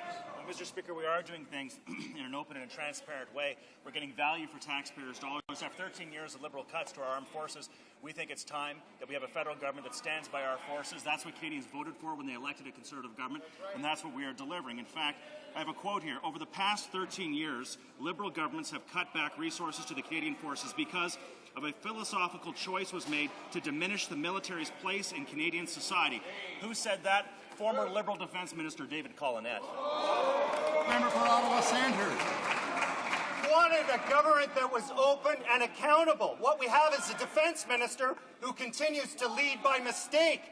Now he's giving away contracts paid for by hardworking Canadians without any competition. And who's checking his homework? Well, guess who? The Minister of Public Works, the unelected minister, who isn't accountable to anyone. Mr. Speaker, this government doesn't get it.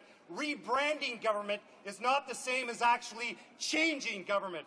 Will the Prime Minister bring in the Accountability Act and apply the rules to all members of his party, to all members of his cabinet, so we can...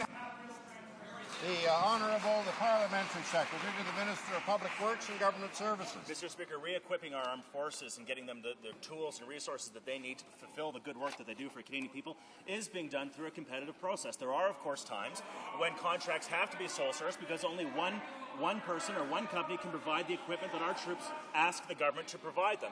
In every opportunity that there is opportunity for a competitive process is used. When there has to be a process through sole sourcing, it's always done in order to get the best value for taxpayers' dollars. We're following all measures of accountability. We're re-equipping our forces. We're doing what Canadians elected us to do. The Honourable Member for Laval-Les-Îles, Mr. Speaker, the Minister of Heritage is trying to hide the museum's problem under a pile of figures. But the problems caused by the cuts to the Museum Assistance Program have been very serious. There will be negative effects for quite a number of exhibits, and some exhibitions have even had to be cancelled because of the cuts. There has been a disastrous effect on the cultural community. Rather than increasing aid to the assistance program, it has been cut. Mr. Speaker, as I reiterated, we are committed to museums, and in fact, Mr. Speaker, this past year, we will be spending $267 million this year to museums right across this country. And, Mr. Speaker, that's a $31 million increase over previous funding by the previous government. The Honourable Member for Edmonton Centre. Mr. Speaker, my constituents don't care about political games. No. My constituents don't care for excuses. My constituents care about the things that affect their daily lives, like a better health care system. In the 2007 budget, the government invested considerable amounts of money to improve the healthcare system, particularly to reduce wait times, to improve the electronic health files, and also to help people who have spinal cord injuries. But the Liberal and NDP just don't care as they delay the budget bill. They never did. Can the Minister of Health reveal to Canadians what health funding will be lost because of cheap Liberal and NDP partisanship? Yeah. Honourable, the Parliamentary Secretary to the Minister of Health. En effet, Monsieur le Président. Indeed, Mr. Speaker, the action of the Liberals has impeded certain projects. Here are a few examples. $600 million for reducing wait time. there is also money for Genome Canada research, and there are various other forms of funding for voluntary associations. This is the type of thing that is the result of the time for question period has now expired. Tabling of documents, dépôt de documents.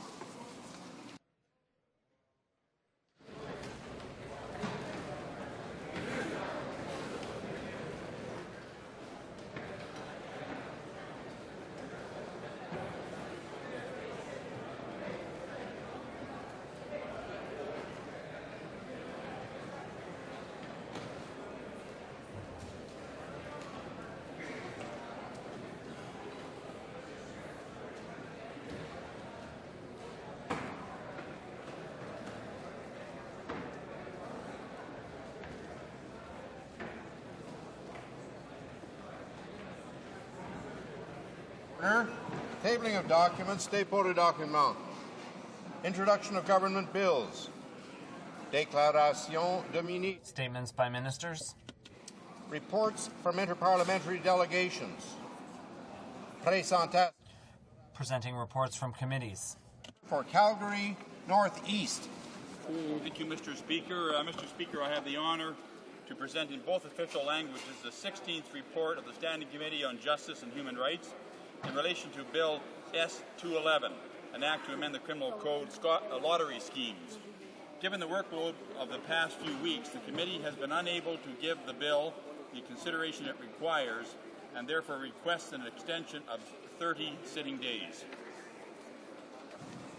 Pursuant to Standing Order 9713A, a motion to concur in the report is deemed moved, the question deemed put, and a recorded division deemed demanded and deferred until Wednesday, June 13, 2007, immediately before the time provided for private members' business. The Honourable Member for St. John's East. Thank you, Mr. Speaker. I have the honour to present in both official languages the 17th, 18th and 19th report of the Standing Committee on Citizenship and Immigration, entitled Citizenship Revocation, the question of due process in respecting charter rights, updating Canada's citizenship laws, immigration applications from areas affected by war, civil strife, or natural disasters. The Honourable Member for Sudbury. Mr. Speaker, I have the honour to present in both official languages the 8th report of the Standing Committee on Government Operations and Estimates. Mr. Speaker, the committee has considered the matter of government real estate and heritage buildings and the sale thereof and leaseback, and we have agreed to report it. Thank you. The Honourable Member for Cambridge. Thank you, Mr. Speaker. I too have the honour to present a report today in both official languages. Mr. Speaker, this is the 54th report of the Standing Committee on Procedures and House Affairs. This one is concerning the Conflict of Interest Code for members. Mr. Speaker, I want to note that the report is the result of extensive work by the subcommittee charged with reviewing the code and the disclosure forms of members. And I'd like to take this opportunity to thank the members of that subcommittee, led by the chair of the subcommittee, the Honourable Member from Lanark, Frontenac, Lennox, and Addington, for their hard work. I would also like to point out the extensive amount of work done by the research analysts of the Library of Parliament for their assistance to the members, as well as the clerk and the para-committee staff who patiently sat through numerous and lengthy meetings. Mr. Speaker, if the House gives its consent, I would like to ask for concurrence in the 54th report later this day. Presenting reports from committees. Dépôt de Introduction of private members' bills. First reading of Senate public bills. Motion. Motions. Member for Cambridge. Thank you again, Mr. Speaker. Member for Mississauga South is rising on a point of order. Yes, Mr. Speaker. With regard to the 54th report of the Standing Committee on Procedure and House Affairs, the chairman of the committee is asking for concurrence immediately without the House being aware of whether or not there is a change being proposed either to the conflict of interest guidelines or indeed to the standing orders. It would be helpful to know before voting on something which may affect members of Parliament. The copies of the report, I'm sure, are available. The member can see them. Well, they've been tabled. The honourable member for Cambridge is seeking consent. Yes, Mr. Speaker, I am seeking consent. I think if you ask, you'll find that all the whips in the House have spoken and have agreed. This is a report that was done by an all-party committee. Members from all the House participated in this as well, Mr. Speaker. There were a number of committee meetings where other members participated in this. If the member wants to do a little bit of work, he might be able to find that report. However, Mr. Speaker, I have discussed this with all parties, not all members, because there's 308 of them, Mr. Speaker, but all the leaders of the parties as well as the independents. And yes, Mr. Speaker, I am asking for unanimous consent, concurrence of the 54th report of the Standing Committee on Procedures and House Affairs concerning proposed changes to the Conflict of Interest Code for members presented to the House earlier this day. Does the Honourable Parliamentary Secretary have the unanimous consent of the House to propose this motion? Agreed. La Chambre l'a entendu. The House has heard the motion. Is it the pleasure of the House to adopt it? Agreed? Carried. Motions. The Honourable the Government House Leader. Thank you very much, Mr. Speaker. I would like to move that, pursuant to Standing Order 27 sub 1, commencing on Wednesday, June 13th, 2007, and concluding on June 21st, 2007, the House shall continue to sit until 10 p.m.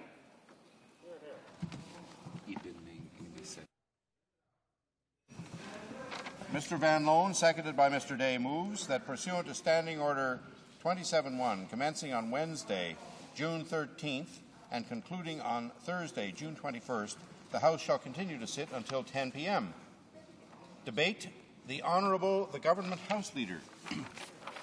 Thank you very much, Mr. Speaker. And this is, of course, a motion that can be made one day a year. It's not Christmas or Groundhog Day. It's this day, the 10th day before June 23rd. And it is a motion that can be made to allow the House to sit late hours into this evening. I know that many members look at that portion of the calendar and they see possible extension of sitting hours. They think that means we get to leave early for summer vacation. Potentially, that's not what it means. What it means is that we can, potentially under the standing orders of this House, sit and work late, work to get as much of the people's business done as possible, because there are very important priorities, of course, for Canadians. Now, I will bare my soul here and tell you that it was not always my intention to move this motion. It was my hope that wouldn't be necessary, because I was hoping that we would be making good progress. For example, C-52 in particular, the Budget Implementation Bill, was a bill which we believed we had an understanding with the other parties. In fact, it had been shaken on by the member for St. Catharines, a member from the Liberal Party for Scarborough, and others, that it would be over to the Senate by June 6th. However, somewhere along the way, the Liberal Party sought to treat it a little bit differently, and as a result, we're still debating it here almost a week later than we thought it would be over at the Senate. And as a result, of course, we've lost considerable time to deal with other priorities for Canadians. And I did want to talk a little bit about what those other priorities for Canadians might be. But firstly, I do want to focus on that number one priority, which is the priority of that C-52 Budget Implementation Bill. Because as we've heard from many people in the House today, if that bill does not pass, there are a number, by the time when basically the House rises for the summer, if we don't have that dealt with, there are a number of very, very important priorities for Canadians, financial priorities on issues that are important to them, that will be lost. That is because it is a bill that depends and reaches back to the previous fiscal year to spend funds, and those funds have to be allocated. The bill has to be passed, achieve royal assent, in order for those funds to be available in that fashion. And if not, they are lost. And some of those examples are ones that we've heard about today. And the one that's at the top of my personal list is the $620 million in the budget for the Patient Wait Times Guarantee Trust. This is money that is allocated to assist provinces in addressing what is one of our number one priorities, one of our top 5 priorities, actually, I should put it that way, from the last election. and that is achieving a patient wait times guarantee, helping people to get the kind of health care they need on a basis that is reasonable, that is practical, that is clinically sound. We've seen for too long, we saw actually patient wait times under the previous government actually double in length. And we have this much vaunted Canadian healthcare system that we all purport to believe in. But if we really believe in it, we have to see that it works. And an important part of it working is that Canadians should receive the health care that they need on a timely basis. That is what this money, this $612 million, is specifically aimed for. I know the provinces are very anxious to receive these funds. It means a great deal for a lot of provinces. And I know in my own province of Ontario, that means about $200 million plus of real money that they need for their health care system. And I know that the same thing, together with other elements, will mean for the province of Nova Scotia for health care $639 million, including the transfer there. And there's also similar money throughout the country. So we're talking significant funds. There's other elements in the budget. Much of that transfer won't be lost, as I said, because it's in the main budget funds. But the patient wait times guarantee money, that $612 million is money that will be lost if we don't deal with that on a timely basis. Another one that's very important is the $1.5 billion that is there for the Clean Air and Climate Change Trust. That's to help the provinces implement their plans to reduce greenhouse gases. It's, again, very, very important. On January 4th of this year, the Prime Minister addressed Canadians and identified what our priorities would be in government this year. And one of those major priorities was taking real action on the environment. We've just seen that at the G8 summit, where in the summit declaration, Canada's approach, an approach that is dramatically different than it was for 13 years under the previous government when greenhouse gas emissions rose dramatically regardless of the commitments they took on. Now we have an actual plan that results in real reductions, an actual plan that does that in both the short and medium term, but also, very importantly, in the long term. And it is that approach by the Canadian government that was hailed, not just by world leaders, other G8 leaders, but by journalists from around the world, by special interest groups. The World Wildlife Fund, for example, had issued a statement, again heralding Canada's approach as a model, as an example. And the reason it's held out as a model and an example is because it is an approach that shows that regardless of how lousy your track record may be, and this is important for a lot of the major emitters that were not part of the arrangements up till now or didn't have obligations under Kyoto to implement, major emitters like China, like India, like Brazil, like the United States, to get them to come to the table and realize that if we're going to take on the challenges of addressing greenhouse gas emissions, take on the challenges of turning around the risk of climate change and what it can potentially do to our world, that we're going to have to take action in the long term. And that's that approach of Canada that's being held out as a model. But an important critical component of that approach is engaging and involving the provinces and ensuring that they have in their hands the resources that they need to be able to deliver. A big part of that is that $1.5 billion of Eco-Trust money, the Clean Air and Climate Change Trust money. And again, I'll underline it. If we don't get C-52 passed in time, that money will be lost. So this is where that delay and obstruction that the Liberal Party in particular has been conducting has been very, very harmful to the interests of Canadians who care about the environment. But in fact, even those who don't care about the environment, because even if they don't care about it, it does affect them. And it is important for all Canadians that they do have that healthy environment. Another example of the money that could be lost if C-52 isn't approved, if the Liberal obstruction is successful, is the $400 million for the Canada Health Infoway project. This is state-of-the-art technology so that people can have better health care, taking advantage of technology to improve our healthcare system. $400 million, again, something that's very important for the provinces to be able to deliver on the health care they need to Canadians, to their residents. And again, something that if the Liberals are successful in their delay and obstruction plan here will be lost if we don't get it dealt with and achieve royal assent in the near future. There's another one that is particularly of interest to me because it does have resonance in my part of Ontario. In fact, the announcement was made in York Region, where I live and where my constituency is, and that was $225 million to protect endangered spaces spaces, working in conjunction with groups like the Nature Conservancy of Canada, endangered species, sensitive lands that otherwise might be lost to development, but to actually acquire them, or if not acquire them, put in place the kind of conservation easements that ensure that they will be protected in their natural state for the foreseeable future, for as long as our legal regimes remain in place. And that's basically, as life continues as we know it, for that long. And that money is very, very important. But that money will be lost. And the potential to protect those endangered lands will be lost, again, if we cannot get the budget implementation bill passed in the appropriate time.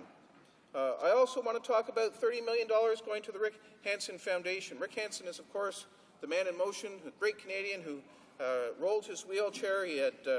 He still a very, very strong personality, great activist for his cause, spinal cord research, and he suffered an injury, but he showed that it didn't hold him back, and he did his cross-the-world tour. I think it was around 1984 that he started, and it was an inspiration to all of us, but the work ongoing from the foundation, from the money he raised then, is important, and we have $30 million that we would like to see dedicated to that foundation. That $30 million would be lost if the Liberals have their way and they delay and obstruct this bill past the deadline we're dealing with.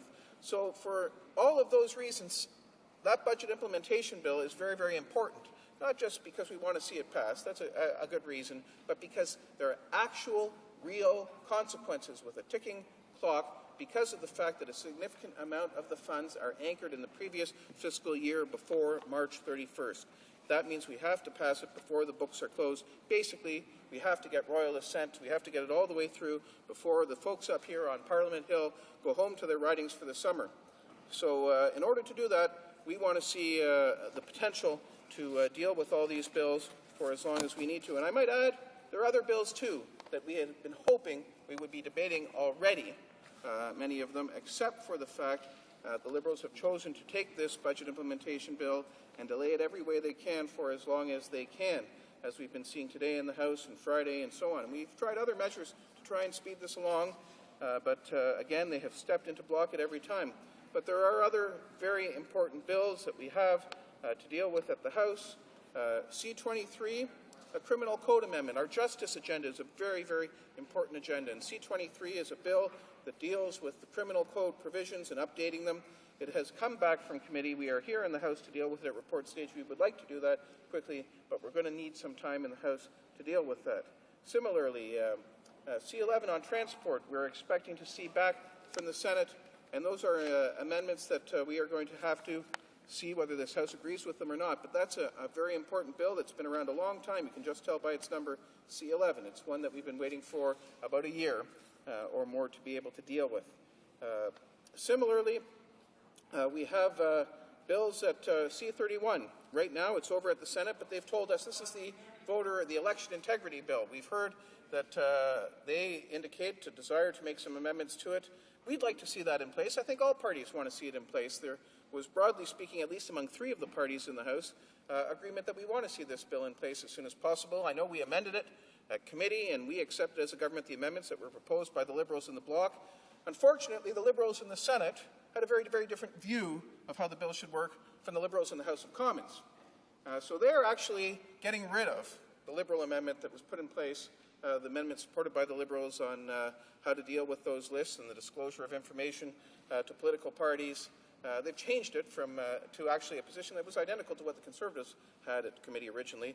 But as a result of that, the Senate deciding that they don't agree, the Liberals in the Senate deciding they don't agree with the Liberals in the House of Commons means we as the House of Commons have to deal with that bill one more time once they've dealt with it. So we're waiting for that little ping-pong game between the Liberals in the Senate and the Liberals in the House of Commons to come to an end. And when it comes to an end, hopefully we can achieve a resolution that we all agree on and see that our elections will proceed in the future with a greater degree of integrity and probity, something I know is very important to all parties and all members of this House. There's another bill that's come back after a long stay at committee, and that's C-42, the Quarantine Act, a very important bill on health matters. That's something that we would like to be able to deal with. There's one that I know the opposition House Leader, the member for Wascana has been very generous in showing a willingness to fast track, to deal with very quickly, and we're hoping to have it on report stage from committee to deal with it here in the House very, very soon. I think we're in a position where we can almost do that right now, very soon. I know that we have other parties that want some level of scrutiny, so the very generous offer of the opposition House Leader was not one that we were able to, well, we took it up, but not everybody did. But certainly we can seek to try and get it passed as quickly as possible in as many stages as possible. I would like to see it complete its stay here on the House of Commons side and go to the Senate. That's the one to deal with the Olympic symbols. And this is an important bill for the folks that are putting together the Olympic Games in Whistler and in Vancouver for 2010. And it's important because it deals with copyrights and trademarks and the like. And we all know how challenging it is to put on these kind of games in this day and age. And the ability to protect your copyrights, to be able to deal with your merchandising, to be able to generate that revenue, to support the athletes, to support the games, to support the legacy venues that will be constructed as a result of that is important to the people that are involved, whether it be the athletes or the organizers or the people in those communities that will benefit from the legacies. But that's a bill that we would like to deal with here. And you know, there are other bills that we're waiting on. C-51, the Nunavut Inuit land claims, C-59 video piracy. It's just been introduced, but you know, I've been reading in the newspapers. This is a very important bill to try and create some meaningful consequences when people engage in illegal videotaping of major films, and then with the ultimate objective, obviously, of putting them onto, if you will, a black market to sell them illegally without the copyright rights to it. But that's something that's been hurting the film industry, and we know that in places like Vancouver and Toronto, the film industry has become very important.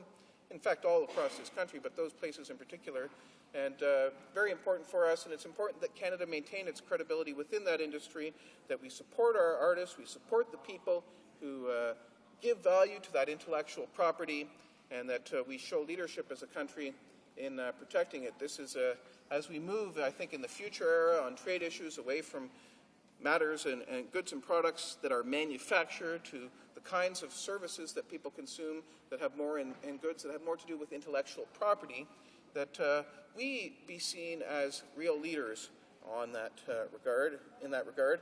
And as I said, there are media reports suggesting that all parties actually support this bill, so we'd like to be able to move with that one quickly. There's another one that we have recently introduced to support the Red Cross, Red Crescent, in the adoption of a new symbol. And we have to do it here in Canada through legislation because of a charter that exists, but that's to create kind of non-denominational additional symbol that can be used.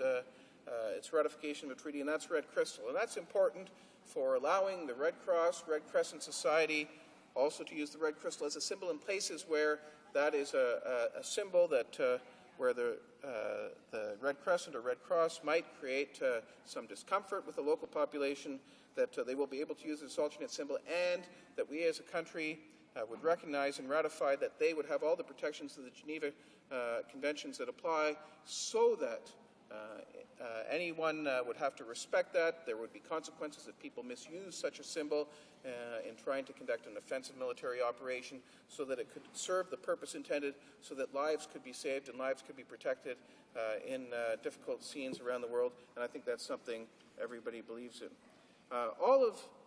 These are all bills that are on the House calendar, all of them that I've spoken about. They're all bills that are in front of us that we would like to be able to deal with. But you know, there are some that are still at committee. And I didn't even speak about First Nations land management. That's another one that we have back from the Senate. It was a bill launched in the Senate. But there's some that we'd like to seek House passage for that we have at committee, that we'd like to see back from committee. Some that are coming, we thought, a little bit sooner. C6 aeronautics. They've actually been doing clause by clause now for almost a month. So I'm glad to see that the committee is being that attentive, but it's a bill that's important we would like to see. There's one that I really hope committee deals with soon, that's C-32, impaired driving. Again, I've spoken about the importance of justice and making our streets and communities safer. It's one of those 5 cornerstone priorities of this government when we ran in the last election. It was restated on January 4th by the Prime Minister as another priority. We've actually had some good progress, I should acknowledge, on getting some of those bills finally through the House on the justice front. It wasn't easy. Some of them, like C-10, stayed at committee. This is mandatory penalties for gun crimes. You would think when you listen to the politicians speak that there's a great consensus on the importance of mandatory penalties for gun crimes. I mean, even the Liberal Party ran with that as one of their key elements in their platform in the last election. However, when it came to committee, things were a little bit different. And there the Liberal Party actually gutted the meaningful parts of the legislation. We had to, and they also held it up there for 252 days, 252 days at committee. So fortunately that time has passed, and thanks to the support of the New Democratic Party, we were able to put some teeth back into that legislation and make it meaningful so that we will be able to have some meaningful mandatory penalties for those gang members, for those crooks, for those criminals that want to terrorize our communities with guns and commit violent acts, that they will face real consequences, consequences that they can't get out of, mandatory penalties, meaning that when they commit an offense like that, they will have to go to jail. There will be no more get-out-of-jail-free card. There will be no more house arrest as a solution. They will actually have to serve real jail time on some of these offenses, and some of them, where there already were mandatory penalties, they will be tougher and stronger mandatory penalties so that we can take real action. I know that these are important issues, justice issues for Canadians, and that gun legislation is a part of it. But there's another one which we're waiting for from committee, which I referred to, which is C-32, impaired driving. And this deals with the effort to try and deal with, right now it's very easy to deal with impaired driving on alcohol. We have breathalyzers and standards. But a much more difficult element is that driving that is impaired through the use of other illegal substances, of other controlled or narcotic substances, illegal substances that, in simple terms, drugs. People that use drugs and abuse drugs and then proceed to drive a vehicle are just impaired, if not more impaired, as someone who's consumed alcohol in excess. The consequences in terms of risk to other drivers on the road are just as great. The consequences in terms of what it can mean to the loss of life and the injury to changing the lives of families that are absolutely shattered by that kind of behavior when an accident occurs. And, some people say that it is with regret that I must interrupt the government House Leader. But meanwhile, we're having questions and comments, and the honourable member for Vancouver East has the floor. Well, thank you very much, Mr. Speaker, and certainly the government has the prerogative to rise today on this particular day and move this Standing Order 27-1 for extended hours. But I do think that we have to question the sincerity and the genuineness of what the government is actually doing here today. We've just heard a 15 or 20-minute speech from the government House Leader, I think the longest I've heard him give, outlining the whole list of government bills. But when you really look at the legislative agenda here, Mr. Speaker, one can actually see that if there is an urgency, if there is a crisis, it's something that's actually being manufactured by the government in terms of the lack of management of their own agenda. And I'll certainly go into that when it becomes my turn to speak. But I want to ask the government House Leader that if he's truly committed to dealing with all of this business that he's listed, then why wouldn't he commit to having this House sit until what the calendar tells us, which is June 22nd, the regular hours, dealing with business, allowing the committees to function, to have question period? It seems just a tad curious that he is using this standing order today allegedly to force through all of this business when really the calendar already tells us that we have adequate time to do not only that, but all of the other business that is very legitimate in this place.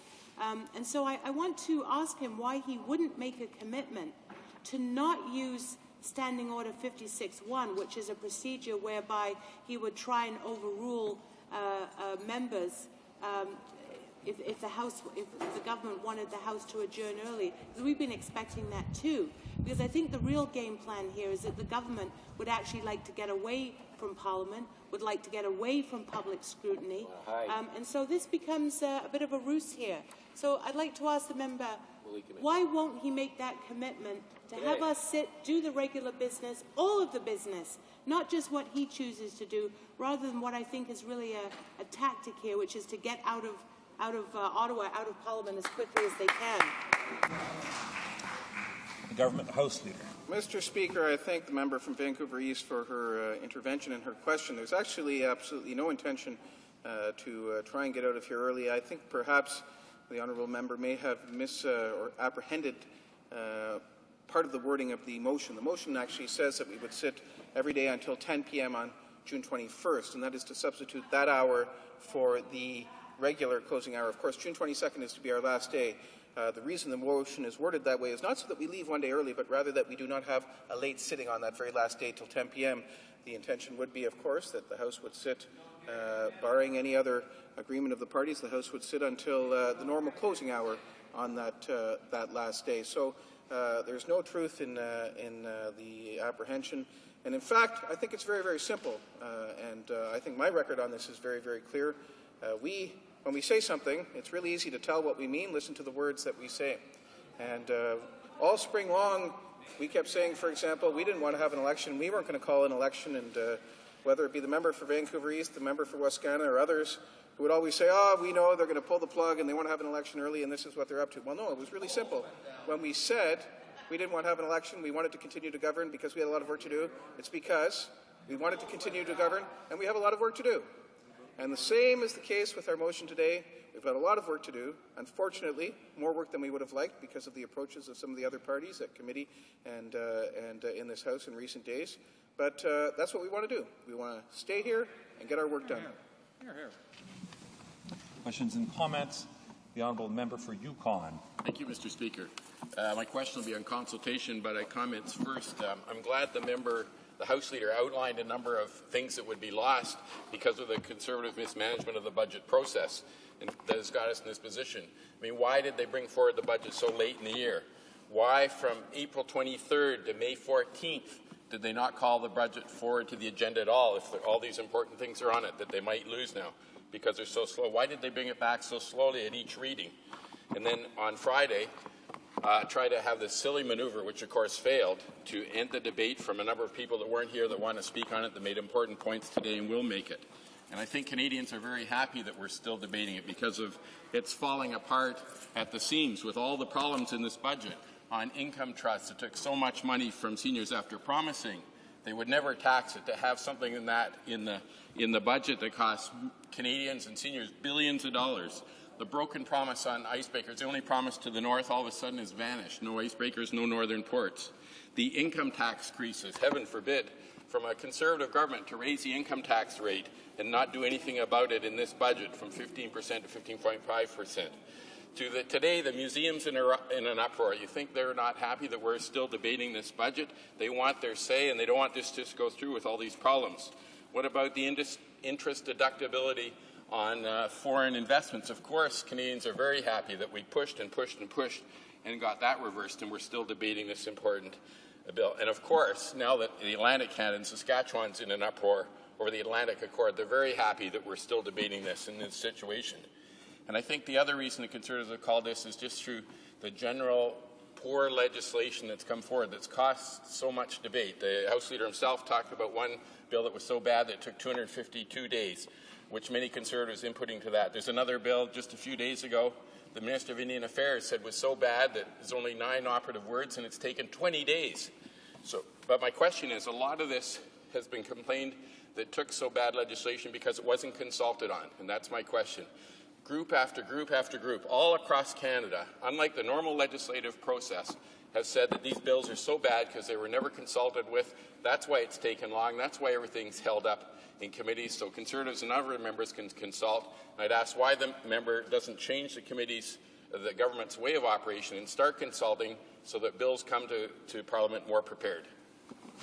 Government House Leader in the House. Our way of operating is very simple. We're trying to deliver results for Canadians on the things we committed to do in the last election. And that's exactly what we're trying to do. And unfortunately, there are some other parties here that are more interested in political gamesmanship or advantage or delay or obstruction. I mean, we had a reference there to Bill C-44 by the honourable member from Yukon. It's a bill that has operative clause 9 words. Its real effect is simply to give human rights to our Aboriginal people, to our First Nations people. Human rights they have been denied under the Canadian Human Rights Act, and we want to give them those rights. It's something that we're ready to proceed with. It's something that we want to proceed with. It's something we'd love to proceed with. It's something that the opposition parties are intent on delaying at committee because they would rather go on a summer vacation than give First Nations human rights, and that's a shocking thing to me. So I can't share that sentiment at all. We're determined. We're trying to work. We're trying to get things done. We made commitments to Canadians in the last election. We're delivering on those commitments. This budget implementation bill is an important part of that. The overall budget does great things for Canadians. Think, in 2 budgets, we're paying down in 2 years $13 billion and $9 billion on the debt, $22 billion paid down on the debt. That's a real benefit for every single Canadian. These are the things that they elected us to do, to keep spending under control, to help families make ends meet on the things that... Questions and comments. The Honourable Member for Abitibi-Témiscamingue has 1 minute for his comments. Well, I can say, Mr. Speaker, I'm not engaging in any political games. I will put my question quickly. I'm surprised to hear the Government House Leader talk about C-44 when he isn't aware of it, and he should be referring to C-34. So I think he should come to committee and see the work that we're doing. But I have a question, a very specific one. Why... And we have an agreement among all parties with respect to C-51 for the Northern Inuit land. They've been waiting for 10 years for this, and we arrived at an agreement. S6, there's an agreement among all parties, including the government party. Why not bring these 2 bills forward to vote on tomorrow? It would be taken care of quickly. Everyone agrees on the fast tracking of those 2 bills. The Honourable, the Government House Leader. Absolutely.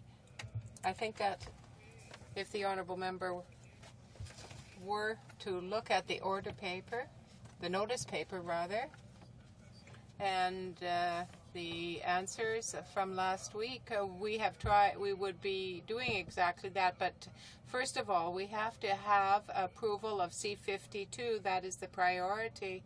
It is a bill implementing the budget, and then after that I would be very happy to welcome the cooperation on the other pieces of legislation.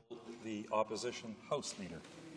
Thank you very much, Mr. Speaker. It is unfortunate that the government, in proposing this particular motion today, has chosen once again to maintain its habitual lack of consultation and reluctance to attempt a collaborative approach to organizing the business of the House. On more than one occasion, as I think the Chair will remember, I have asked directly whether the government intended to make use of Standing Order 27, and as other House leaders can confirm, the reply was, quote, probably not, end of quote. I do not think that we would be off base in the opposition, Mr. Speaker, in expecting that if that were no longer the case, if the government had in fact changed its mind, that it would have decently given us a heads up that they were going to propose this motion today, at least given us that notice sometime earlier than about 1 o'clock this afternoon. Frankly, Mr. Speaker, as we saw the Government House Leader making his travels across the floor of the House, I won't say where he went, the heckling and yelling as he departed the chamber obviously indicates the kind of demeanor that we have to deal with. Frankly, Mr. Speaker, I do not see what there is presently on the order paper that this particular motion will get through the House any more quickly than would have otherwise been the case. I presume, judging by the Government House Leader's remarks, that the government is principally concerned with Bill C-52, that is, the budget bill. They have represented to the House and to the public that they are now extremely concerned that this bill will not receive royal assent in time for certain expenditures to be booked in the appropriate fiscal year. Well, let's be clear, Mr. Speaker. The fiscal year they're talking about is 2006-2007. And that's the point. The issue here is retroactive fiscal bookings for the last fiscal year and not the future fiscal year, as you would have gathered from the remarks of the Government House Leader. If there is concern about the lateness of the date, Mr. Speaker, the government really has only itself to blame. Usually, federal budgets are delivered in or about the third week of February, which permits then the introduction of a budget implementation bill by the end of that month, and if things are properly managed, this would permit the bill to be in committee before the end of March and to be passed at all stages by the end of May or at the very latest, the beginning of June. This year, Mr. Speaker, the government chose, for their own partisan reasons, to delay the budget until the third week of March. We didn't even see it till the third week of March. Then they unilaterally interrupted the budget debate, and then, having finished that, belatedly, they interrupted again the second reading debate on the Budget Implementation Bill C-52. That interruption lasted for 3 full weeks, getting the bill to committee only in the middle of May. As a consequence, they then bulldozed the bill through the committee, breaking procedural agreements, denying many interested and informed citizens and groups the right to testify on the bill. And let it be clearly understood that any procedural issue on Bill C-52 is a direct result of the government breaking the agreement on the process that had been fully settled by members of the committee.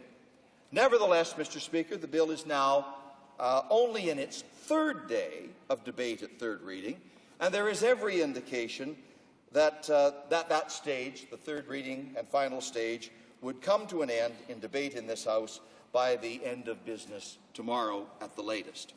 And Mr. Speaker, I think it is important to underscore what these dates are with respect to the budget. Remember that the House resumed in the final week of January. The budget was not presented to the House until the 19th of March, fully 8 weeks into the parliamentary sitting. That was followed by a Ways and Means motion and the introduction of the budget bill. But that was delayed because the government interrupted its own budget debate on the financial principles of the government. So their budget was late, their budget debate was unilaterally delayed by themselves, and then they finally got around to introducing a budget bill on the 29th of March, which was debated at second reading for the first time on the 30th of March. It was then debated in a haphazard, sporadic fashion, brought forward to the floor by the government until the 23rd of April, and then it was hoisted altogether. The House didn't see it again until the 14th of May, a full 3 weeks later, Mr. Speaker. Finally, it went to the committee, not as a result of any filibuster by the opposition or any party in the opposition. The delay was entirely the procedural mismanagement of the government. Finally, it went to committee. It was there, Mr. Speaker, for less than 2 weeks. And one of those weeks was a break week when Parliament wasn't even sitting. So it finally passed through the committee, actually rather expeditiously, thanks to the cooperation of the opposition. And it was finally brought back to be debated at report stage on June the 4th. For how long, Mr. Speaker? 1 day. 1 day. That's all the report stage took. And now it's at third reading, where there have been 3 days of debate, and probably a conclusion could have been arrived at very easily by the end of the day tomorrow. And that's why I made the point at the beginning of my remarks that there really is nothing on this order paper that couldn't be dealt with in the ordinary course of business without this measure that the Government House Leader has introduced. Obviously as a tactic to blame the opposition for the delays that lie entirely within the control of the government. So, Mr. Speaker, what is it then? If it's not Bill C-52, what is it that causes the government to move this motion today? Despite frequent requests that the government outline its realistic legislative priorities before the summer, all we have heard repeatedly from the Government House Leader and from others on the government side is a flow of partisan rhetoric. Legislation has, in fact, been moving along through the House and through committees, despite the government's erratic management of their agenda. In fact, Mr. Speaker, the most controversial bill on the order paper, and this is what gives me perhaps a little bit of hope here, The most controversial bill on the order paper is probably Bill C-30, the Clean Air Act as it has been revised by members of this Parliament. Significantly, only the government has been stalling it up to now. But as of now, we will have some extra time, some extra hours of sitting in every day beginning on Wednesday. Well then, Mr. Speaker, can we conclude that that extra time that the government is seeking is to facilitate the work of this House in consideration of Bill C-30? Well, I certainly hope so, Mr. Speaker, and it is in that fervent hope that I indicate to the House that my party, the official Liberal opposition, will support the Minister's motion for the extension of hours. And in the time available, in addition to C-52, which will probably be done tomorrow, and in addition to C-30, which I hope the government has the courage to recall and put before this House once again, in the time that's available, the official opposition also looks forward to making progress on Bill C-11 to lower freight rates for farmers, on C-14 to deal with foreign adoptions, on C-23, the bill dealing with criminal procedure, on Bill C-29, the act that deals with Air Canada and the use of official languages, on Bill C-35, the one that deals with bail reform, on Bill C-47, dealing with the Olympics, on Bill S-6 and Bill C-51, dealing with land claims, and on Bill C-40, the legislation, the private members' legislation that would provide free postage for mail from Canada to our troops in Afghanistan. And then, of course, Mr. Speaker, an item that was referred to in question period today, the bill that we are anxiously awaiting to see dealing with wage earner protection. And I hope that the government will follow through on the commitment given in question period that the government will table that bill in amended form so it can be passed at all stages and brought into law before this Parliament adjourns for the summer recess. Mr. Speaker, let me just mention one other matter which is outstanding and which should be dealt with by the House, or at least when the House, dealt with by the government when the House is sitting. And that is the examination that was undertaken a few weeks ago by Mr. Brown in connection with the matters that have been of great concern to Canadians in respect of the RCMP pension fund. As we understand it, there is a report due from Mr. Brown on the 15th of June. That was the original undertaking given by the Minister of Public Safety. It would be very important for us to know that that examination is on time and that we will hear from Mr. Brown on time and that the Minister of Public Safety will in fact take the step that he promised to take and make that report available publicly immediately. Mr. Speaker, perhaps the government might also consider, in whatever time that remains before the summer recess, reforming its approach to the mood in this House. The mood could be improved if the government would refrain from certain of its more hostile practices. For example, no more gratuitous attack ads, no more broken agreements on how witnesses will be heard, no more manuals about dirty tricks for disrupting parliamentary business, no more devious games to misuse standing orders of this House.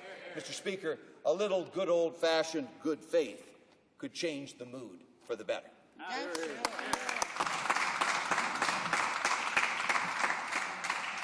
Questions and comments? Questions et commentaires?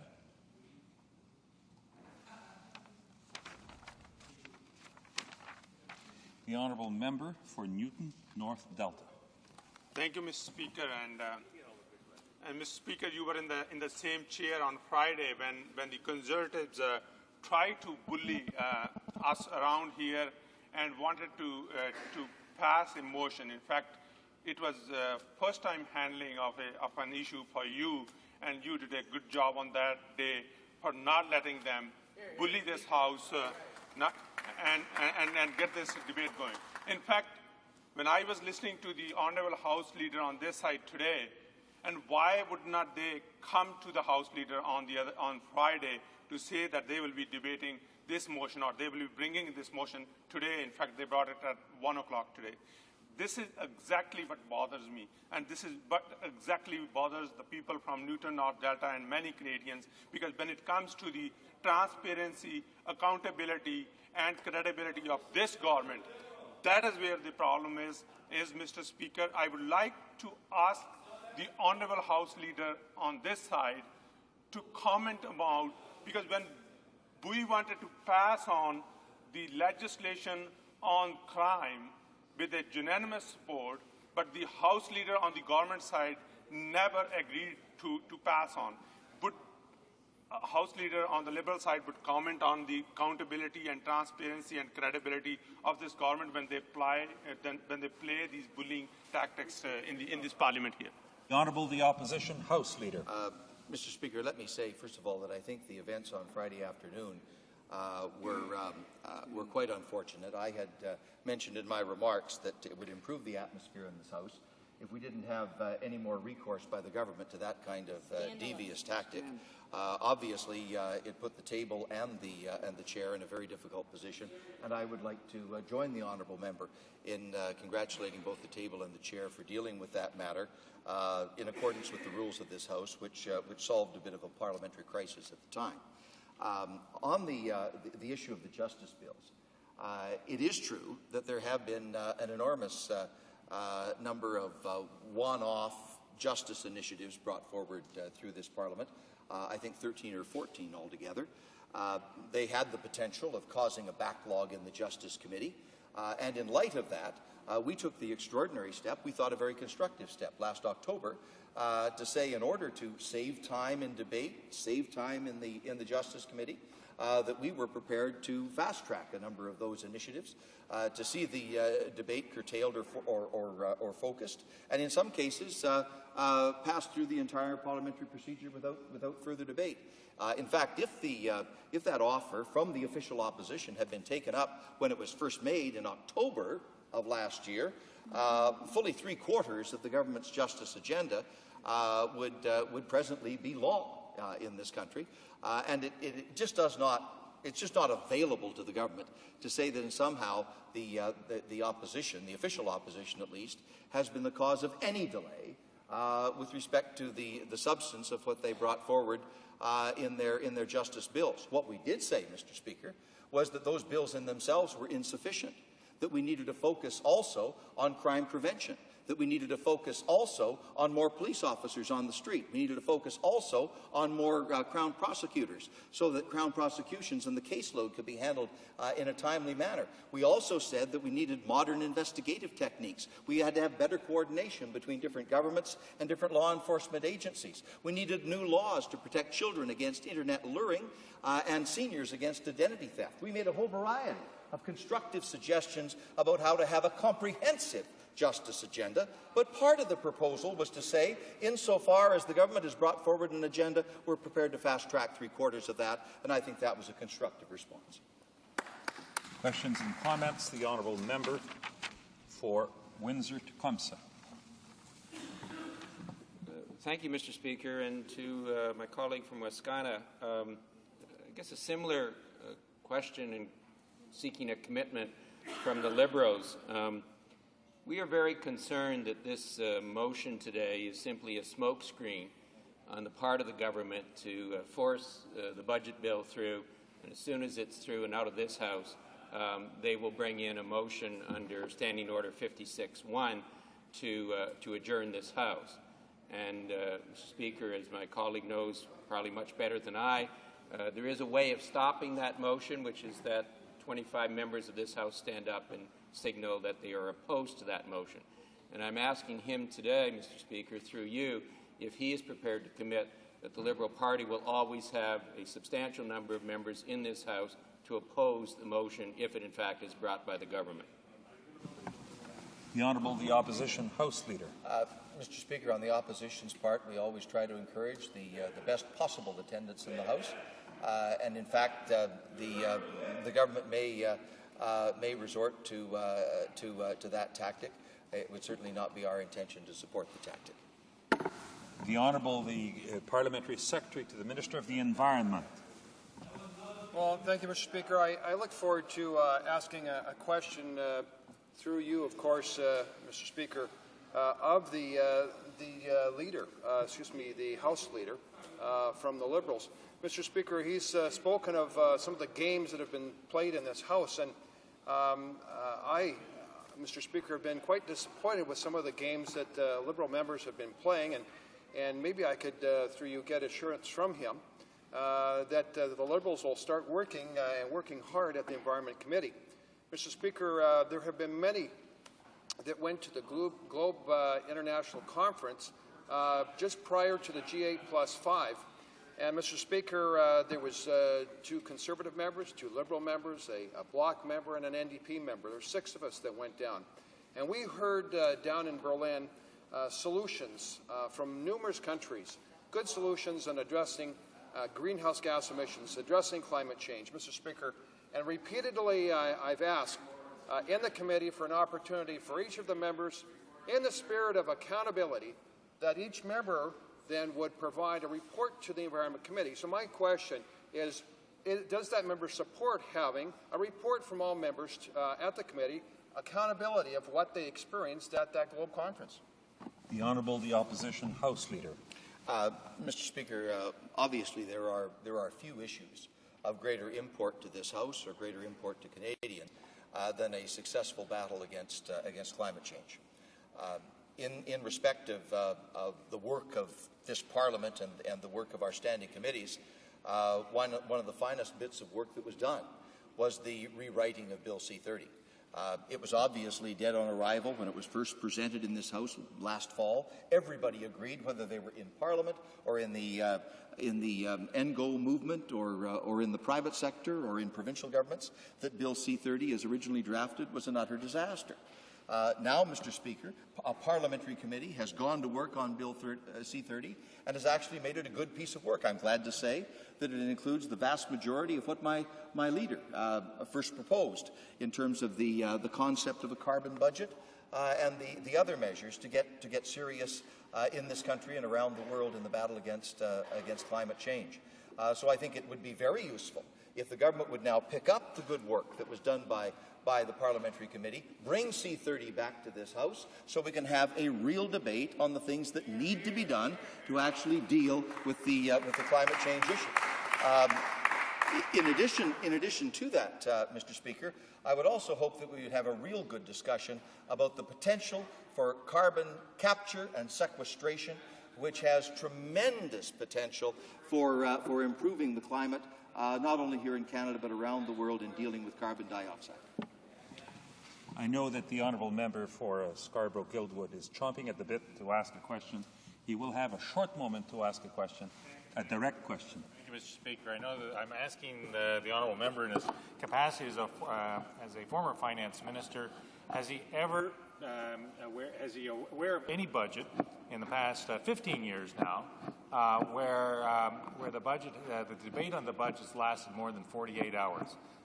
Here we are approaching almost 3 months, and still the government delays its own budget.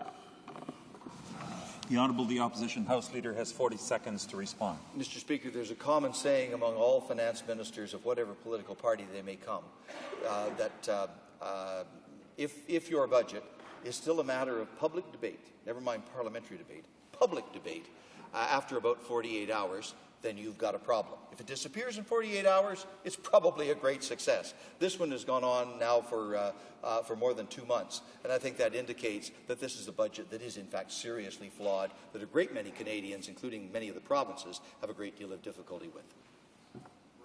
Resuming debate, the Honourable Member for Vancouver East.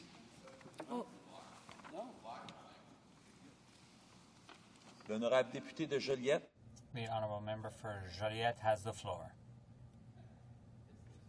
Thank you, Mr. Speaker. For a few seconds, I was the member for Vancouver East, and proudly so. So, the motion is pursuant to Standing Order 27-1 that beginning Wednesday, June 13th, and up until Thursday, June 21st, 2007, the House will continue to sit until 10 p.m.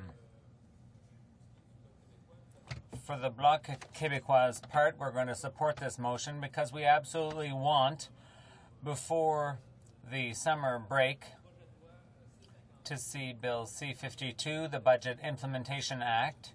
We want to see that passed because that bill, as you know, Mr. Speaker, contains significant transfers to Quebec. It doesn't fix the fiscal imbalance, but it will make it possible to avoid financial pressures that Quebec is currently experiencing. Mr. Speaker, the Bloc Québécois, you'll recall, had called for $3.9 billion in added transfers to Quebec in the third year in order for Quebec to be satisfied with the budget. And as you know, they came up with $3.3 billion, so there's still a bit more to be made, a bit more effort to be made in the area of post-secondary education. But still, we find that $3.3 billion for Quebec in the third year, that's a significant step forward in terms of alleviating Quebec's financial pressures. Obviously, it's not a solution to the fiscal imbalance. That's going to require negotiation over the transfer of tax points for post-secondary education and health to Quebec so that Quebec can avoid being at the mercy of unilateral federal decisions, as was the case in the 90s when the finance minister unilaterally decided to cut transfers to the provinces to solve his own problems, thereby causing problems in the provinces. So to us, it's extremely important for the budget to be passed before the summer break. Secondly, I don't fully agree with the view of the opposition House Leader. He says that when it comes to closing the books for 2006-07, well, it's true. When the books are closed next September, that'll be the books for 2006-07. But what about the surpluses and their use before the books were closed? There's a danger that that money will simply be used to pay down the debt. And I have an opinion here from the Library of Parliament along those lines, and I'll read it. A short excerpt from it. They say that they're talking about the Eco Trust here.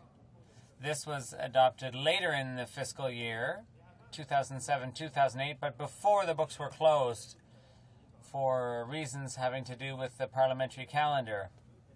So it's quite clear from this that if you don't have a budget before the summer break, as with the closing of the books in mid-September, that money would no longer be available for Eco Trust Canada, and the same thing goes for some amounts for health trusts. So we don't want to take that risk. That said, the Bloc Québécois had another concern, which is extremely important. And when the government talked about this kind of motion, we said that it was important, yes, the budget, and we're going to work to get that passed as quickly as possible, but we also wanted to have an amendment to the Ways and Means motion on bankruptcies and protection for workers' wages in the case of a bankruptcy.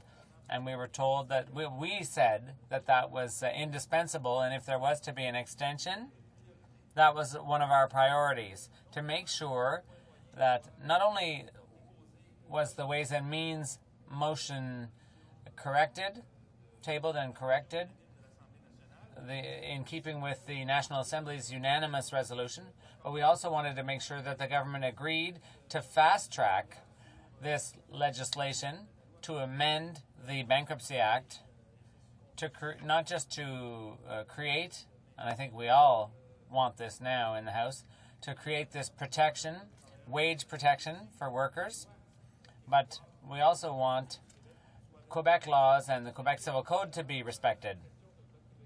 So the Bloc asked a question earlier, and I myself asked this question to the Labour Minister, and we were given a guarantee that, yes, indeed, over the course of the day tomorrow, there would be an amended Ways and Means motion taking into account the resolution of the National Assembly, and that this motion would be tabled tomorrow, and with the unanimous consent of the parties in the House, and I think we will have that consent because I don't see why the NDP or the Liberals would oppose the express will of the government and the Bloc Québécois repeatedly, and I'll take this opportunity to congratulate my colleague from Saint-Bruno Saint-Hubert for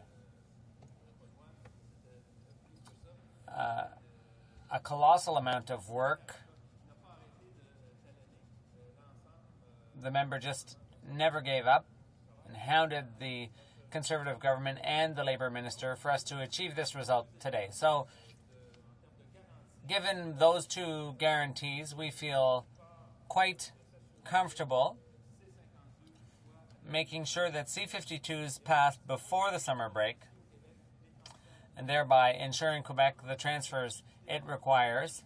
And as I said, this won't do away with the fiscal imbalance issue. And we also want to make sure that Canada and Quebec's workers will have new wage protection in the case of a bankruptcy. And they'll have a status of preferred creditors. Their wages will be protected, and they will be compensated when their employer is unable to pay their wages. So that's very important.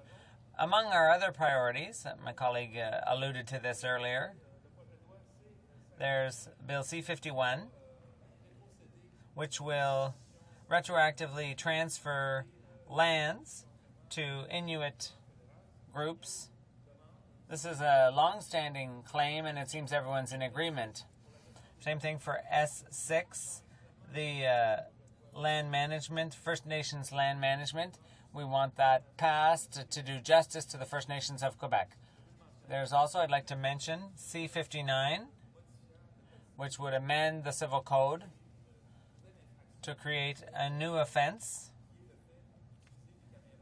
which would be using digital cameras to pirate movies. Canada, Quebec, and unfortunately even Montreal are hubs of this piracy activity, which harms an industry that's central to the Montreal economy. And one of our members already raised this in committee. It seemed, if I recall correctly, he also tabled a motion which was adopted by the Justice Committee along those lines. So we think it's also important for that bill to be passed before everyone leaves for the summer.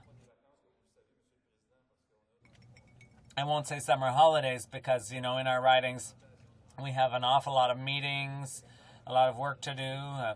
So it's the summer period, but in La Naudière there's also a lot of festivals. I would remind you, and I would invite everyone in passing to come and take part in our festivals. But this is a reason to call on the Heritage Minister once again to make sure that funding is forthcoming so that our festivals can be successful. And also in the future, because the Minister seems unaware of this, if for financial reasons a festival goes into deficit this summer, that will imperil the very survival of that festival in the future. So it's extremely important for the government to cough up the money quickly.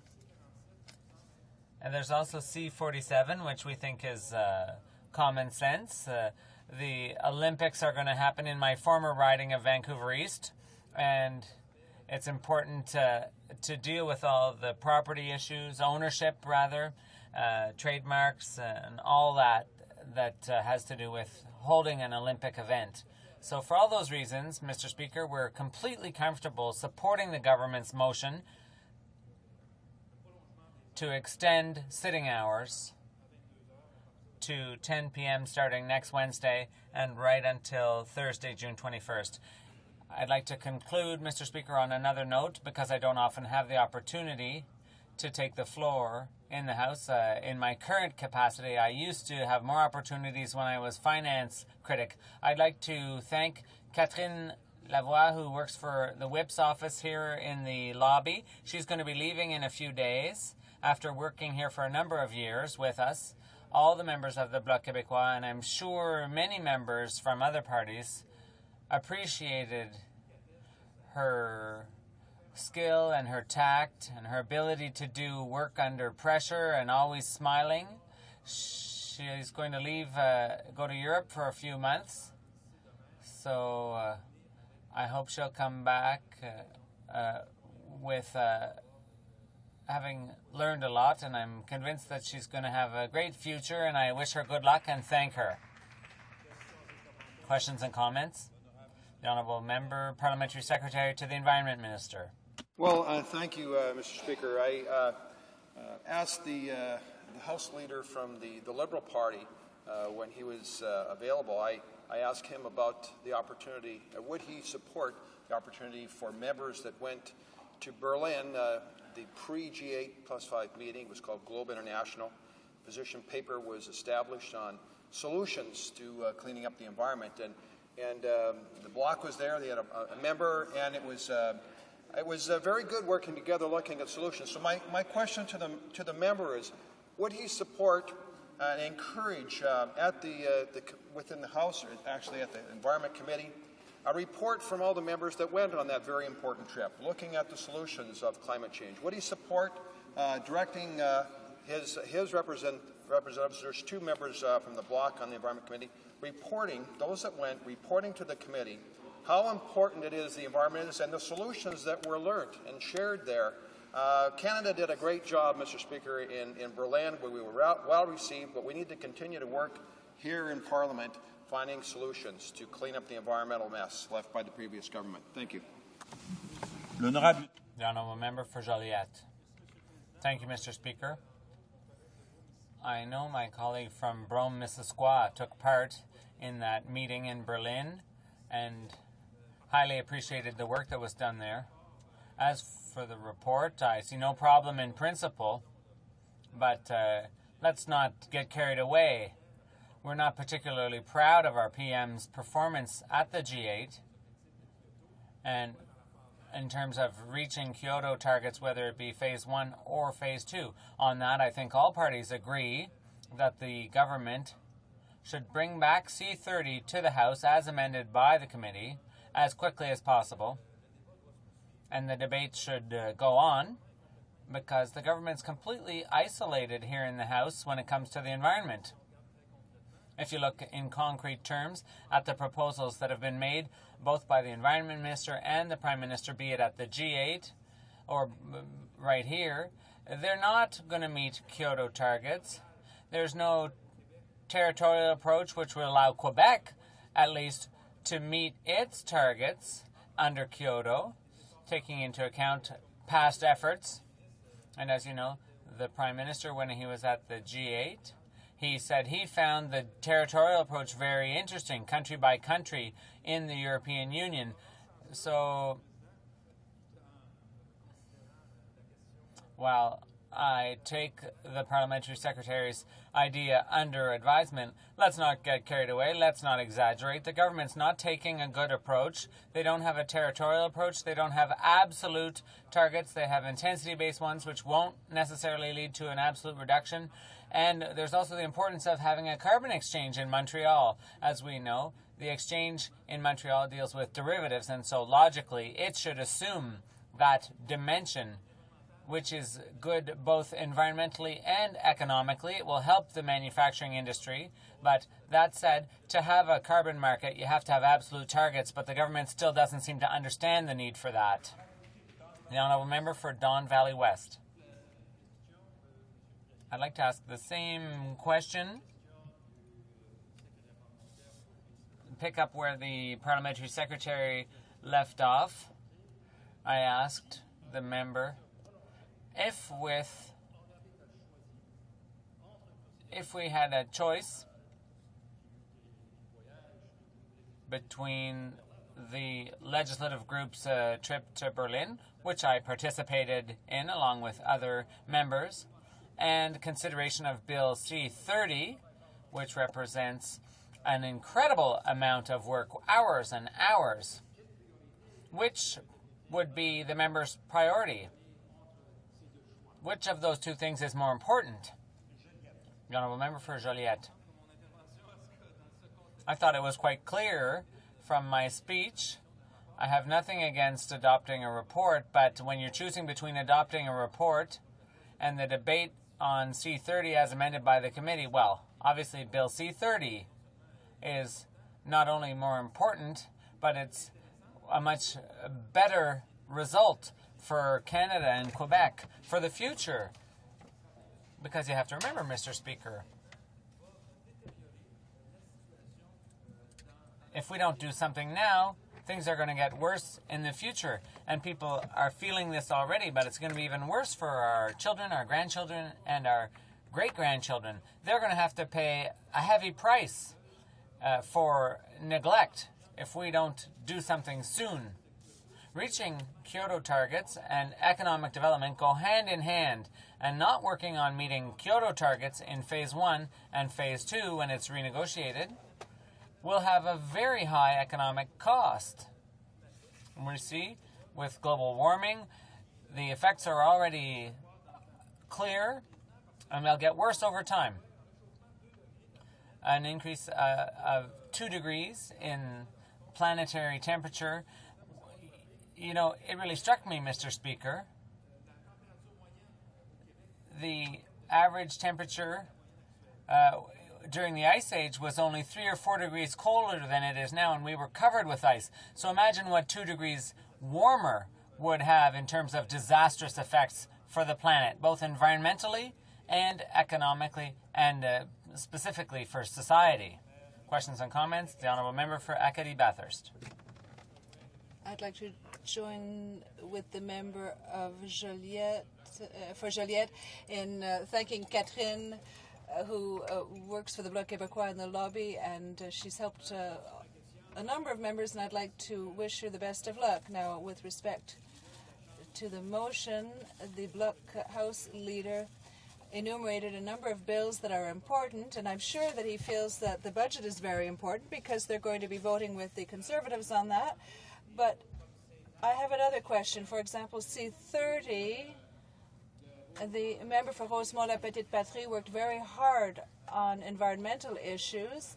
Now, if the government wants to bring in a motion to adjourn before June 22nd, because we have until June 22nd, under 56.1, we would require 25 members, and since the Bloc Québécois is so disciplined and they have no trouble keeping 25 members here in Ottawa, will they ensure that they will cooperate with other parties so that we have 25 members so that the Conservatives don't adjourn before June 22nd. It's wonderful to sit extended hours, but if we adjourn on Wednesday, that's no better. We have C30, C59, C29, and the bill for workers wouldn't pass either. So can we have a guarantee from the Bloc Québécois that they will keep 25 people here in the House of Commons to ensure that we don't adjourn early? The Honourable Member for Joliette. Well, Mr. Speaker,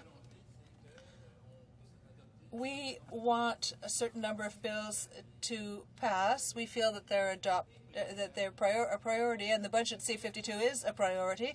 Now, the bill with respect to changing the Bankruptcy Act and a fund to protect the salaries of the workers in case of bankruptcy, this is a priority. These are our two main priorities. There are also other points: land management for the First Nations and the Inuit, and piracy. If we have time to deal with other bills by June 22nd, then we would agree to do the work. Our objective isn't to adjourn quickly. Our objective is to ensure that our priorities are met before we leave here for the summer. And comments, the Honourable Member for Scarborough-Guildwood has 30 seconds for his comments. Thank you. I too would like to extend my best wishes to Katrine and hope that she has a modest retirement. I understand the Bloc's position is that as long as Quebec's getting its money, then they're going to support the government. It's a bit of a deal with the devil, and I wonder whether the Honourable Member has thought carefully about the other victims of this budget. Has he thought about the victims of the income trust fiasco, which is literally thousands, if not tens of thousands of victims on the income trust? And I know that the Bloc Québécois supported the Liberal Party on the report by the Finance Committee. Has he thought about the thousands of students? The honourable member for Joliette has the floor to respond. Mr. Speaker, I'm very happy to answer that question because I think that the battle on income trust isn't over. There's a 4-year transition period in the bill, and that's not enough. And we will ensure that in the next budget consultation, my colleagues at Finance will put this forward, and I'm sure the Liberal member will do the same thing. Pursuant to Standing Order 38, I must inform the House of the questions to be dealt with at the time of adjournment this evening. The Honourable Member for Laval-les-Îles, Canadian Heritage, and the Honourable Member for Windsor West, Oil and Gas Industry. The Honourable Member for Vancouver East. Well, thank you very much, Mr. Speaker, and I was happy to allow the House Leader for the Bloc to go ahead of me in the usual order, but thank you for recognising me. Mr. Speaker, I just want to spend a few minutes, and I'll be sharing my time with the member from Windsor-Tecumseh, just laying out what is actually going on here. First of all, we're all aware as members of the House that there is a calendar that we receive every year, and in that calendar it is very clear that this House is intended to sit until June 22nd. That's what we all agreed to, all parties through the whips. It's something that we're all familiar with. And we also are aware that on this particular day, the government can, as they have done, move a motion for the extension of hours, and we're debating a motion now as to whether or not the hours should be extended from June 13th to June 21st to 10 p.m. every night. Now, the question that's really before us, Mr. Speaker, is this a warranted measure in terms of the extension of the hours? And I would suggest, Mr. Speaker, after hearing the government House Leader, that this is a crisis that they have manufactured. Let's be very clear about what's taken place here. It has been because of the incompetence of the government in the management of their legislative agenda, and because of their lack of consultation with opposition parties, their lack of calling their own bills. For example, the budget bill, C-52, that we heard the government House Leader talk about earlier, and he wants to get it through. There were 11 days, Mr. Speaker, when they could have called that bill for second reading, and they failed to do so. What they did was brought on all kinds of other bills that were really quite inconsequential. So if the budget was so important, they actually had ample opportunity to bring that bill forward for second reading. And I would point out on the record that once it went through second reading, when they finally brought it forward into the House and it went to the Finance Committee met for 4 sessions only to hear witnesses. They, in effect, fast-tracked that bill. They heard witnesses very quickly on a budget bill, which is core to our whole reason for being here, the budget bill. And then they brought it back into the House. We've had 1 day of debate on the report stage, and we're now debating third reading. So, Mr. Speaker, I have to ask you, really, when you look at what's happened here, it's clearly a manipulation by the government itself on its own agenda. And I think what's really taking place here is that they're bringing forward this motion today for extension, even though they're saying the extended hours will go to June 21st. What they really want to do is they're cutting a deal to get out of here early, because if we get out of here early and they get their budget bill, which we know they won, there'll be no committees, there'll be no question period, there'll be no other debate on other bills, and that's really what's taking place, Mr. Speaker. So I think that clearly needs to be put on the record. Just in terms of management of other business, we've heard the government House leaders say today, well, there's all the justice bills that have got to come forward. Well, if you look at the agenda of the Justice Committee, again, it was the government who made it a priority to deal with private members' business. They've taken up the valuable time of that committee to deal with private members' bills when supposedly we're now being told they have all these other bills that they want to get through. So, Mr. Speaker, it really doesn't cut it. It doesn't make sense. And I do want to say, though, that I really appreciate the position that you took on Friday, Mr. Speaker, when we had, at the very last moment on Friday, the government trying to bring in a very rare standing order that's used for emergency debates to actually to deal with C-52 and extend the hours to rush through that bill on Friday. And to your credit, you listened to what members in this House had to say, and you made the correct decision in the end. And I want to thank you for that on the record here in the House, because, you know, these things are really important. And I think we have to play in a way that is open and transparent. And I don't really believe that the government is doing that at this point.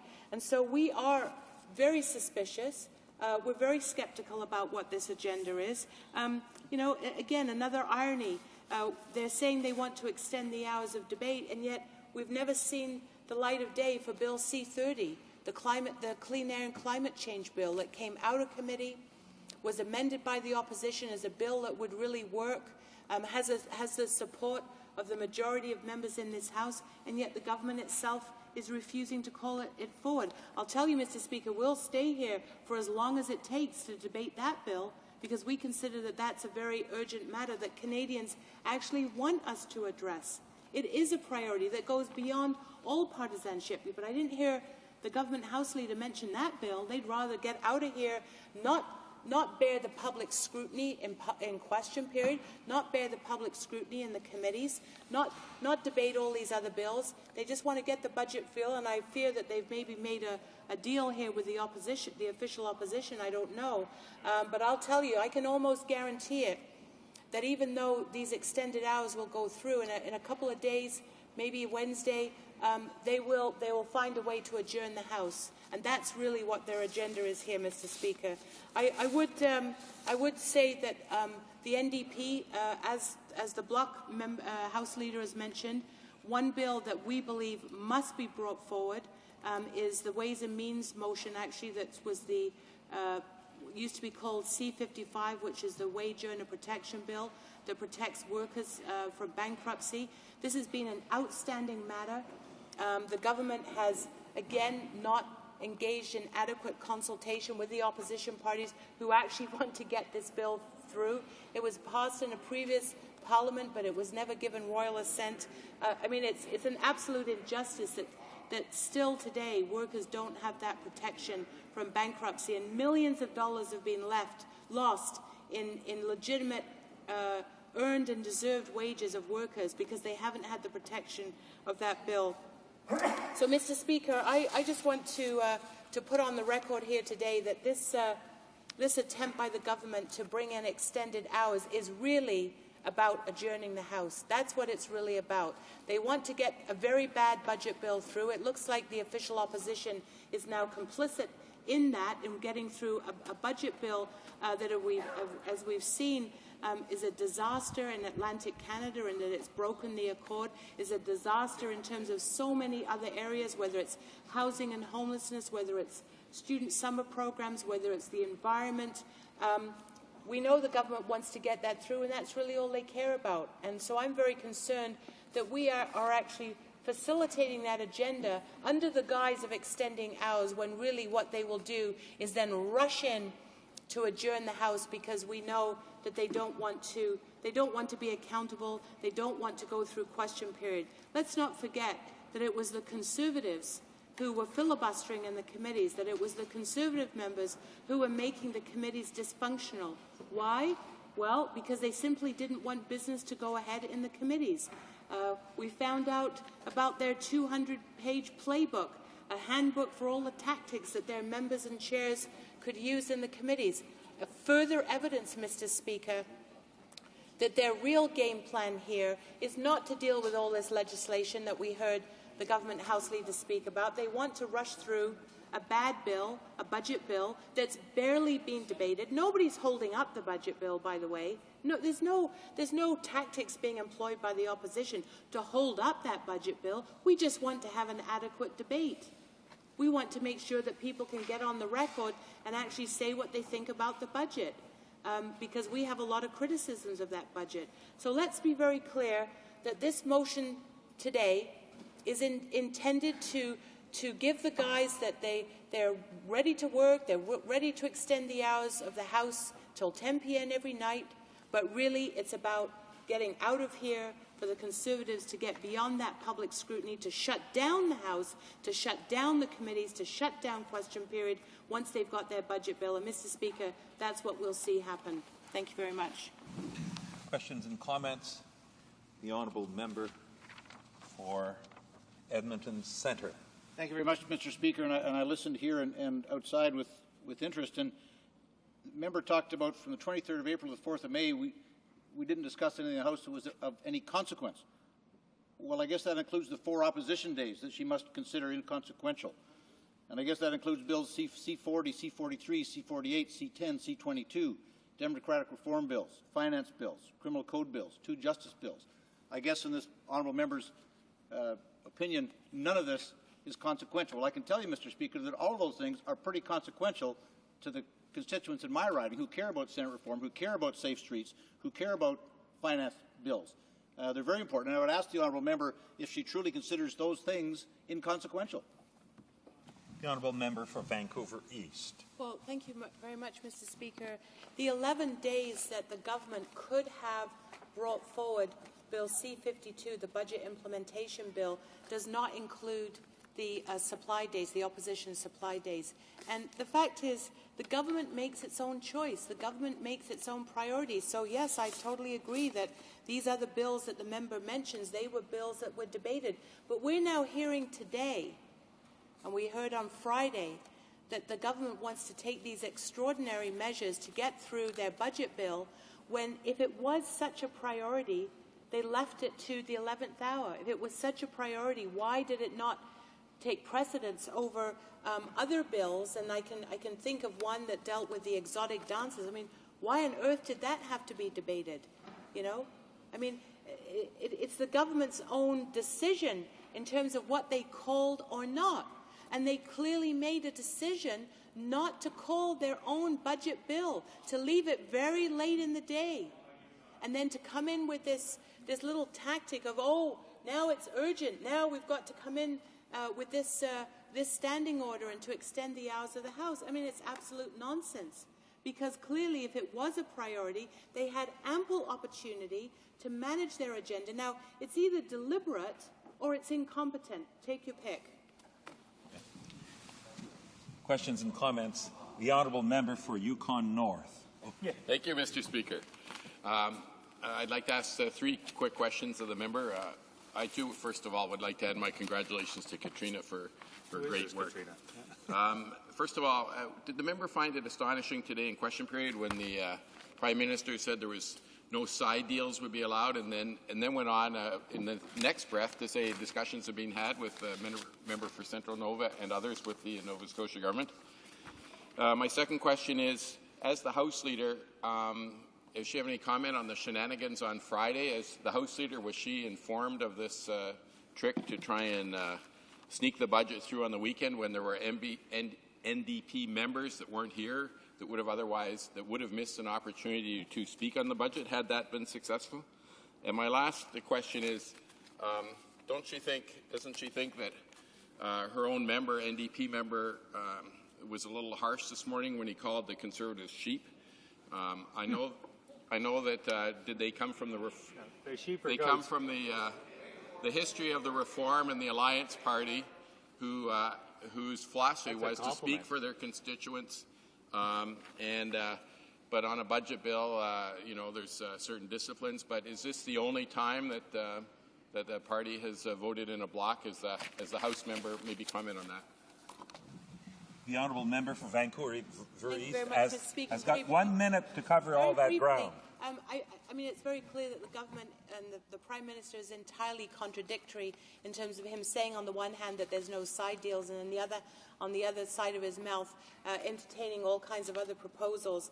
And I have to say that the tactic that was used on Friday was really quite outrageous. I mean, to use the budget where they had ample opportunity to debate the budget and to use it as an emergency that hasn't been used, I think, since 1977 when troops were sent to Cyprus, and to use that standing order.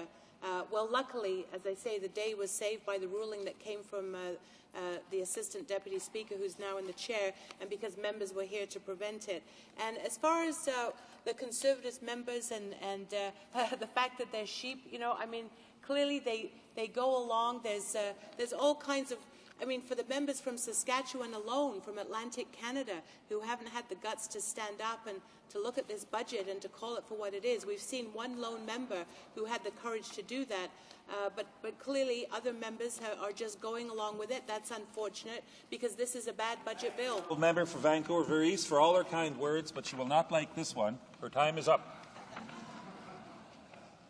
Resuming debate, the honourable member for Windsor-Tecumseh. Mr. Speaker, I'm quite sure that she's more than happy to cede the floor because that gets me my opportunity to come forward. Mr. Speaker, I couldn't help but think, and I watched this develop by this government over the last about 7 days, into last week, and then starting with what happened on Friday, and then again with this motion today. And Mr. Speaker, what came back to me, it was like deja vu all over again, was the kind of tactics that the Harris government used all the time. And I see the Minister of Finance is concerned about this. He knows this very well. He knows this very well. But one of his colleagues, John Snovelin, was actually caught on tape early on in the administration of that government saying, for education, the Department of Education, Ministry of Education, we have to create a crisis in order for doing the slashing and the cutting that they proceeded to do. And that's really what is happening here, Mr. Speaker. Yep, as my colleague from Acadie Bathurst says, slashing the court challenges program and any number of other really good social programs that they've taken the axe to in this budget and in previous policy decisions. Mr. Speaker, we started hearing, we're in a panic, we've got to get C-52 through. We started hearing that from them last week. And we're saying, well, wait a minute. You've had well over 3 months to work this through. You've had any number of days, and again, you've heard some of this from my colleague from Vancouver, our House Leader, detailing that, of the number of opportunities they had to bring the bill forward, both at second reading and now at report stage and third reading, for full debate. I mean, this is the budget. This is the biggest item that we're supposed to deal with in any parliament. And what did they do? They just kept putting it off, and they brought forward other bills that was completely within their control.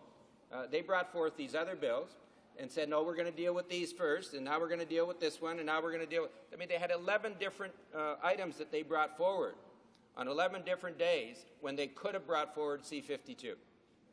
And now they're saying, well, it's panic time. We've got to get this through. And, Mr. Speaker, I want to address that. There seems to be some suggestion that somehow these programs are all going to collapse. This new funding that is coming forward are all going to collapse if the bill doesn't get passed, I guess, in the next 24 hours. And, Mr. Speaker, that's just not true. This money will be spent when C-52 finally gets through this House. It may be postponed. The flow of that money may be postponed by several days or several weeks, but it will get spent because obviously both the government and the Bloc Québécois have indicated they're going to support this bill, and they have the numbers in this House to make it pass. Constitutionally, and again, they're throwing this panic up that somehow the Senate is going to block this. That's not going to happen, Mr. Speaker. It may be delayed a little bit, but the Senate does not have the constitutional authority to block a money bill, and specifically, they have no authority to turn down a budget. And so that's not going to happen either. What this is really about, Mr. Speaker, is that this government is tired, it doesn't have a program, and it wants to get out of here. And they're going to move. No vision. They're going to move. If they can get away with it, they're going to move adjournment of this House as soon as they get C-52 through. Mr. Speaker, we don't have any problem debating C-52. I have here about 20 items that I would just love to be able to get into. And if I did, I could be here for hours and hours showing the flaws in this budget. That's not what this is about. It's not about this opposition party, or quite frankly, the other opposition parties, being shy about debating the contents of C-52 and the lack that it has in a number of ways. What this is about is this government not being willing to face what is going on in the country in a realistic fashion. They continuously get beat up, whether it's on the climate change file, whether it's on Afghanistan, we can go down the list. They're just tired of being here. They fully expected, and I couldn't help but think of the hypocrisy of some of the statements coming out of the mouth of the House Leader when he addressed this motion earlier this afternoon. He said, you should believe us because we didn't intend to have an election. Of course, he didn't address the fact that they had their airplane lined up, the contract for that. They had their office open, their campaign office open. They had it substantially staffed. So they were ready to go for an election. And quite frankly, if the Canadian people in the opinion polls had not made it clear what was going to happen if they took the country to an election at that time, we would have been in an election at this period of time. Exactly. But what has happened, Mr. Speaker, is they didn't have a fallback position. They didn't know what they were going to do if they didn't have an election, and they don't have an agenda as to how they're going to deal with it, and they want to get out of here so that they can regroup and see what they might do when we come back in the fall, and they want to get out of here as fast as possible. And so that's what this motion is really about. I want to say very clearly on the record that the NDP has no problems whatsoever with staying here until June the 22nd, which is when we're scheduled to. We have no problem, quite frankly, Mr. Speaker, with extended hours. What I am concerned about, Mr. Speaker, and our party is concerned about, is that Standing Order 56-1 is used, probably as early as Wednesday, and the House adjourns. Mr. Speaker, I know most Canadians don't fully appreciate the amount of work, the amount of important work that happens outside this chamber, that happens in committee in particular. And Mr. Speaker, this government has, again, in many incompetent ways, kept pushing crime bills through the Justice Committee, through the two special standing legislative committees they set up, and some work that we've been doing in public safety and national security, that committee as well. There's a lot of work going on there, Mr. Speaker, both in terms of bills that have come from the government themselves and a large number, Mr. Speaker, of private members' bills dealing with specific crime issues that we have been dealing with. And a number of those, there's probably 3 or 4 or 5, that would be dealt with and completed, both private members' bills and government bills, if we stayed sitting in committee until June the 22nd. If, in fact, we adjourn earlier than that, that work is all going to get postponed over into the fall, and maybe, Mr. Speaker, depending on whether the government, as is so much of the rumors floating around, actually prorogues sometime through the early fall and comes back with a new session of Parliament, some of those bills may be ended completely and never see the light of day. So, Mr. Speaker, it's quite important for the House to continue to sit. We as the NDP understand that. We as the NDP are quite prepared to sit here. We as the NDP will do whatever we can to thwart the government's attempt to adjourn the House early. This motion, though, is really misleading to the public when it tries to let the public know that the government really wants to work longer hours. That's not what it's about. We believe very clearly that if we don't stop them, this House will adjourn in the next few days. Mr. Speaker, specifically with regards to C-30, that's one of the bills that badly needs to get in front of this House. All 3 of the opposition parties are supportive. They've gone to great length, great amount of work, very good work, in amending that bill into a form that, in fact, will allow this country to deal with the condition that we're confronted with the crisis we're confronted with as far as global warming and climate change. And in that respect, Mr. Speaker, we would very much like this government to commit this week or next week to bring that bill forward for a fulsome debate at report stage and 3rd reading. It's ready to go. All the background work has been done. And so in that regard, Mr. Speaker, I'm proposing at this time to move an amendment to the motion that's before the House that would read as follows. That the motion be amended to add immediately after 10 p.m. the following. And if the government calls Bill C-30 at any time, the House shall continue to sit until the bill has been decided at all stages. I would move that amendment at this time, Mr. Speaker. L'honorable député a-t-il le... Does the honourable member have the unanimous consent of the House to move the motion?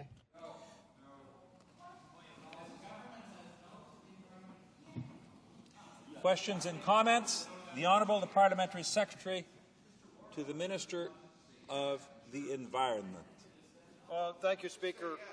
The question that I asked previously in the House was of the Liberal House Leader, and I asked that the members of the House that went down to Berlin, 6 of us, Chair, Mr. Speaker, and we heard solutions to deforestation, to carbon sequestration, to India, 100,000 villages that are without electricity, and all the different options and solutions, Mr. Speaker. So unfortunately, the Liberals did not want to hear. I asked and they said no, they did not want to have the committee here, the Environment Committee here, about solutions, Mr. Speaker. They just want rhetoric. Mr. Speaker, I'm really starting to think that they don't even care about the environment anymore. So I'd like to ask this member, would he support his? Now, we had Skeena-Buckley Valley. The member from Skeena-Buckley Valley was actually there, and I believe he would like to be able to share to the committee, Environment Committee, the solutions that he heard. He was in a different section on deforestation. So would he support that? I surely hope so. And I'm glad to hear that they're ready to work, Mr. Speaker, because I can guarantee the government is looking forward to work and working right to the end, Mr. Speaker. The honourable member for Vancouver East is rising on a point of order, and the honourable member for St. Catharines is rising on a point of order. I will hear them both. Speaker, I am rising on a point of order because, Mr. Speaker, the member for Windsor-Tecumseh moved an amendment which he is allowed to do. There was no other amendment on the floor. So as the last person who was speaking, who had the floor, he moved an amendment. And I understand that you then sought unanimous consent. But in actual fact, because there is a motion on the floor, the member has a right to move the amendment and to then have it voted on along with when the motion is voted on, which will be presumably later this day. So I'm not clear why the Speaker asked for unanimous consent, because the member actually did not ask for unanimous consent. He was moving, nor was it required. He was just moving an amendment as he's entitled to do. So I'm just wondering if you could give us a response on that. Okay, it was a bit confusing.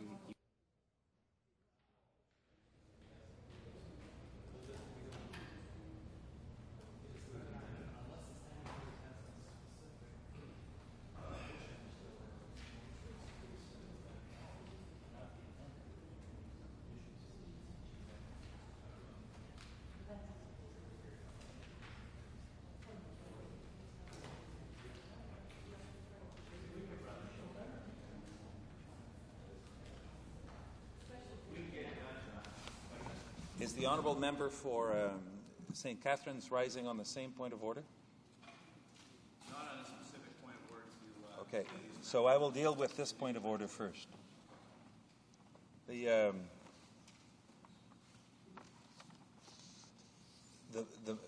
First of all, the point of order, the motion that was moved by the honourable member for Windsor-Tecumseh goes beyond the original motion, and it is not receivable. That being said, I must admit that while he put his motion, there was a lot of noise close to the chair, and I hadn't heard that there was a seconder, and naturally I went for the normal form that we use. So, but the motion is not receivable. The honourable member for St. Catharines is rising on a different point of order. Well, thank you, Mr. Speaker. Listening to the amendment that's proposed, it's no longer on the table, so it's off. It's okay. Thank you. Questions and comments? The honourable member for Yukon. I'd like to ask the member about if this backlog of legislation that's causing this debate today is a symptom, is the tip of the iceberg, a symptom of a much larger problem. And I know he's a colleague on Justice Committee with me, and I want to see if he sees it the same way that I do. And it seems to me that another problem underlying this is the poor drafting of legislation that's come forward. And that legislation that has not been consulted with. Meeting after meeting after meeting in the Justice Committee and other committees I've been to, witnesses have come forward from outside Parliament, nonpartisan witnesses, and saying that the bills that are dealing with their interests in their areas where they're experts, they've never been consulted on. We've ended up with bills that do the exact opposite of the objectives of the government and of all the members of Parliament. For instance, to reduce crime, certain bills would actually have increased crime. And we heard an example from the Minister of Indian Affairs where a bill that was only 9 words and an operative clause has taken 20 days, a significant amount used by Conservatives, to ask witnesses, and we found all the witnesses almost had the same 7 or 8 objections and things that could have been fixed had consultation occurred. So I'd just like to ask the member if he agrees with me that some of this unnecessary backlog causing this motion is for a very poor system of bringing legislation up that seems to have changed from the regular system in government. And it's a bit of an esoteric point. The honourable member for Windsor-Tecumseh. Well, actually, I'll take issue with my friend. I don't think it's esoteric at all. I think it's fundamental to how legislation should be prepared, drafted, and presented to committee. We see it repeatedly in both the standing committees that I sit on, where the government has, I think in many respects, let their ideology, their hardcore right-wing ideology, overcome just practical common sense when they're drafting legislation. And so we see it repeatedly. We've moved any number of amendments to justice bills to make them, I think, not only better, but actually just make them workable on the street. I'm always amazed, quite frankly, at the lack of advice, specifically that the, I don't want to target the current Justice Minister so much as the prior Justice Minister, refused to take from the officials in justice who have a great deal of experience. And because he refused to do that, we had legislation in front of us, in front of the committee, that required amendments. So I think the point that my friend from the Yukon is making is a very good one, Mr. Speaker. Resuming debate, the honourable member for Don Valley West. Well, Mr. Speaker, je suis très inspiré par l'intervention. I'm very inspired by the intervention that has just been made by the Parliamentary Secretary for the Minister of the Environment, supporting the extension of sitting hours. It will allow us to consider Bill C-30 on climate change and the quality of the air, the Clean Air Act. Here I refer to what was said by the Honourable Member for Wascana. The time has come now, Mr. Speaker, to consider the intervention made by the Prime Minister at Heidelgam last week at the G8 meeting. With the extended sitting hours, we will now be able to correct the situation. Potentially, we may well have the time to finally deal with C-30. The challenge for Canada after the G8 meeting is this: the lack of consistency between the international statements by the Prime Minister on climate change and the reality of domestic regulations for the industrial sector that have been proposed by the government some 6 weeks ago, intended to reduce GHG emissions. You will certainly recall the rather curious history of C-30. It was brought in by the government in October last with a series of regulations. It was attacked by all sides, by the NGOs, the media, the economists, and also the 3 opposition parties. It was withdrawn by the government. Now it has been given to a legislative committee that is chaired by the member for Edmonton Centre.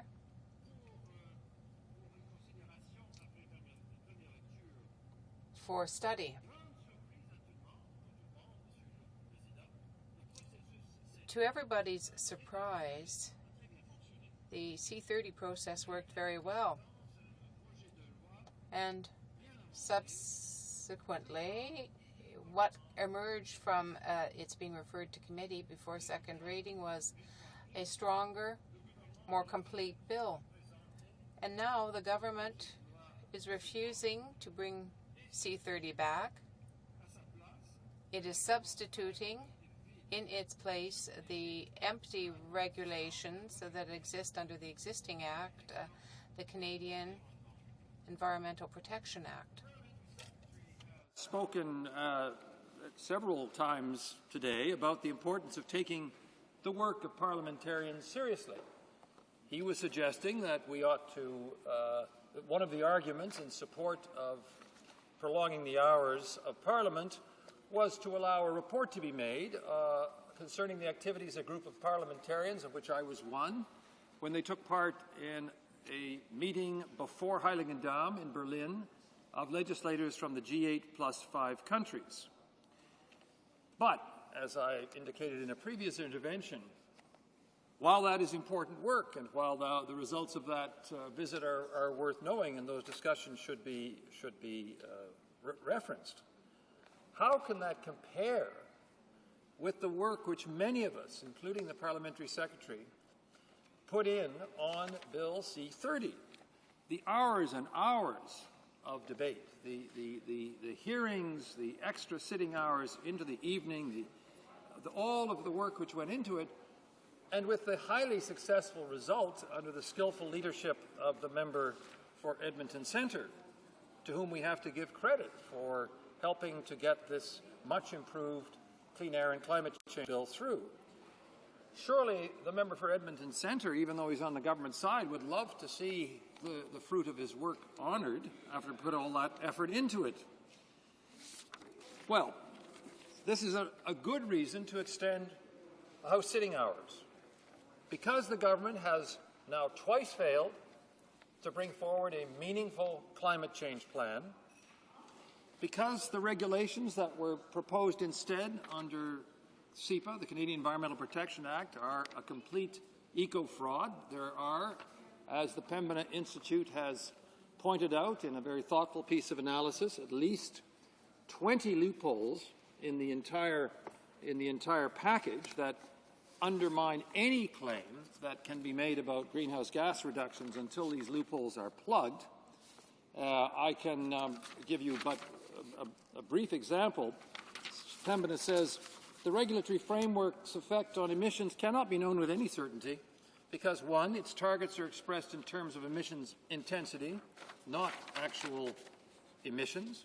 Two, we do not yet know how targets will be defined for new facilities. Three, fixed process emissions are exempted but have not yet been fully defined. And four, some of the compliance options that companies can use to meet targets will not result in immediate emission reductions, and some may not result in any real emission reductions at all.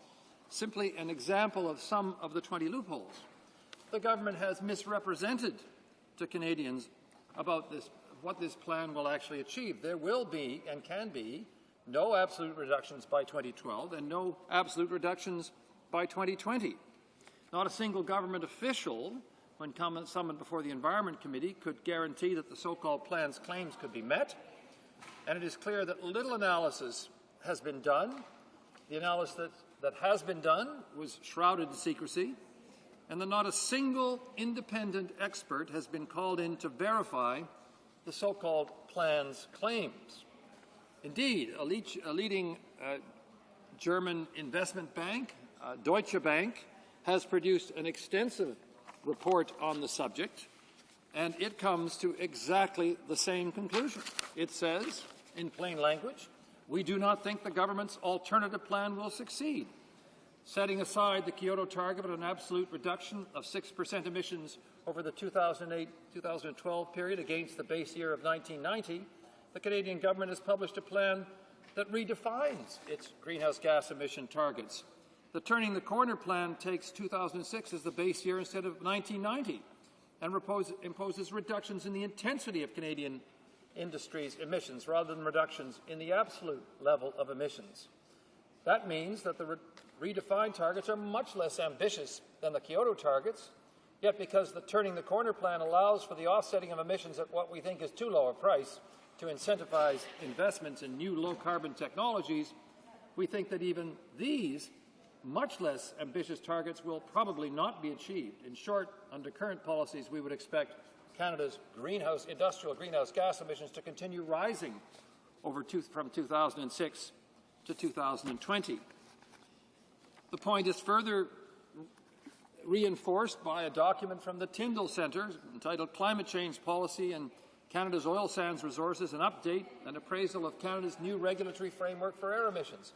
Same conclusions, Mr. Speaker, and tomorrow, just to put the final and fourth nail in the coffin, the C.D. Howe Institute will be releasing a detailed and critical analysis of the Turning the Corner plan. In other words, 4 major studies continually make the same point, that the plan that's on the table now will not do the job and that we need to get back to C30. What have we got after 16 months? We have something that's worse than nothing at all because we've created tremendous uncertainty that will prevent industry from making the rational long-term investments that are necessary for deep greenhouse gas reductions.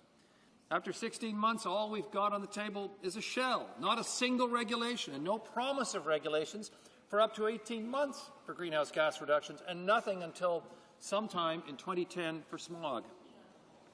The former government's Project Green, as has been noted by the Deutsche Bank, not only would have created certainty for industry, but it would have produced almost 7 times the reductions proposed by the current government's plan. Certainly, Mr. Speaker, we need a better plan in place before we break for the summer. The government should bring, therefore, C30 back to the House so that we can get on with it.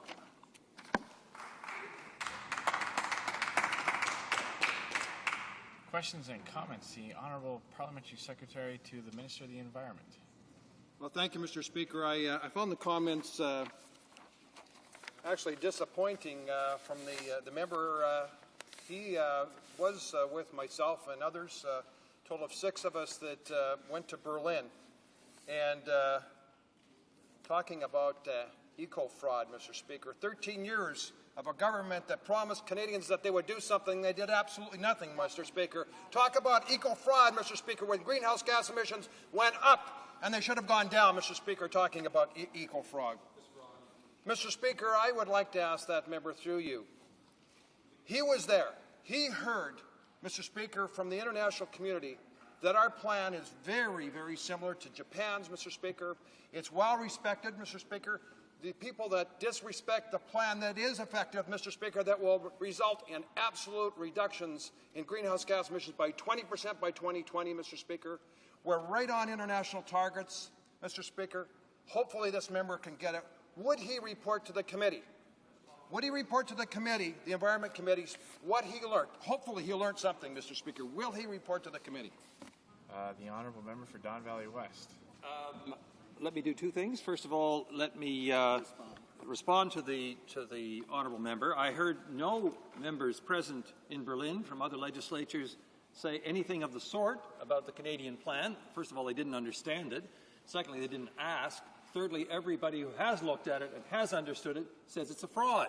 So we got no such international endorsement from other legislators at all. I think what we got was disappointment that Canada has not been more ambitious. Secondly, let me take advantage of this moment, Mr. Speaker, to ask the House for unanimous consent to put forward a motion that, in view of the interest in C30, that within the hours that will be extended, the House consider Bill C30. Good motion. This is a comment to the Honourable Member for Newton North Delta. Speaker, and as Honourable Member was talking about extending the hours, and we are prepared to stay as long as it takes to debate those issues, and including Bill C30 that he was talking about. And there's also many other important legislation at hand here as well. If we clear the slate the way this Conservative government want to do it, this government is under no obligation to honor and respect the bill on Kyoto and Kelowna. And we know this government has difficulties with honor and respect. As we see with the Atlantic Code, the word trust, the word integrity means so little to this government. I ask the honourable member if he feels there are other signal pieces of legislation that Canadians should be concerned about given this government's stubborn, bull-headed approach to governing. The honourable member for Don Valley West. Piece of legislation which should be certainly the concern of this House is the private member's bill C-292, which deals with Canada's official aid position and CETA, and 293, which is also in the Senate, and which would guide the work of CETA in the future in ways which would pick up on the themes of fighting poverty, which have been so important to everybody in this House. There's enough time for a very brief 30-second question from the honourable member for Edmonton Centre. Thank you very much, Mr. Speaker. And I spent time on the C30 committee with my honourable colleague from Don Valley West, and we got along quite well in that committee. But I have come to the conclusion a long time ago that an expert is someone who agrees with you. And if they don't agree with you, obviously they're not an expert. So I just asked my honourable friend a question as to why did everybody, all the leaders in the G8, have so much praise for our Prime Minister and Canada's position as position of leadership, and the only people that and government that seem not to be able to praise it are the people on the opposite side in this House? Sorry, the honourable member for Yukon on a point of order. Mr. Speaker, my understanding was that the member asked for unanimous consent for a motion, and I'd like the chair to ask for that and to see if there is any party that actually objects. I didn't hear the honourable member ask for a motion. Unanimous consent that Bill C-30 be added to those extra hours of debate. I'm not.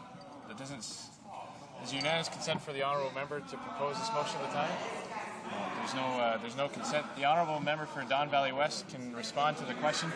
There's about 30 seconds left for him to respond to the question from the honourable member for Edmonton Centre. Mr. Speaker, I take as our primary obligation our duty as legislators to consider pieces of legislation that have actually been put together through the work of people like the member for Edmonton Centre as the chair of that committee, which logged all of those long hours. It seems to me that our first duty as parliamentarians is to consider government bills that the government has asked us to rewrite after second reading, and I acknowledge once more the skillful work of the member for Edmonton Centre, and it seems to me that ought to be our top priority. Bring back C-30.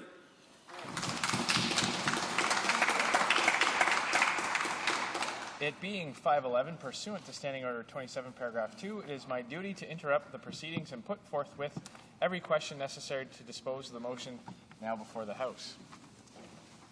Is the House ready for the question? The question is as follows. Mr. Van Loan, seconded by Mr. Day, moved that pursuant to Standing Order 27.1, commencing on Wednesday, June 13, 2007, and concluding on Thursday, June 21, 2007, the House shall continue to sit until 10 p.m. Plaît-il à la Chambre d'adopter? Is it the pleasure of the House to adopt the motion? Agreed? Agreed on division? Carried on division. Orders of the day. Nope, sorry. Sorry, routine proceedings. Yep.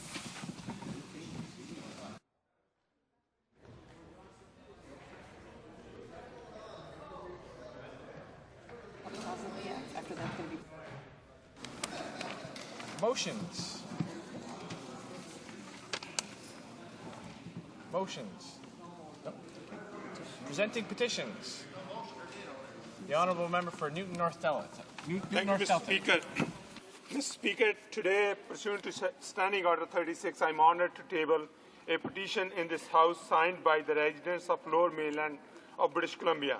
This petition, signed by over 450 residents, draws attention to loss of 800 Air Canada service personnel jobs in Greater Vancouver and scaling back and cancellation of sport programs for workers and families by this Conservative government. Mr. Speaker, residents are calling on this government to protect the security of workers' pensions and ensure access to their employment benefits, to work with the BC government to protect the aerospace sector and to address the issue of outsourcing our manufacturing jobs to foreign low-cost facilities. Thank you, Mr. Speaker.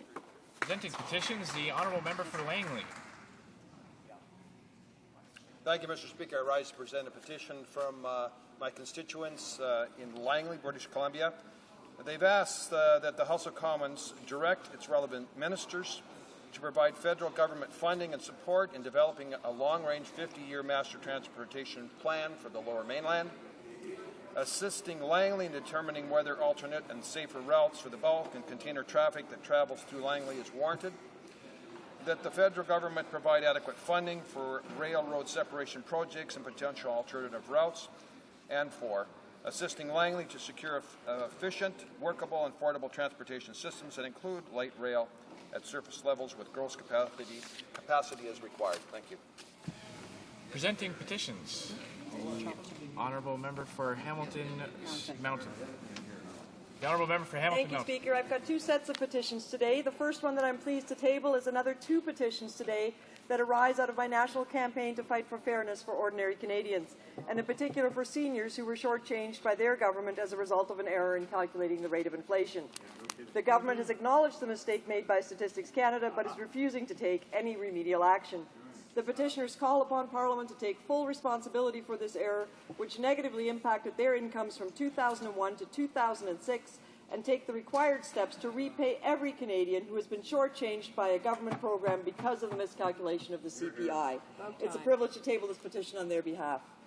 Mr. Speaker, I'm starting to get embarrassed by having to rise yet again to table 3 more petitions on the urgent need for this House to pass my Bill C-390, which would allow tradespersons and indentured apprentices to be able to deduct travel and accommodation expenses from their taxable incomes so they can secure and maintain employment at construction sites that are more than 80 kilometres from their homes.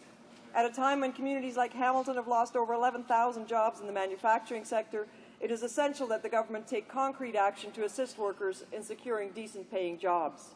It makes no sense for tradespersons to be out of work in one area of the country while another region suffers from temporary skilled labour shortages simply because the cost of travelling is too high. Hundreds of workers from Newfoundland, Nova Scotia, New Brunswick, Quebec, Ontario, Manitoba, Alberta and British Columbia have signed these petitions. All they are asking for from their government is a little bit of fairness. Surely they deserve that much. Presenting petitions, the honourable member for Kitchener-Waterloo. Thank you, Mr. Speaker. I have a number of petitions to present. One petition essentially calls on the government to enact legislation to raise the age of consent for sexual consent from 14 years to 16 years of age. And the other petition I have, Mr. Speaker, calls on the federal government to maintain federal homelessness funding for the next 5 years, and it'd be at the least at the same level of funding adjusted for inflation as for the same type of programs, especially those that strengthen and extend existing local capacity, as was provided to the National Homelessness Initiative. Thank you, Mr. Speaker. Presenting petitions, Honourable Deputy. The honourable member for Abitibi James. Thank you, Mr. Speaker. The citizens of the Quebec region no longer want to have the federal government act like this is a banana republic, as they did, for example, in the softwood lumber situation. The resources should belong to Quebecers, and this can only happen when they are fully sovereign. Over 1,000 people have signed this petition from the beautiful region, beautiful riding of Abitibi, Northern Quebec. We call on the government and the Foreign Affairs Minister, the member that I cannot name, to get us out of this interminable situation when people in this region ask for a passport. It takes far too long, and it is hours and hundreds of kilometers to get to the nearest passport office. Order. Hello. I'd like to remind the honourable member that we're, according to the standing orders, members are not supposed to read the text of the petitions, but just provide a summary. But I see he's finished now, so we'll move on. Presenting petitions. The honourable member for Scarborough-Guildwood. Thank you, Mr. Speaker. And keeping with your injunction, there's a income trust petition presented on behalf of Darrell Tempest of Mississauga, who has the requisite 25 names, and he reminds the Prime Minister that the greatest fraud is a promise not kept. And the petitioners remind the Prime Minister that he promised never to tax income trust, but he recklessly broke that promise by imposing a 35.5% punitive tax, wiping out $25 billion in retirement savings for over 2 million Canadians. And they're calling upon the Prime Minister to admit the decision was wrong, to apologize to those who were unfairly harmed, and finally to repeal the 31.5 income tax. Presenting petitions. The honourable member for Mississauga South. Mr. Speaker, I have two petitions today. The first petition, Mr. Speaker, related to the Criminal Code of Canada, and it comes from a large number of citizens in the area of Kitchener and Waterloo. Mr. Speaker, the petition refers to the Supreme Court, who on January 28, 1988, stated that it is for Parliament to enact the appropriate defences of its legitimate interest in the lives of all subjects, including those yet in the womb. Mr. Speaker, apparently, because the Criminal Code has not had an appropriate language, and striking down the phrase "after becoming a human being," this has led to some other decisions. Bottom line, Mr. Speaker, is that the petitioners are requesting that Parliament consider restoring the Criminal Code to the prudence it held prior to 1968 by removing the words "after becoming a human being" from section 223 sub 2. Mr. Speaker, the second petition is an income trust broken promise petition. It's sent on behalf of Ms. Tanya Zaritsky, who remembers the Prime Minister commenting on his apparent commitment to accountability when he said that the greatest fraud is a promise not kept. The petitioners, Mr. Speaker, want to remind the Prime Minister that he promised never to tax income trusts. He broke that promise. He imposed a 31.5% tax, which permanently wiped out $25 billion of the hard-earned retirement savings of over 2 million Canadians, particularly seniors, Mr. Speaker. So the petitioners call upon the Conservative minority government to admit that the decision to tax income trusts was based on flawed methodology and incorrect assumptions. Secondly, to apologize to those who were unfairly harmed by this broken promise, and finally, to repeal the punitive 31.5% tax on income trusts. Presenting petitions. Questions on the order paper. The Honourable Parliamentary Secretary to the Government House Leader. Thank you, Mr. Speaker. Mr. Speaker, questions Q200, Q201, and Q202 could be made orders for returns. These returns would be tabled immediately. Is it the pleasure of the House that questions number Q200, Q201, and Q202 be made an order for return and that it be tabled immediately? Yes. Agreed? Agreed and so ordered. The Honourable Parliamentary Secretary to the Government. Thank you again, Mr. Speaker. I would ask that all remaining questions be allowed to stand. Is that agreed? Agreed and so ordered. Orders of the day. Government orders, government bills, commons. The Budget Implementation Act 2007. Resuming debate on the previous question, moved by Mr. Epp.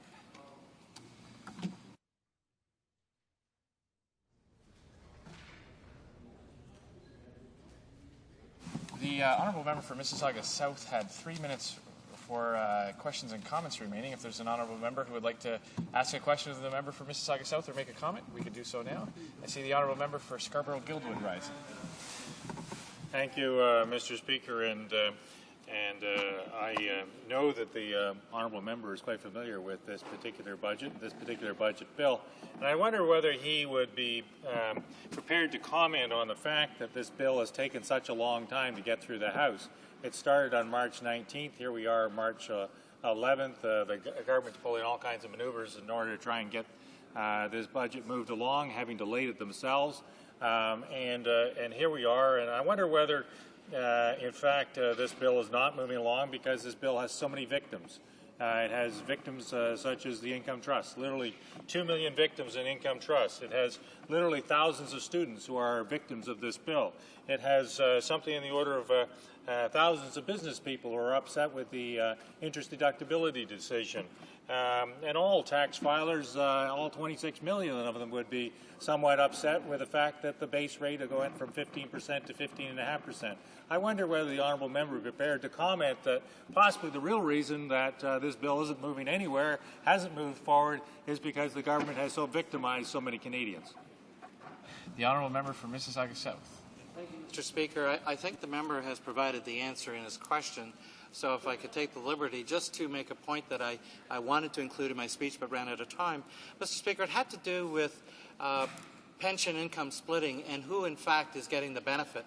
Mr. Speaker, 70% of seniors don't have pension plans. They in fact are the ones who primarily invested in income trust to provide a similar cash flow from income trusts that they would otherwise get if they were a member of a pension plan. So, Mr. Speaker, it really is very odd to me that the day that they announce that they're going to break a promise and tax income trusts, they at the same time somehow also promise that they're going to provide for pension income splitting, when in fact the beneficiaries of pension income splitting are in fact not the people, Mr. Speaker, who have pension plans or have pension plans, but not the ones who have income trusts. So they didn't mask or alleviate the pain that they inflicted on about 2 million Canadians who had $25 billion wiped out in their retirement savings. So, Mr. Speaker, I think the member is quite right. The government, and particularly the finance minister, are ready to duck. They want to duck as quickly as possible. They put forward a motion to put the question, to stop debate on this, Mr. Speaker. The less we talk about the budget, the happier the finance minister is. That ought to tell you. That ought to tell you. Resuming debate, please do débat. The honourable member for Winnipeg North. Thank you, Mr. Speaker. And I'm pleased to have another opportunity to speak at third reading on the budget bill. Mr. Speaker, the Conservatives who may be groaning and moaning in their seats as I begin another speech have only themselves to blame. Let's go back to this past Friday when they chose to, in fact, try a very sneaky maneuver and invoke a clause that's been used only twice in our history, Standing Order 53, used in 1964 to send peacekeepers to Cyprus, used in 1977 to deal with the air traffickers strike. Mr. Speaker, they tried this very interesting maneuver to bring this process to a close, to have the budget process come to an end, because in fact they didn't want to debate the budget anymore because it's getting far too embarrassing, far too difficult for them to handle the criticism in this place, and to know that in fact momentum is growing across this country against this federal Conservative budget. But you see what has happened as a result of that initiative, that very peculiar move on Friday, is that they then moved the previous question, which allows people like me who have already spoken on the bill to speak again. All right. So I guess some would say this is the Conservatives being too. This is poetic justice. Absolutely, it is the Conservatives hoisted on their own petard. It is the Conservatives who are too clever by half, and I apologize for everyone who's got to listen to me give another 20-minute speech on the budget, but I have lots of issues that I haven't even begun to touch, that I didn't even begin to touch on in previous discourses. So, Mr. Speaker, let us start today. Yes, as my colleague from Ottawa Centre said, there is so much here. We could talk for days. And, Mr. Speaker, all we wanted in this whole parliamentary process was the ability to put on record the concerns of Canadians.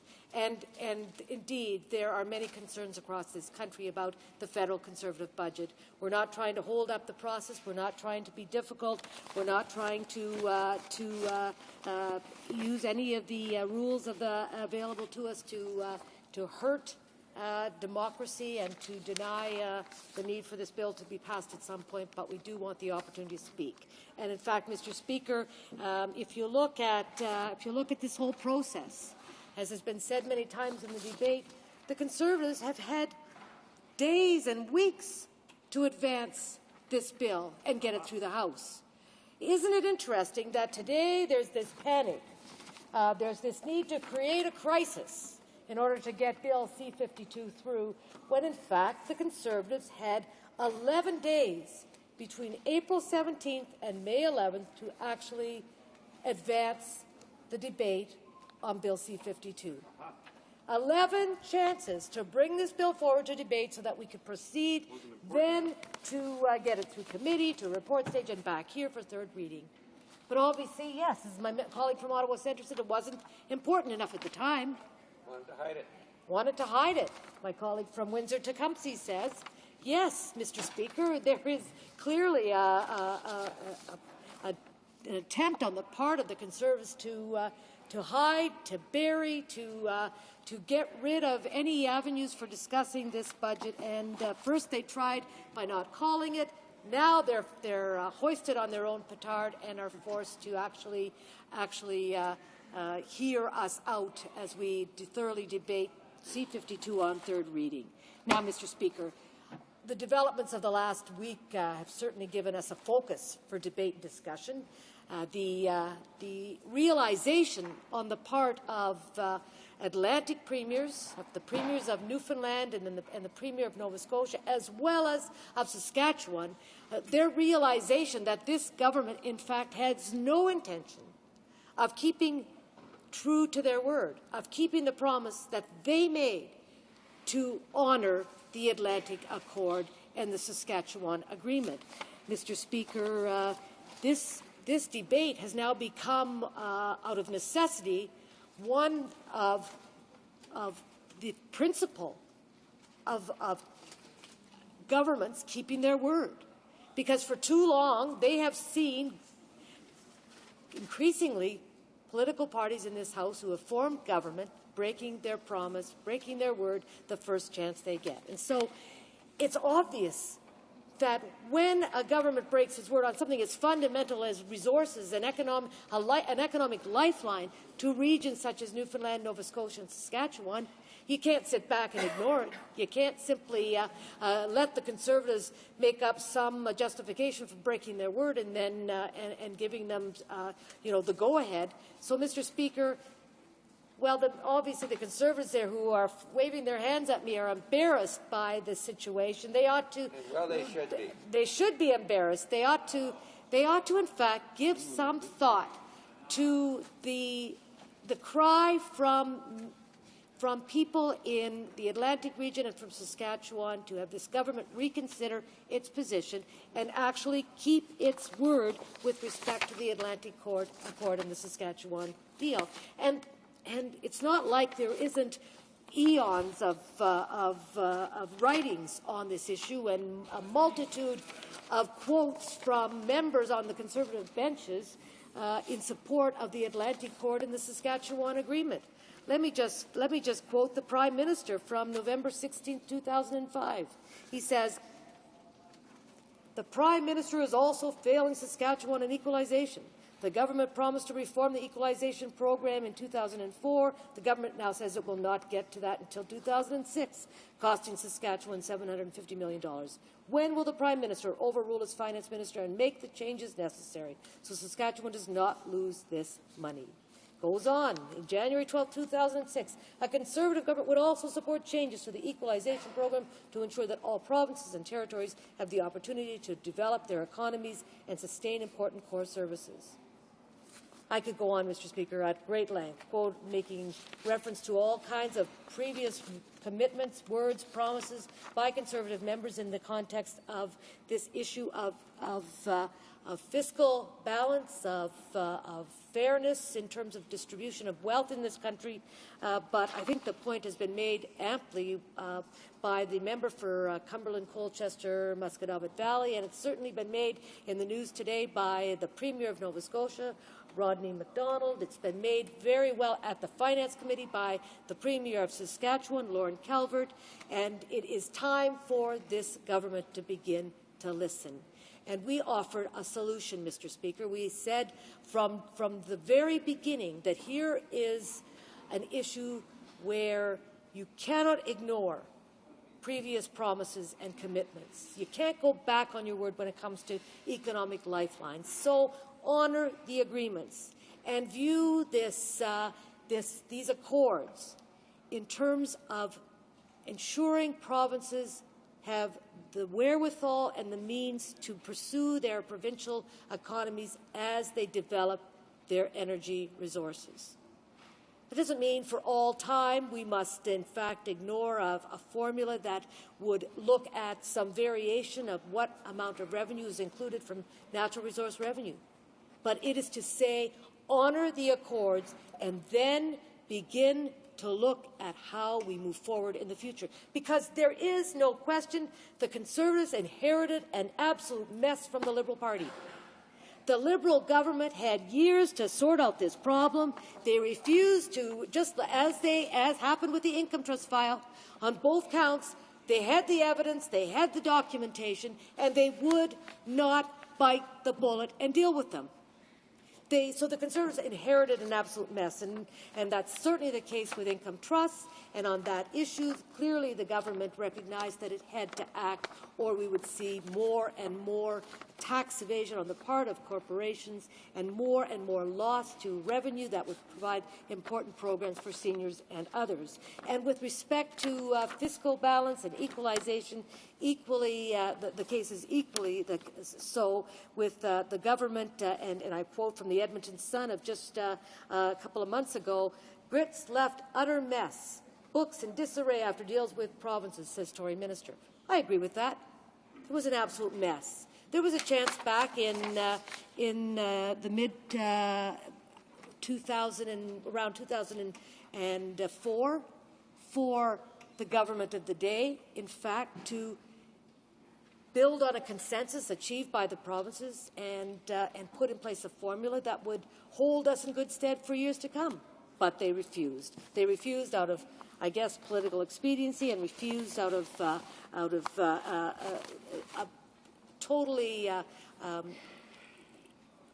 totally messed up sense of priorities in terms of fiscal balance. Because you see, Mr. Speaker, we have a government that cares more about putting money aside for a rainy day, even though it is raining today.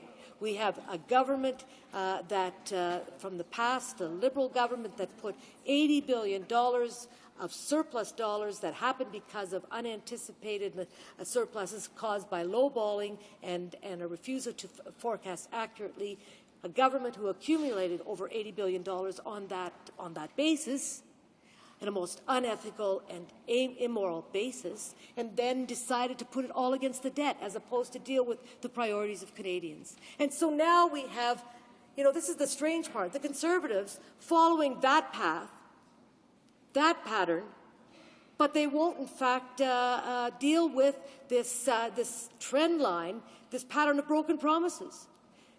Clearly, what's needed is for the Conservatives to have learned from the mistakes of the Liberals and not to repeat them. So that means don't break your promise when it comes to the Atlantic Accord and the Saskatchewan deal. Secondly, it means stop the lowballing so that you've got all this unexplained surplus or surplus that has no demands on it, and then allow that to go against the debt without looking at the priorities of this country. Stop playing games with Canadians. That's what we're saying today. Start to put the issues on the table and hear the voices of Canadians right across this country. So that would mean, for example, if you're talking about seniors and ensuring that they are able to live with integrity and with decency and with security as a reward for having built this country, then don't nickel and dime them. Don't take away the $200 it would cost this government to deal with an error by Statistics Canada in the Consumer Price Index, as my colleague from Hamilton Mountain has been saying for days and weeks, tabling hundreds and hundreds of petitions of seniors who are saying, why is it that when I make a mistake and don't pay government what they're owed, they come after me in a flash and expect me to pay it right away. But when the government owes me money, Why do I have to sit back and take excuses? Why do I have to engage in signing petitions? Why do we have to sue the government? Why is there no justice here when it comes to government error in calculations that cause people to lose money that is rightfully theirs? In this case, the money owing seniors, because of that mistake, is about $1 billion. Well, Mr. Speaker, why didn't the government say it is important to pay the people who built this country that money, as opposed to put $22 billion and more against the debt to fight for a rainy day? When it's raining now on the heads of seniors, when the house is leaking, when many seniors in this country are having a heck of a time trying to make ends meet, trying to find decent accommodation, trying to pay for their drugs, trying to just provide for themselves and not have to resort to turning down the heat in winter or skipping a medication just to save money. Isn't it raining now?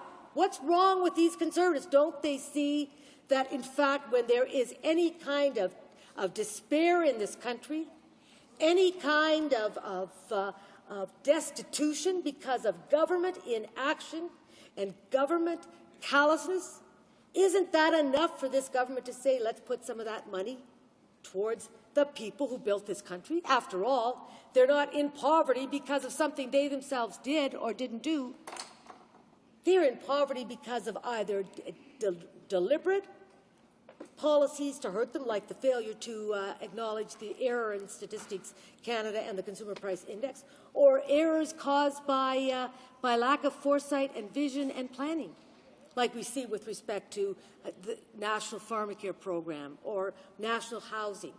Isn't it time, in fact, that we started to put money into those areas that will help ensure people have security now and can contribute to this economy and build for a better future? That's just one example, Mr. Speaker. Here's another one. Why does this budget take refuse to collect $300 million from big oil and gas, who are getting this subsidy from government to develop the oil sands?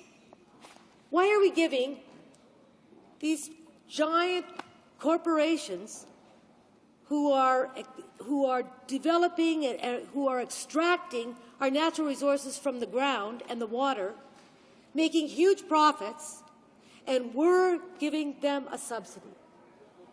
Now, that $300 million could have gone some distance to dealing with some of the issues we're seeing in our own communities, from concerns coming from seniors, from Aboriginal people, from parents trying to find childcare. That's money that could have gone into the economy, built the economy, and helped bring down the debt in the long run.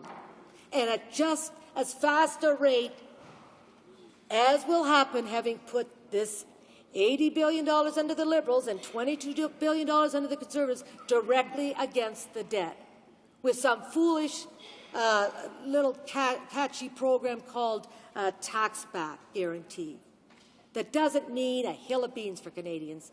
It won't mean anything to people struggling, but it would have meant a lot if they had taken those billions of dollars, some of them at least, and invested them in programs that would guarantee some reasonable access to job opportunities in this country, some reasonable way to some reasonable means of transportation, because we might have put some money against the infrastructure deficit, and some money into childcare and other programs that support parents trying to juggle work and family responsibilities. Mr. Speaker, the government says that it has to get this budget bill through immediately because otherwise it can't spend money on a number of programs. Well, first of all, that's nonsense. They know, in fact, that, and Canadians know that when money is in the budget and the budget is passed, it does come to fruition, it does happen, and people can count on that money.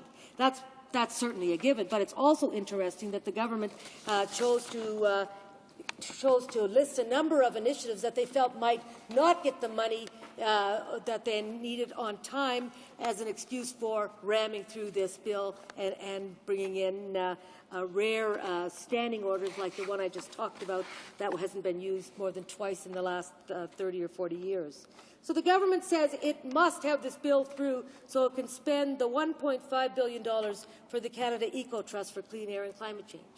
Well, Mr. Speaker, perhaps it's not such a bad idea that we hold off on expenditures in this area when, in fact, it does so little to help ordinary people refit or restore their housing so it has heating or other services on a more sustainable basis. Perhaps, Mr. Speaker, it would give this government a moment to consider the fact that this program now does not provide any means to low-income Canadians to retrofit their houses. Perhaps this government might want to take seriously the proposals for actually redefining this so-called green energy program to allow for low-income households to take advantage of it. Why do we keep getting from this government programs and tax credits and a scattering and smattering of initiatives that always benefit those at the top end and do nothing to help those at the bottom end? Why do we keep allowing the prosperity gap to widen when it is the role of government to close that gap? And surely the way you do that is through progressive measures, not things like child tax credits that give rich families more than low-income families, not environmental fit programs that exclude low-income Canadians, not credits for manufacturers that are meaningless when, in fact, all the jobs are gone and the plants are closed. Mr. Speaker, it is time for this government to reconsider its direction and realizing it is, in fact, squandering an important moment and a great opportunity that will build a wonderful country. But it takes leadership and it takes vision. It takes a government that says we will balance our fiscal priorities to ensure some money goes against the debt, some money for tax relief for Canadians, and some money for those important programs that build a country. Questions and comments. The Honourable Member for St. Catharines. Well, thank you, Mr. Speaker. And I have the pleasure, and sometimes not always the pleasure, but most of the time the pleasure of listening to the member from Winnipeg North as we share stories across the table at Finance Committee. And I certainly have listened to a couple of her speeches here in the House, and sometimes exciting, not always as exciting. But one thing today that I heard the member from Winnipeg North say that astounded me was that the money's going to go forward anyway.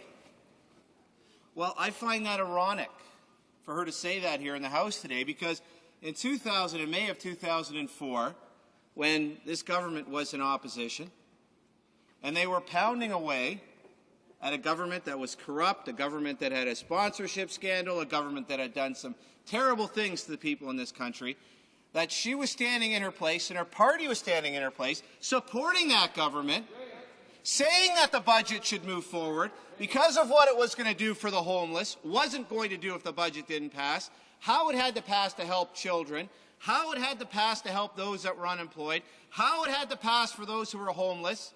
And today she stands in her place and says, through you, Mr. Speaker, that in fact the money will be spent anyway. I would like to get, through you, Mr. Speaker, a clarification from the member of Winnipeg North why it was okay to support a corrupt government and their budget in 2005, but it's not okay to support the government's budget in 2007.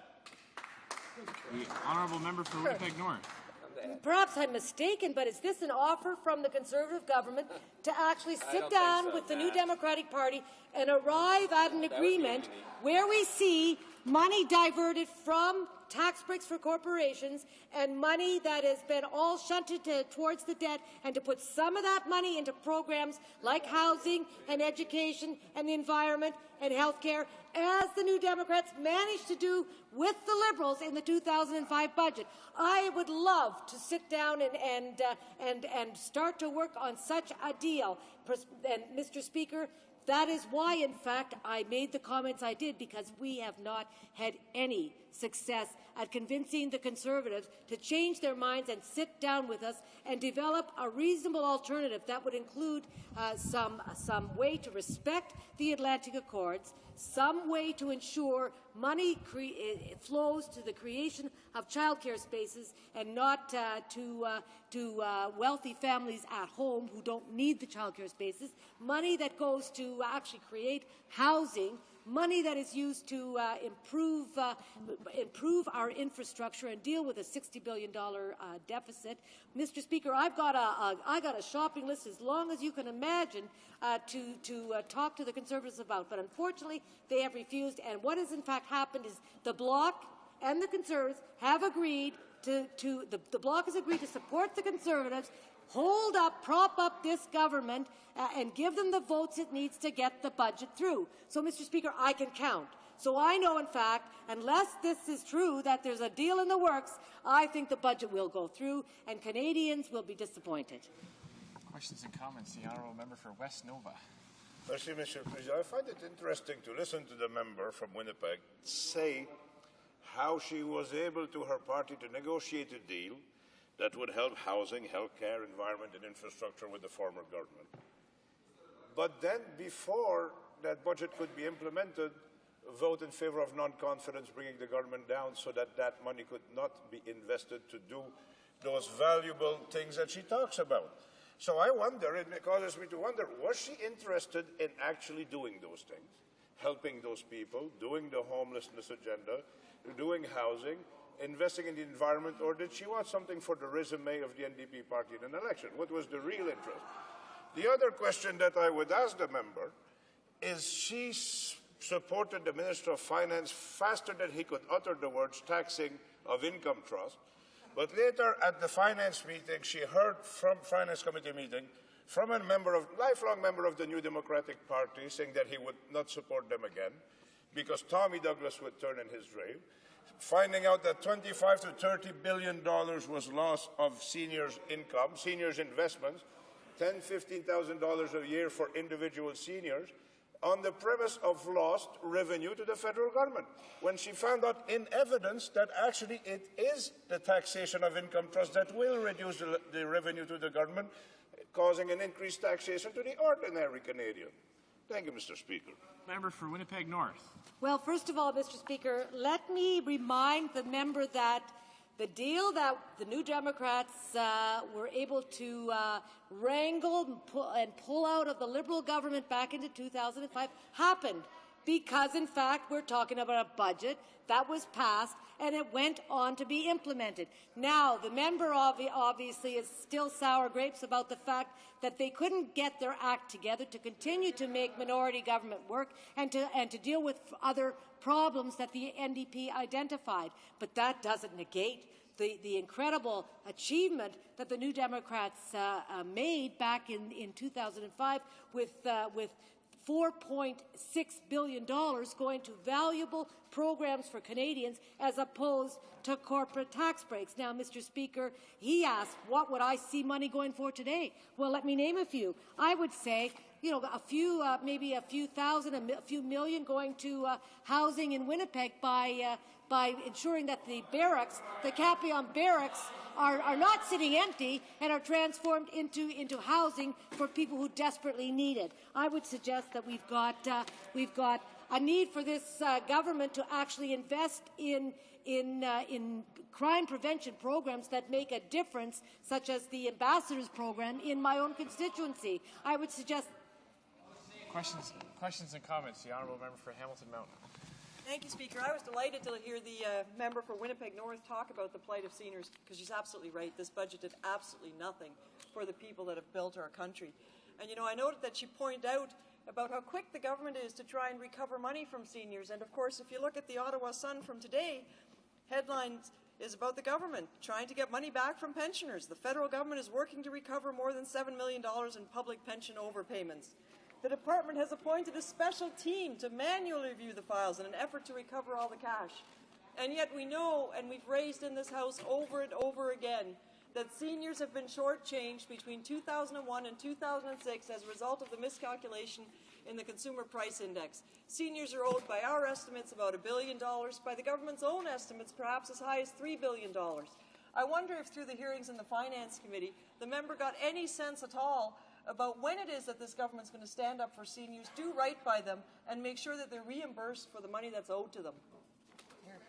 Honourable member for Winnipeg North. I wish I could give my colleagues some assurances that, in fact, the government is in tune to those needs and is ready to act. Unfortunately, there hasn't been a single indication that this government, just like the previous government, is prepared to address the very serious problems that seniors are facing in this country, not even to the point where they will take responsibility for the failure of, for the mistakes made at Statistics Canada regarding the CPI index for senior citizens. Mr. Speaker, on top of that, there has been no move on the part of this government or the previous government to live up to a long-standing commitment to ensure some sort of drug coverage on a catastrophic basis, which would be a great help to seniors. There's been no move on the part of this government to deal with the failure of the last government when it eradicated the National Housing Program to put in place the beginning steps of a reasonable housing program that would deal with the needs of seniors as well as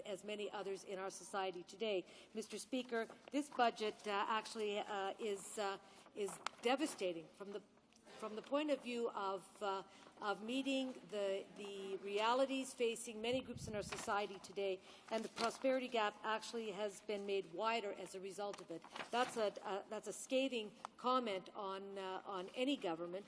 If you can't at least hold the line, then what is the point of even being here unless you are there to serve, again, the interests of the corporate sector and the big banks and the CEOs who are raking in huge amounts of profits and pay and benefits. But let me conclude, Mr. Speaker, by saying those that found this Conservative budget to be contrary to anything fundamental in terms of a civil society includes the Caledon Institute of Social Policy, the Canadian Labour Congress, the Toronto Mayor, the Climate Action Network, Greenpeace Canada, Assembly of First Nations, the National Women's Association of Canada, the Ontario Council of Agencies Serving Immigrants, the National Organization of Immigrant and Visible Minority Women, the Canadian Association of University Teachers, the Child Care Advocacy Association of Canada, Campaign 2000, which deals with poverty among children, and the list goes on. These are credible organizations in this country who feel that this government has failed this country.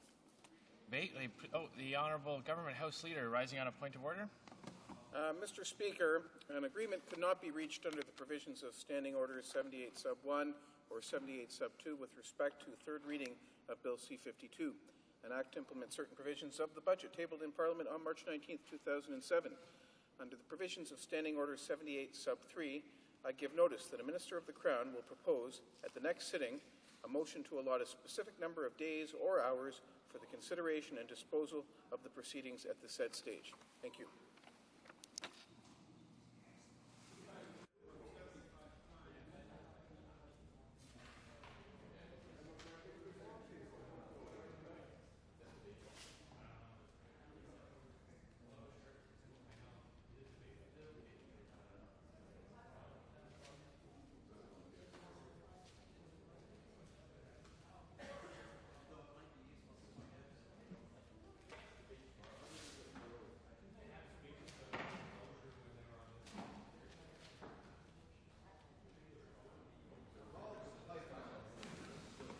Thank the Honourable Government House Leader for providing this notice, and it is so noted.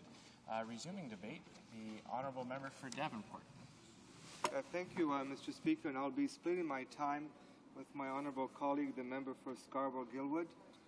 Mr. Speaker, today I have the honour to speak on behalf of the people of my riding of Davenport with respect to this government's 2007 budget. My comments here today reflect not only my personal views, but the comments I have heard repeatedly from residents of my community and indeed across the country.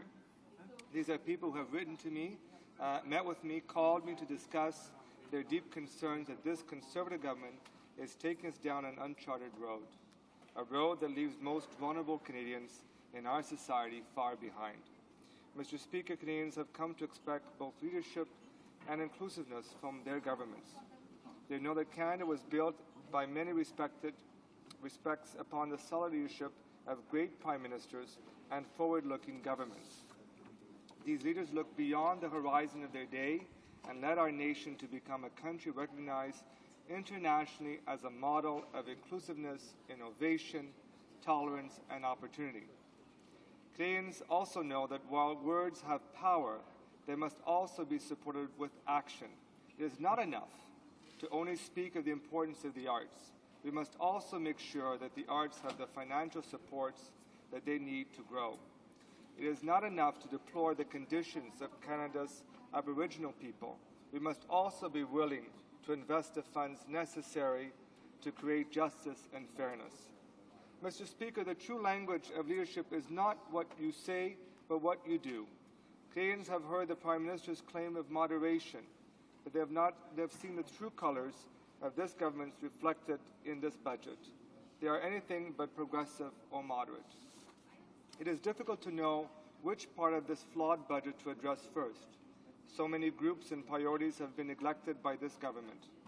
I think it is only fitting to begin with those Canadians who have first called this continent their home, the Aboriginal people of Canada. Mr. Speaker, in 2005, the federal government brokered a historic agreement with Aboriginal people with the provinces. Finally, we had the federal government that was prepared to take a historic and long overdue step in acknowledging the low standards of living of many First Nations people. In Kelowna, British Columbia, former Prime Minister, the member for Les Salles-et-Mar, brought everyone to the table and brokered a real solution to this issue facing Aboriginal people in this country. This agreement wasn't about headlines, it was about doing the right thing. When the current Prime Minister took over the government of this country, he broke the federal government's commitment to our Aboriginal people, and he continued this policy today.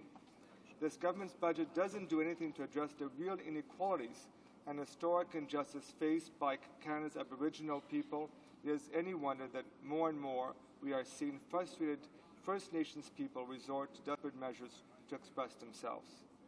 These are the actions of Canadians who have no other recourse to highlight the deplorable living conditions that face them each day. International humanitarian groups have said they are looking at setting up aid delivery in our country. In this nation of plenty, Mr. Speaker, where the economy is thriving, why is it that the government insists on leaving Aboriginal people behind? Where is the real measure help for First Nations people in this budget? While speaking of broken agreements with the provinces, let's look at a proposed childcare plan of this government. Despite the Conservatives like to tell Canadians, the Government of Canada has clearly entered into legally binding agreements with the provinces to fund childcare spaces across the nation. Many provinces were counting on this money, and Canadian families were looking forward to real and affordable childcare. Instead, this government abandoned its commitment. Countless studies have shown that not one childcare space was created by this Conservative plan, leaving thousands of children without childcare. I would also want to make it clear here, I have heard from people who say that they don't need childcare as they have decided and can afford to stay at home. Those fortunate few in our society who would not need a federal childcare system are exactly that, the fortunate few. On the other hand, there are countless families that are desperately crying out for childcare. The reality is that $100 a month simply won't cover childcare for a poor single mother who has an unconscionable choice between not working, which means no income, and leaving her children alone at home. Canada can do better. We must do better. Sadly, this budget doesn't anything to effectively deal with this issue. The former Liberal government had a plan. This plan would have worked Where in this budget do we see any kind of real help for those who need childcare in this country? The short answer, Mr. Speaker, is nowhere. This kind of help is found in this budget. Young Canadians also need a support as they strive to gain the career skills that will propel them successfully into the future.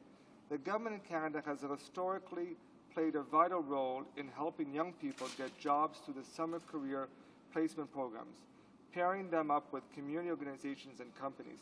This was a win-win program for Canada. Students got jobs and skills, nonprofits received enthusiastic and talented workers, and Canada invested in its economic future.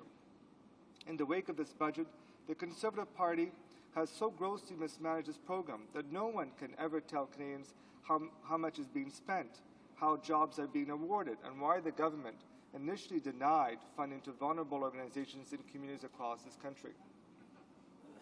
Let's hope that these future business leaders of Canada don't take their definition of transparency and accountability from this government's shameful example. This budget is also sadly lacking in respect to education needs of Canadians. For our nation to remain prosperous, for Canada to remain a leader in the world, we must be one of a leading edge of knowledge economy.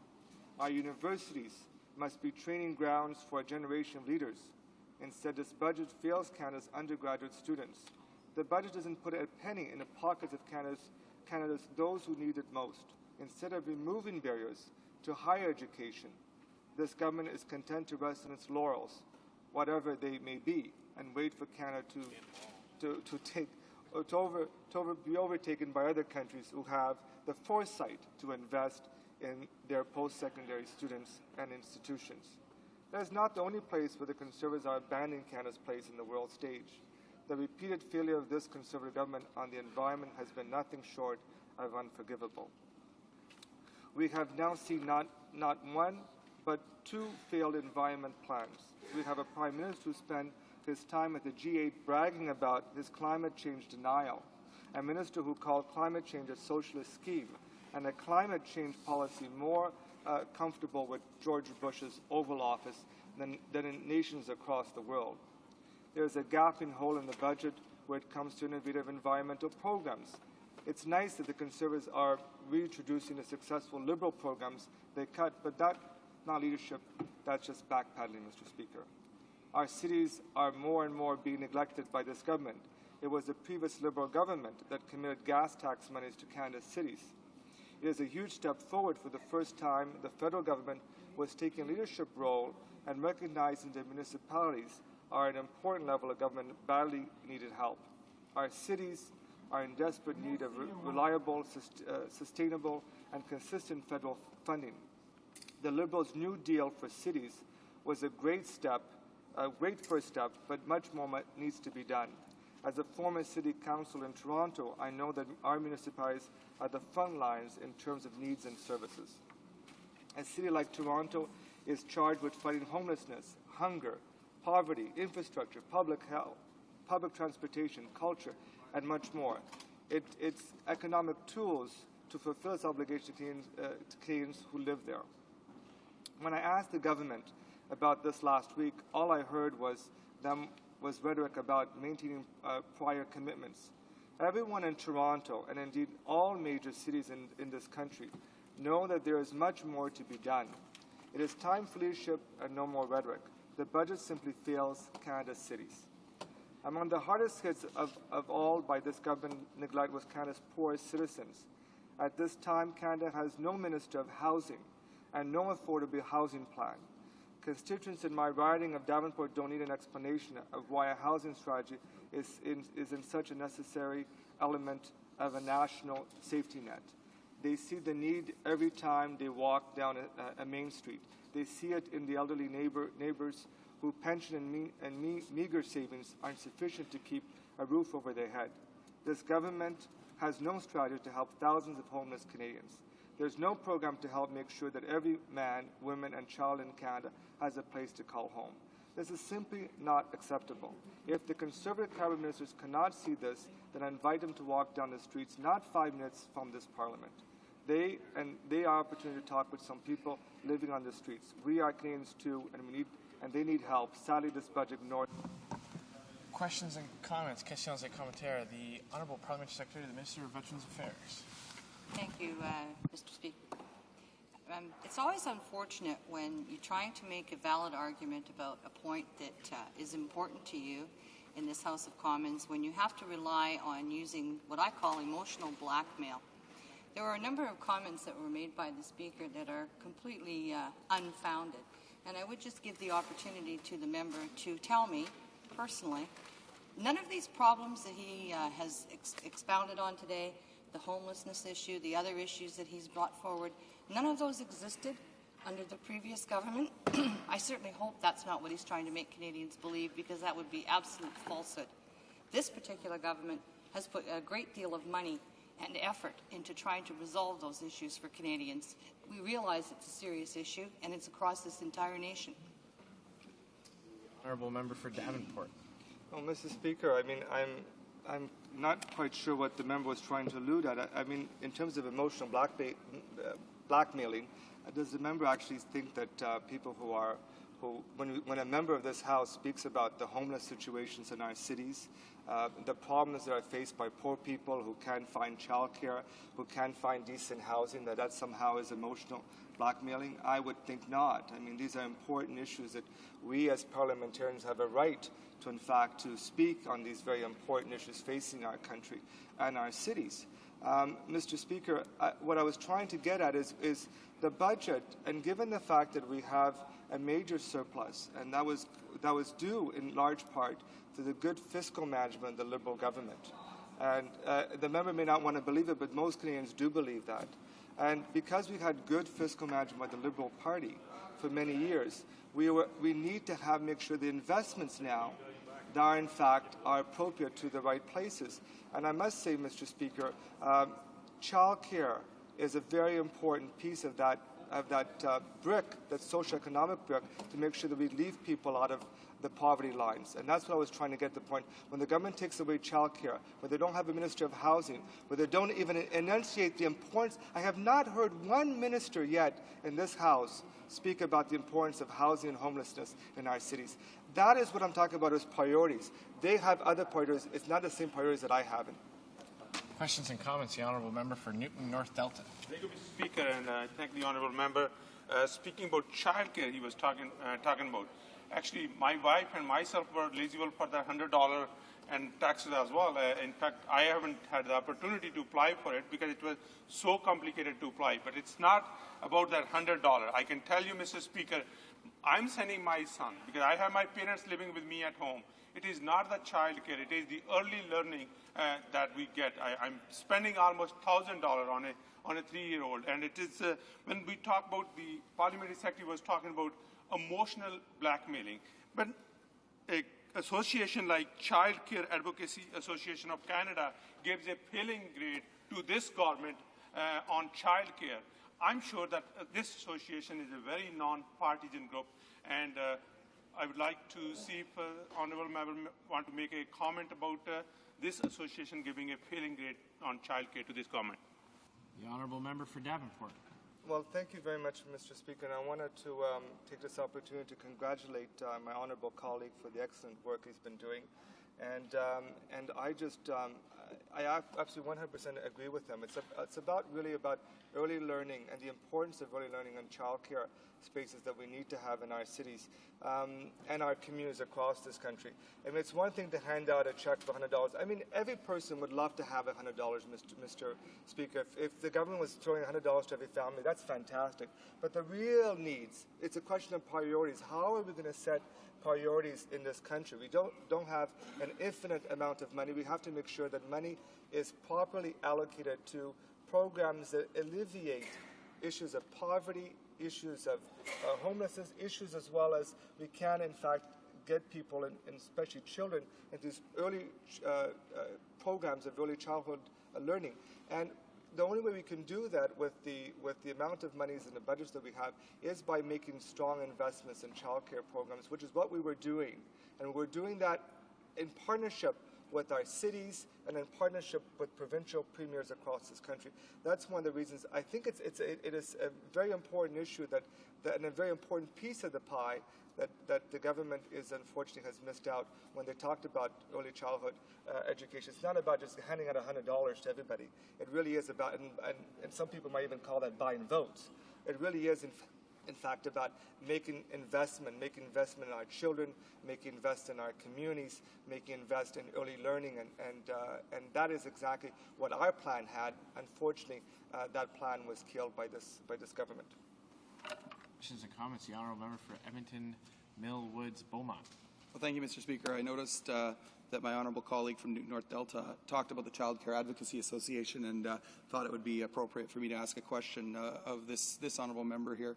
At last count, we had noticed that the Child Care Advocacy Association had received, I believe, $6 million in funding from the previous Liberal government, and yet created 0 childcare spaces by their own admission.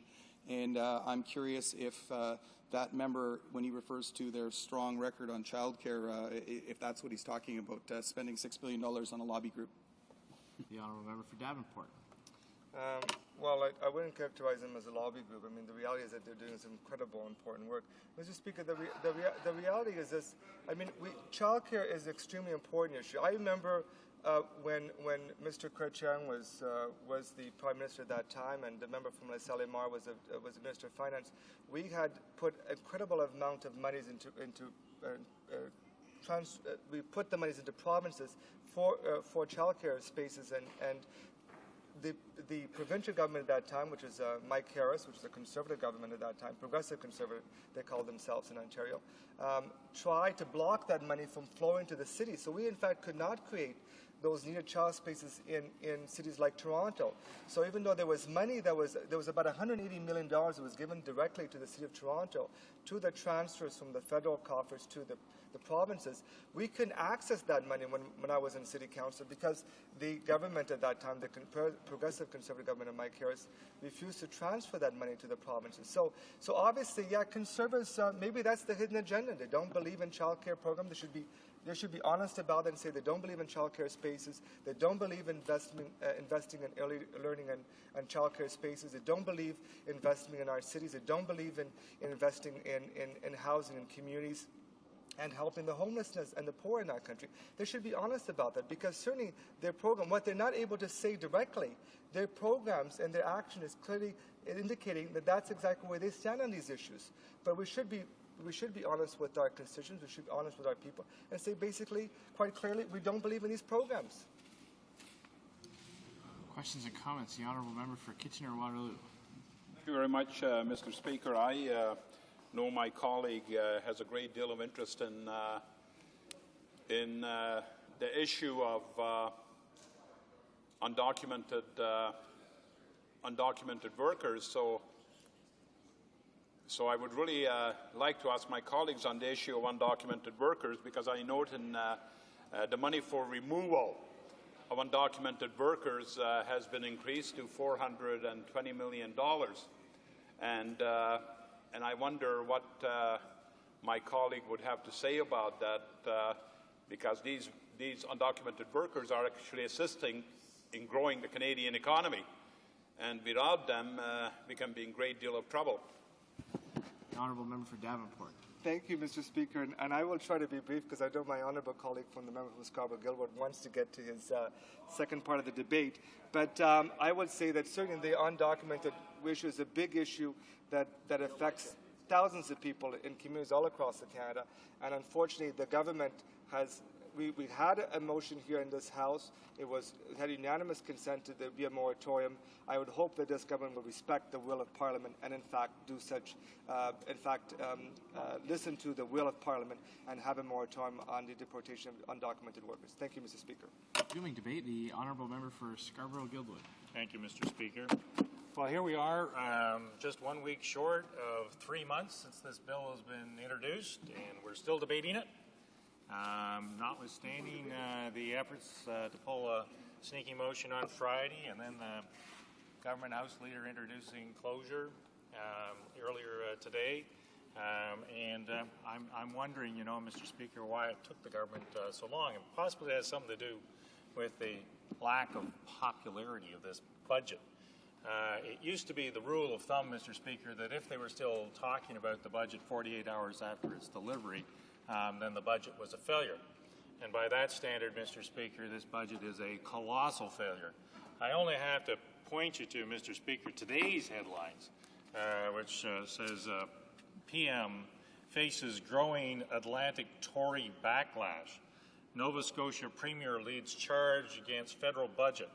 And our quiet talks are about to get a whole lot louder. And then he goes on to say, it's clear the finance minister is determined to undermine these efforts and undermine our good faith discussions, the Premier said in a telephone interview. Then the next headline is, Mulrooney phoned, and this is the member from Cumberland, Colchester, in a bid for Tory unity. Nova Scotia MP Cumberland Colchester said Mr. Mulrooney called him twice in the days before a second reading budget vote to see if any accommodation could be reached between the veteran MP and the Prime Minister. Well, I can pretty well understand why the government doesn't want this debate to be going on for too long. We have headlines like that. It's not a good day for government, and certainly this is well past the kind of the 48-hour cutoff period to determine whether, in fact, this is or is not a good budget. And what is must be very disappointing for the Prime Minister was that this was to be the central piece of his 1-2 step lead up to the election. His first step was to get the Premier of Quebec elected, and the second step was to have a, how should we say, a goodies budget. Well, the first step, that was a bit of a disaster. The Premier of Quebec almost lost his seat, and the net result was that the first minority government in literally in, I don't know, certainly in decades and possibly into the previous century. And we have now, as cumulatively, the majority of members who are either full-out separatists or quasi-separatists, so-called autonomous, whatever autonomous means.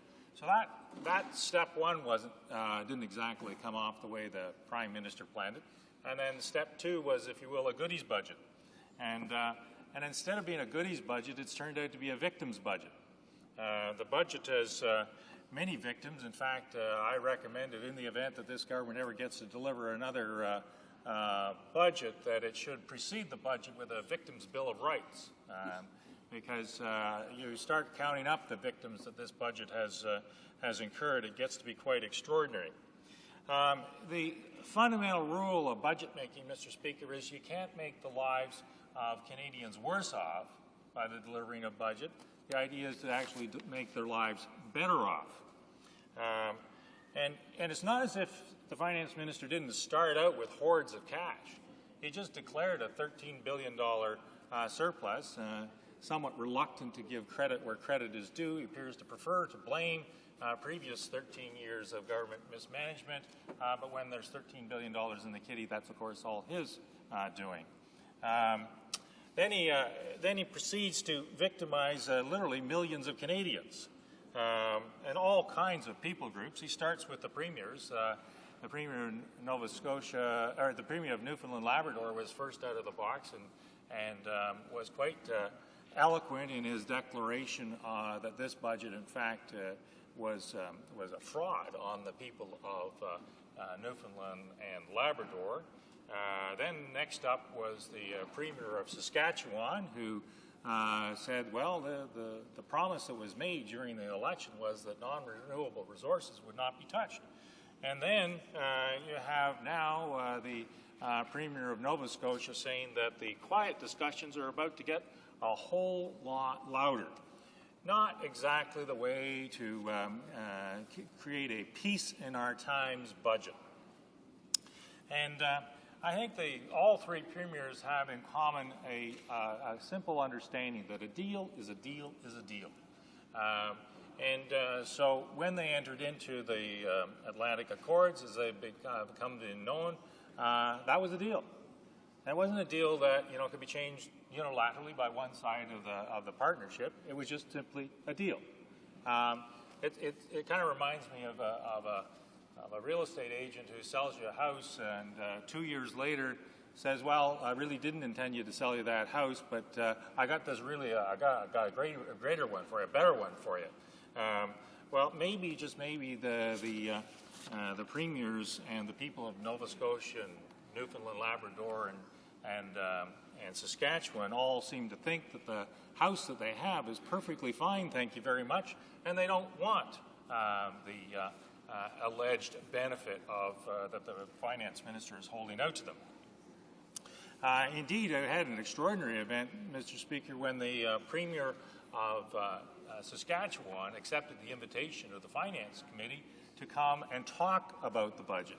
It wasn't a particularly good day for Conservative MPs at the Finance Committee, particularly the Conservative MPs from Saskatchewan, who were in the uncomfortable position of having the Premier of their province deconstruct the budget in a fairly precise way, and they were left with a not very, as I say, enviable position.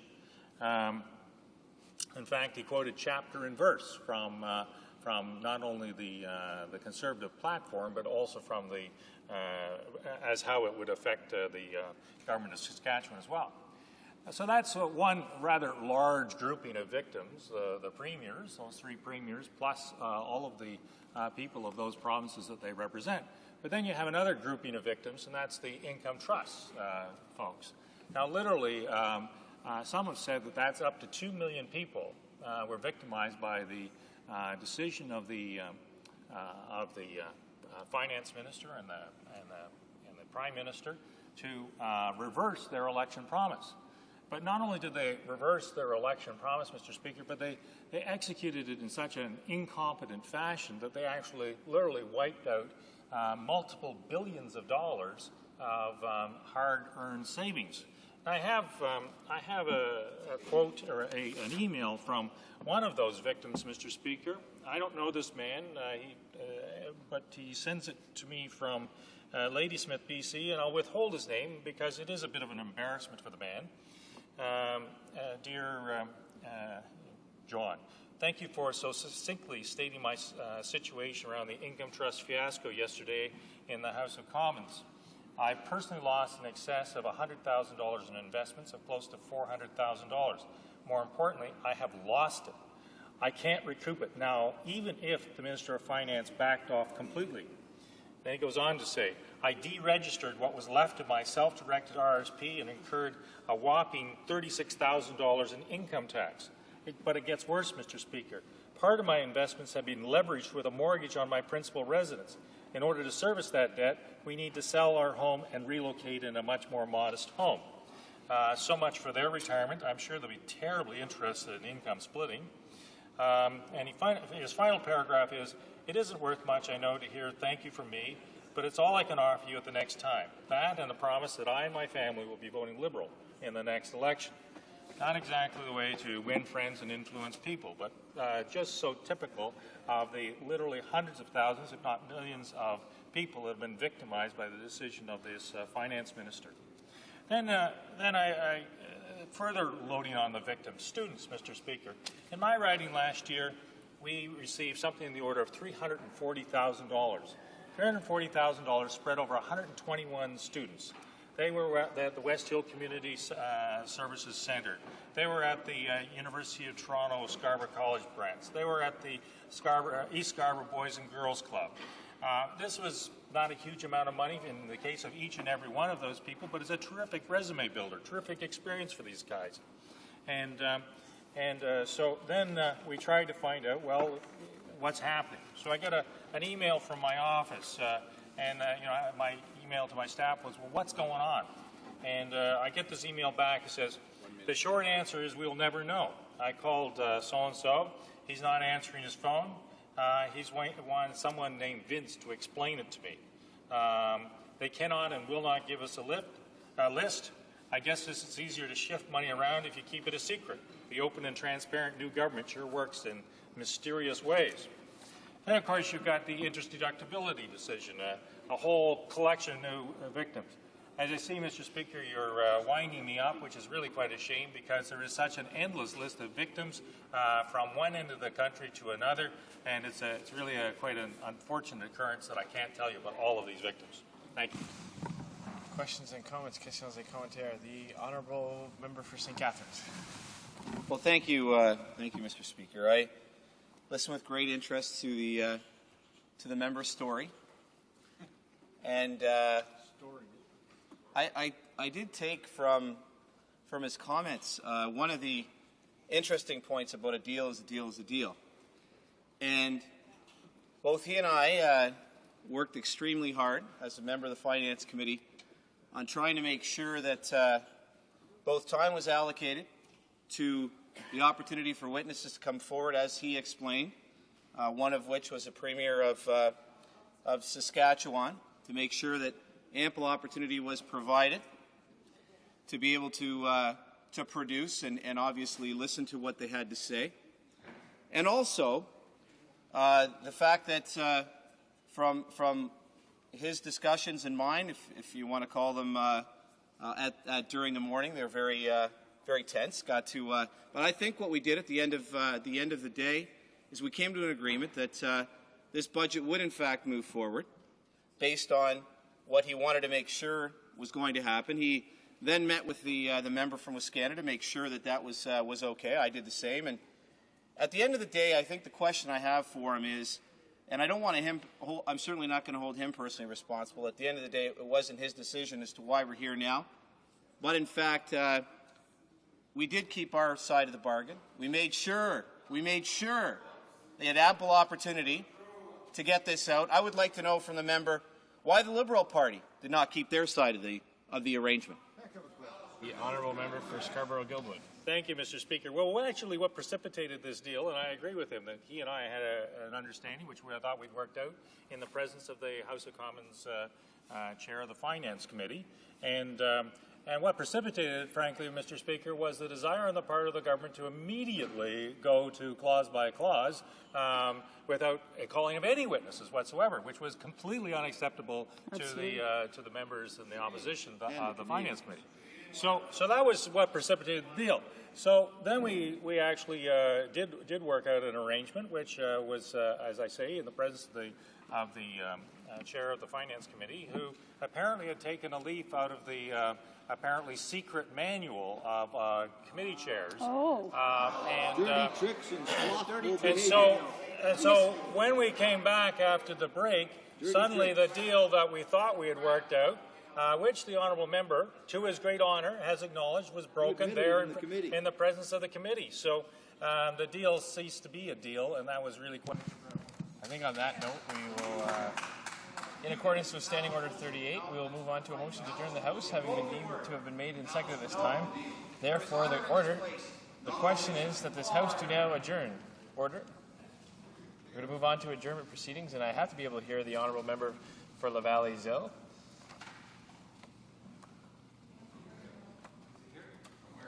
See, l'honorable député de Laval. The honourable member for Laval-Zell.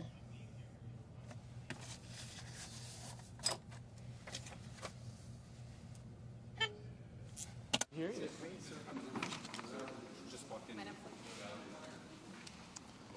Shall we go back to? She just walked. Just in the time.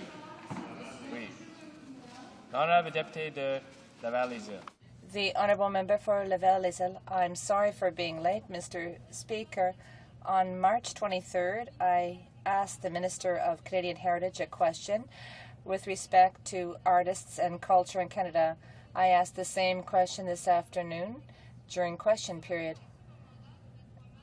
On March 23rd, the Minister of Immigration answered that the Conservative government had spent $50 million in new funding for the Canadian Council. Mr. Speaker, $50 million. It's 3 times less than what the previous Liberal government had set aside. When during the last electoral campaign she said, and I quote, "We will respect the promise of $306 million for the Canada Council, which will double the budget of the organization, because we believe," she said, "in the importance of the Council for the Canadian arts community." We are today very far from the minister's promise of $306 million. This minister seems to be less than an effective advocate for a community which she boasts she represents proudly in the House of Commons. Mais au-delà des sommes d'argent, je persiste. Money aside, I see that there's a lack of will on the part of the Conservative government to create an environment conducive to the development of culture, arts, and development of artists.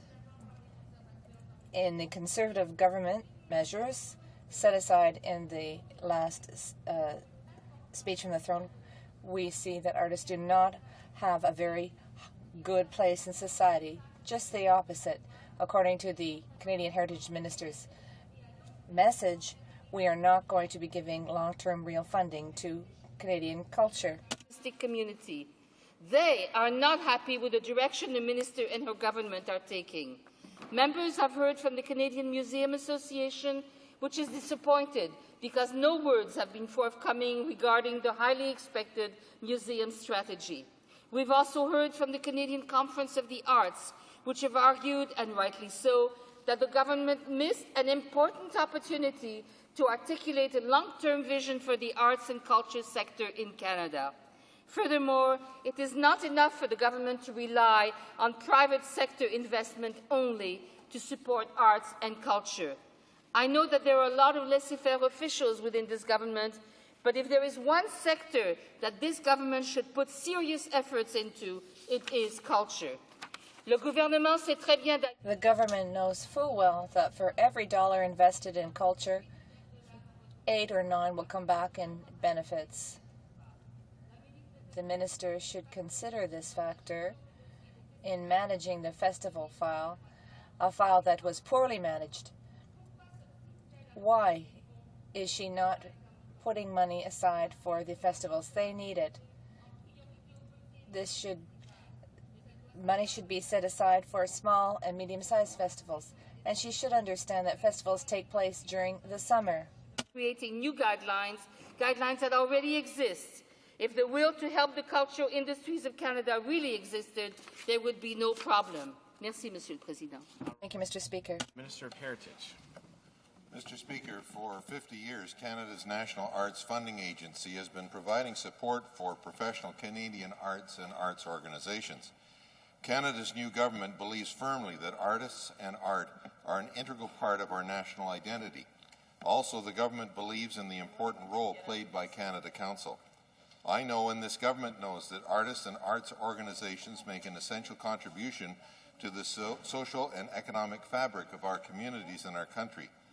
And the 5,780 grants provided by the Canada Council in this last complete fiscal year, 2005-2006, have played a key role in supporting that contribution. Over the past year, the Minister has met with artists and arts organizations around Canada to identify the priorities in the arts. She has worked tirelessly to optimize the role of the federal government. The Council has received the first $20 million of the $50 million announced in the 2006 budget. It will receive $30 million for 2007-2008. This will raise the Council's total parliamentary appropriation to $181 million, a large amount of money which benefits artists and arts organizations in all parts of the country. I'm pleased that the Canada Council has set clear priorities for these new resources. The budget included an announcement of $30 million each year for the next 2 years to strengthen the cultural experiences of Canadians through events celebrating local arts and heritage. Access to the arts is also improved by upgrading our arts infrastructure. That's why we announced in December an additional $100 million for our national cultural institutions to address their urgent infrastructure needs. The budget presented by the Government of Canada have contained a long-term plan for infrastructure.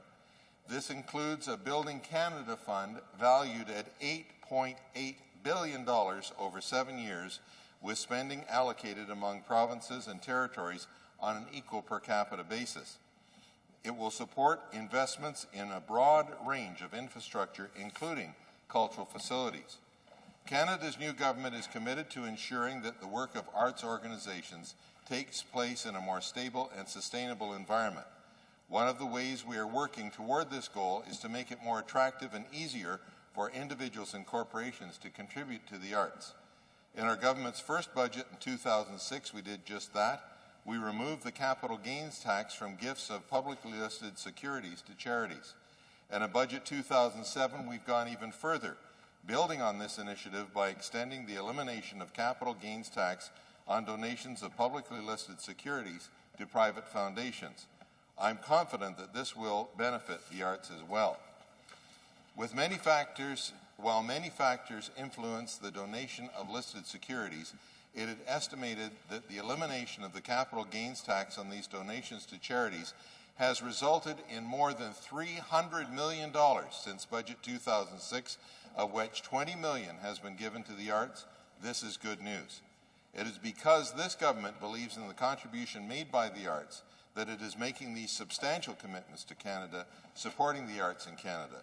And I can assure this House the Minister will continue to work with the arts sector and other partners to ensure that it has the necessary resources to do its important work.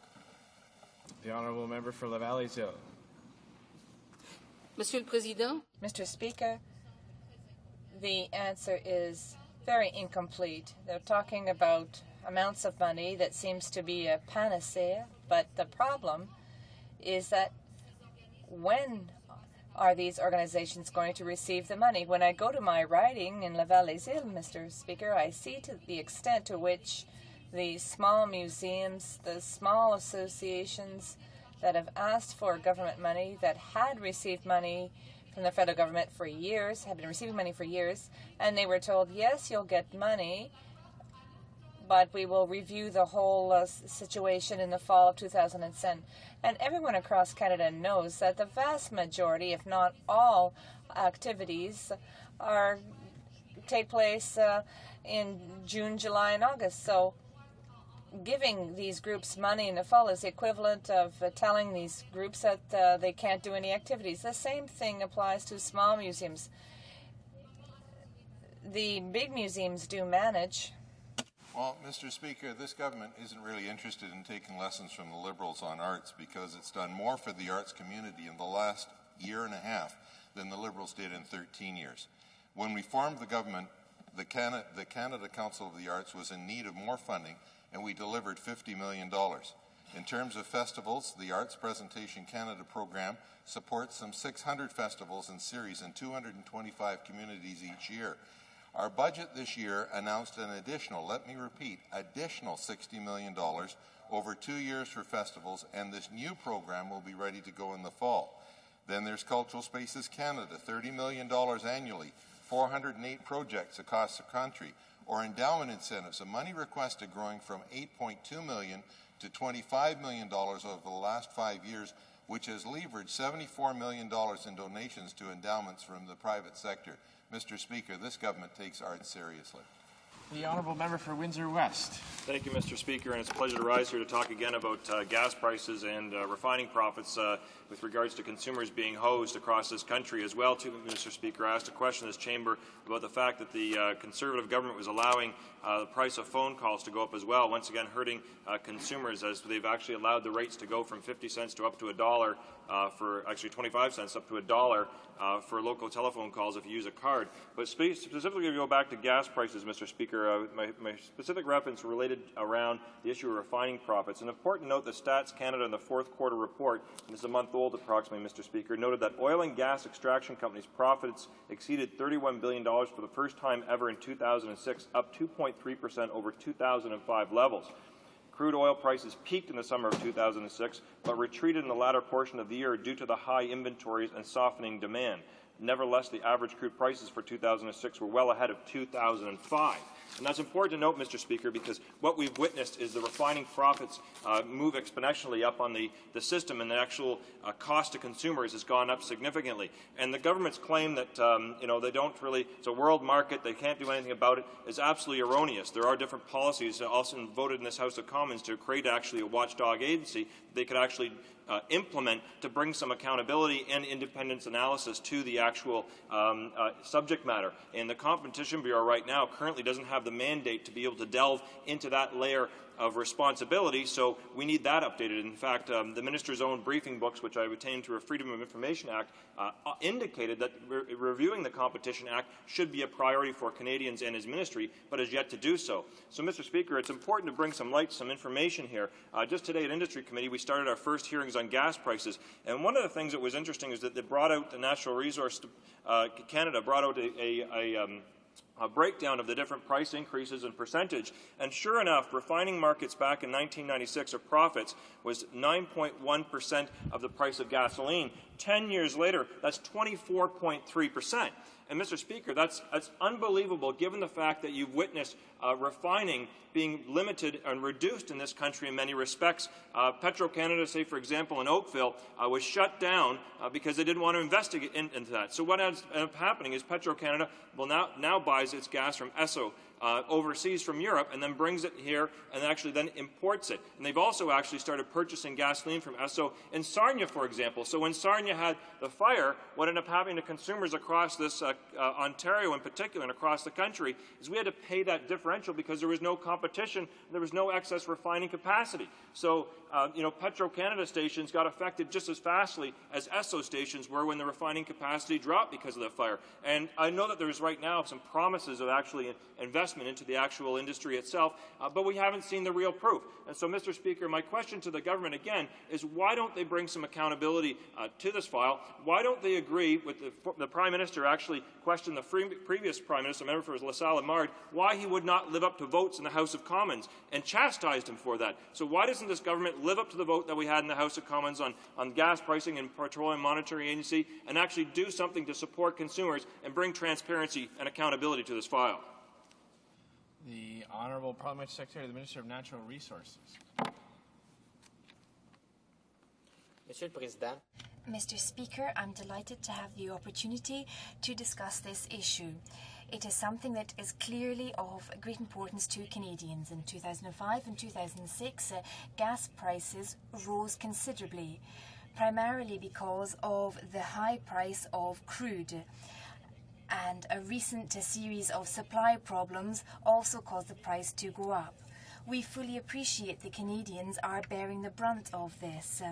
Obviously, when the price of fuel goes up, Canadians are affected. And we fully appreciate that this is something that affects Canadians in their daily life, causing the cost of living to go up. And that is of great concern to all of us. That is why in our last budget we introduced a range of initiatives, including one rebate called Eco Auto, which helps Canadians to buy more environmentally and energy efficient vehicles through a rebate of up to $2,000. We are a government that acts.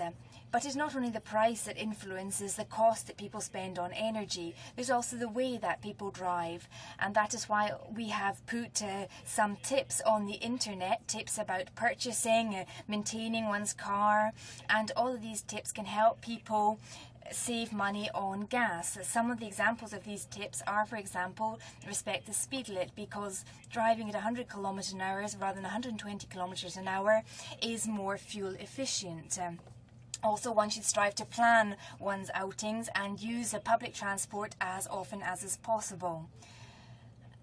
I would like to talk about something that's very important in the government's mind. We fully understand that it is important to end our dependence on petrol and oil. We understand that we have to invest in other sources of energy. We've invested $1.5 million in renewable energy, such as wind energy and biomass energy.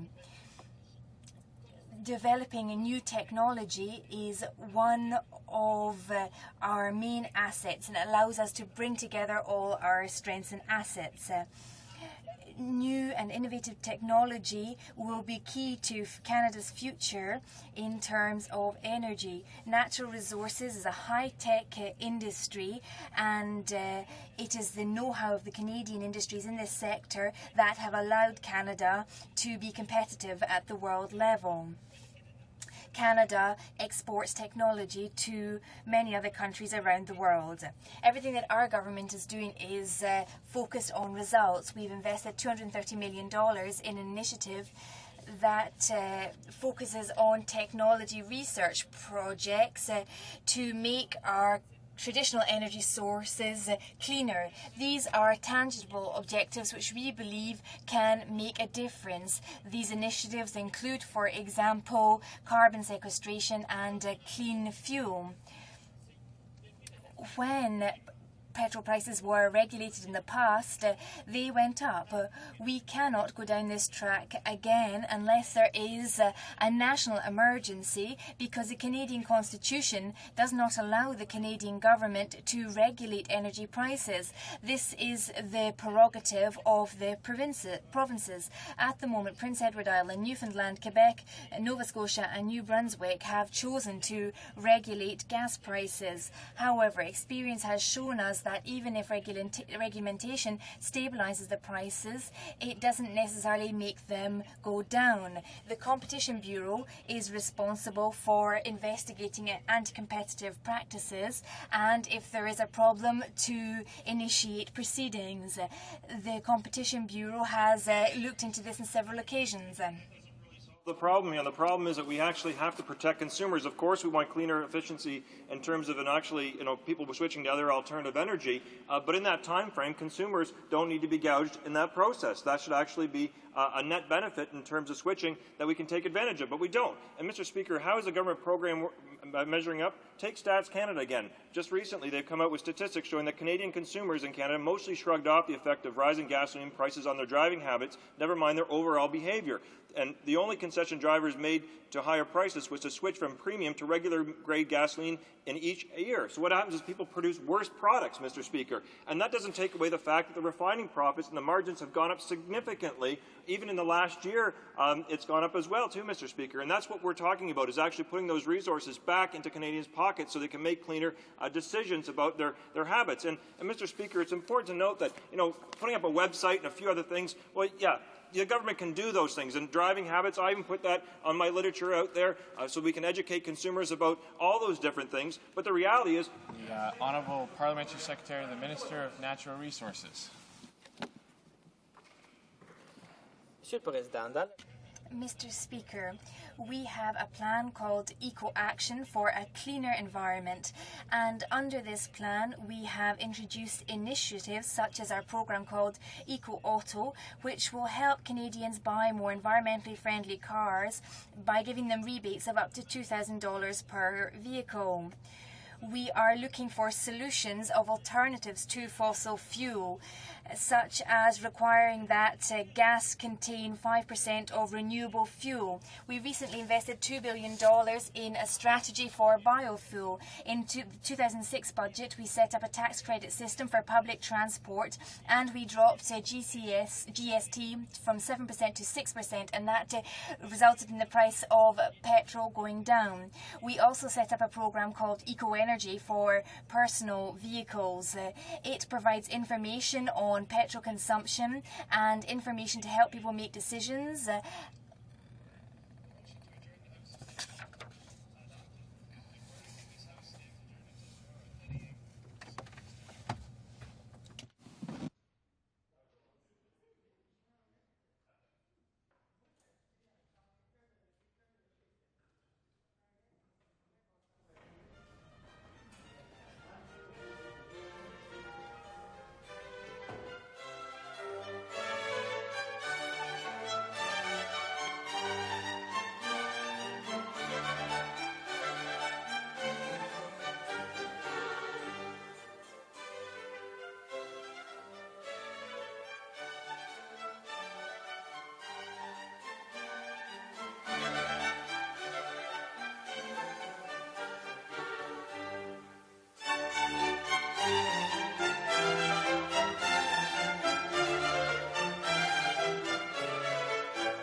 Stay away from Lily, you hear me? We were just having a friendly conversation. About me. I was singing your praises. Well, don't. Well, what are relatives for?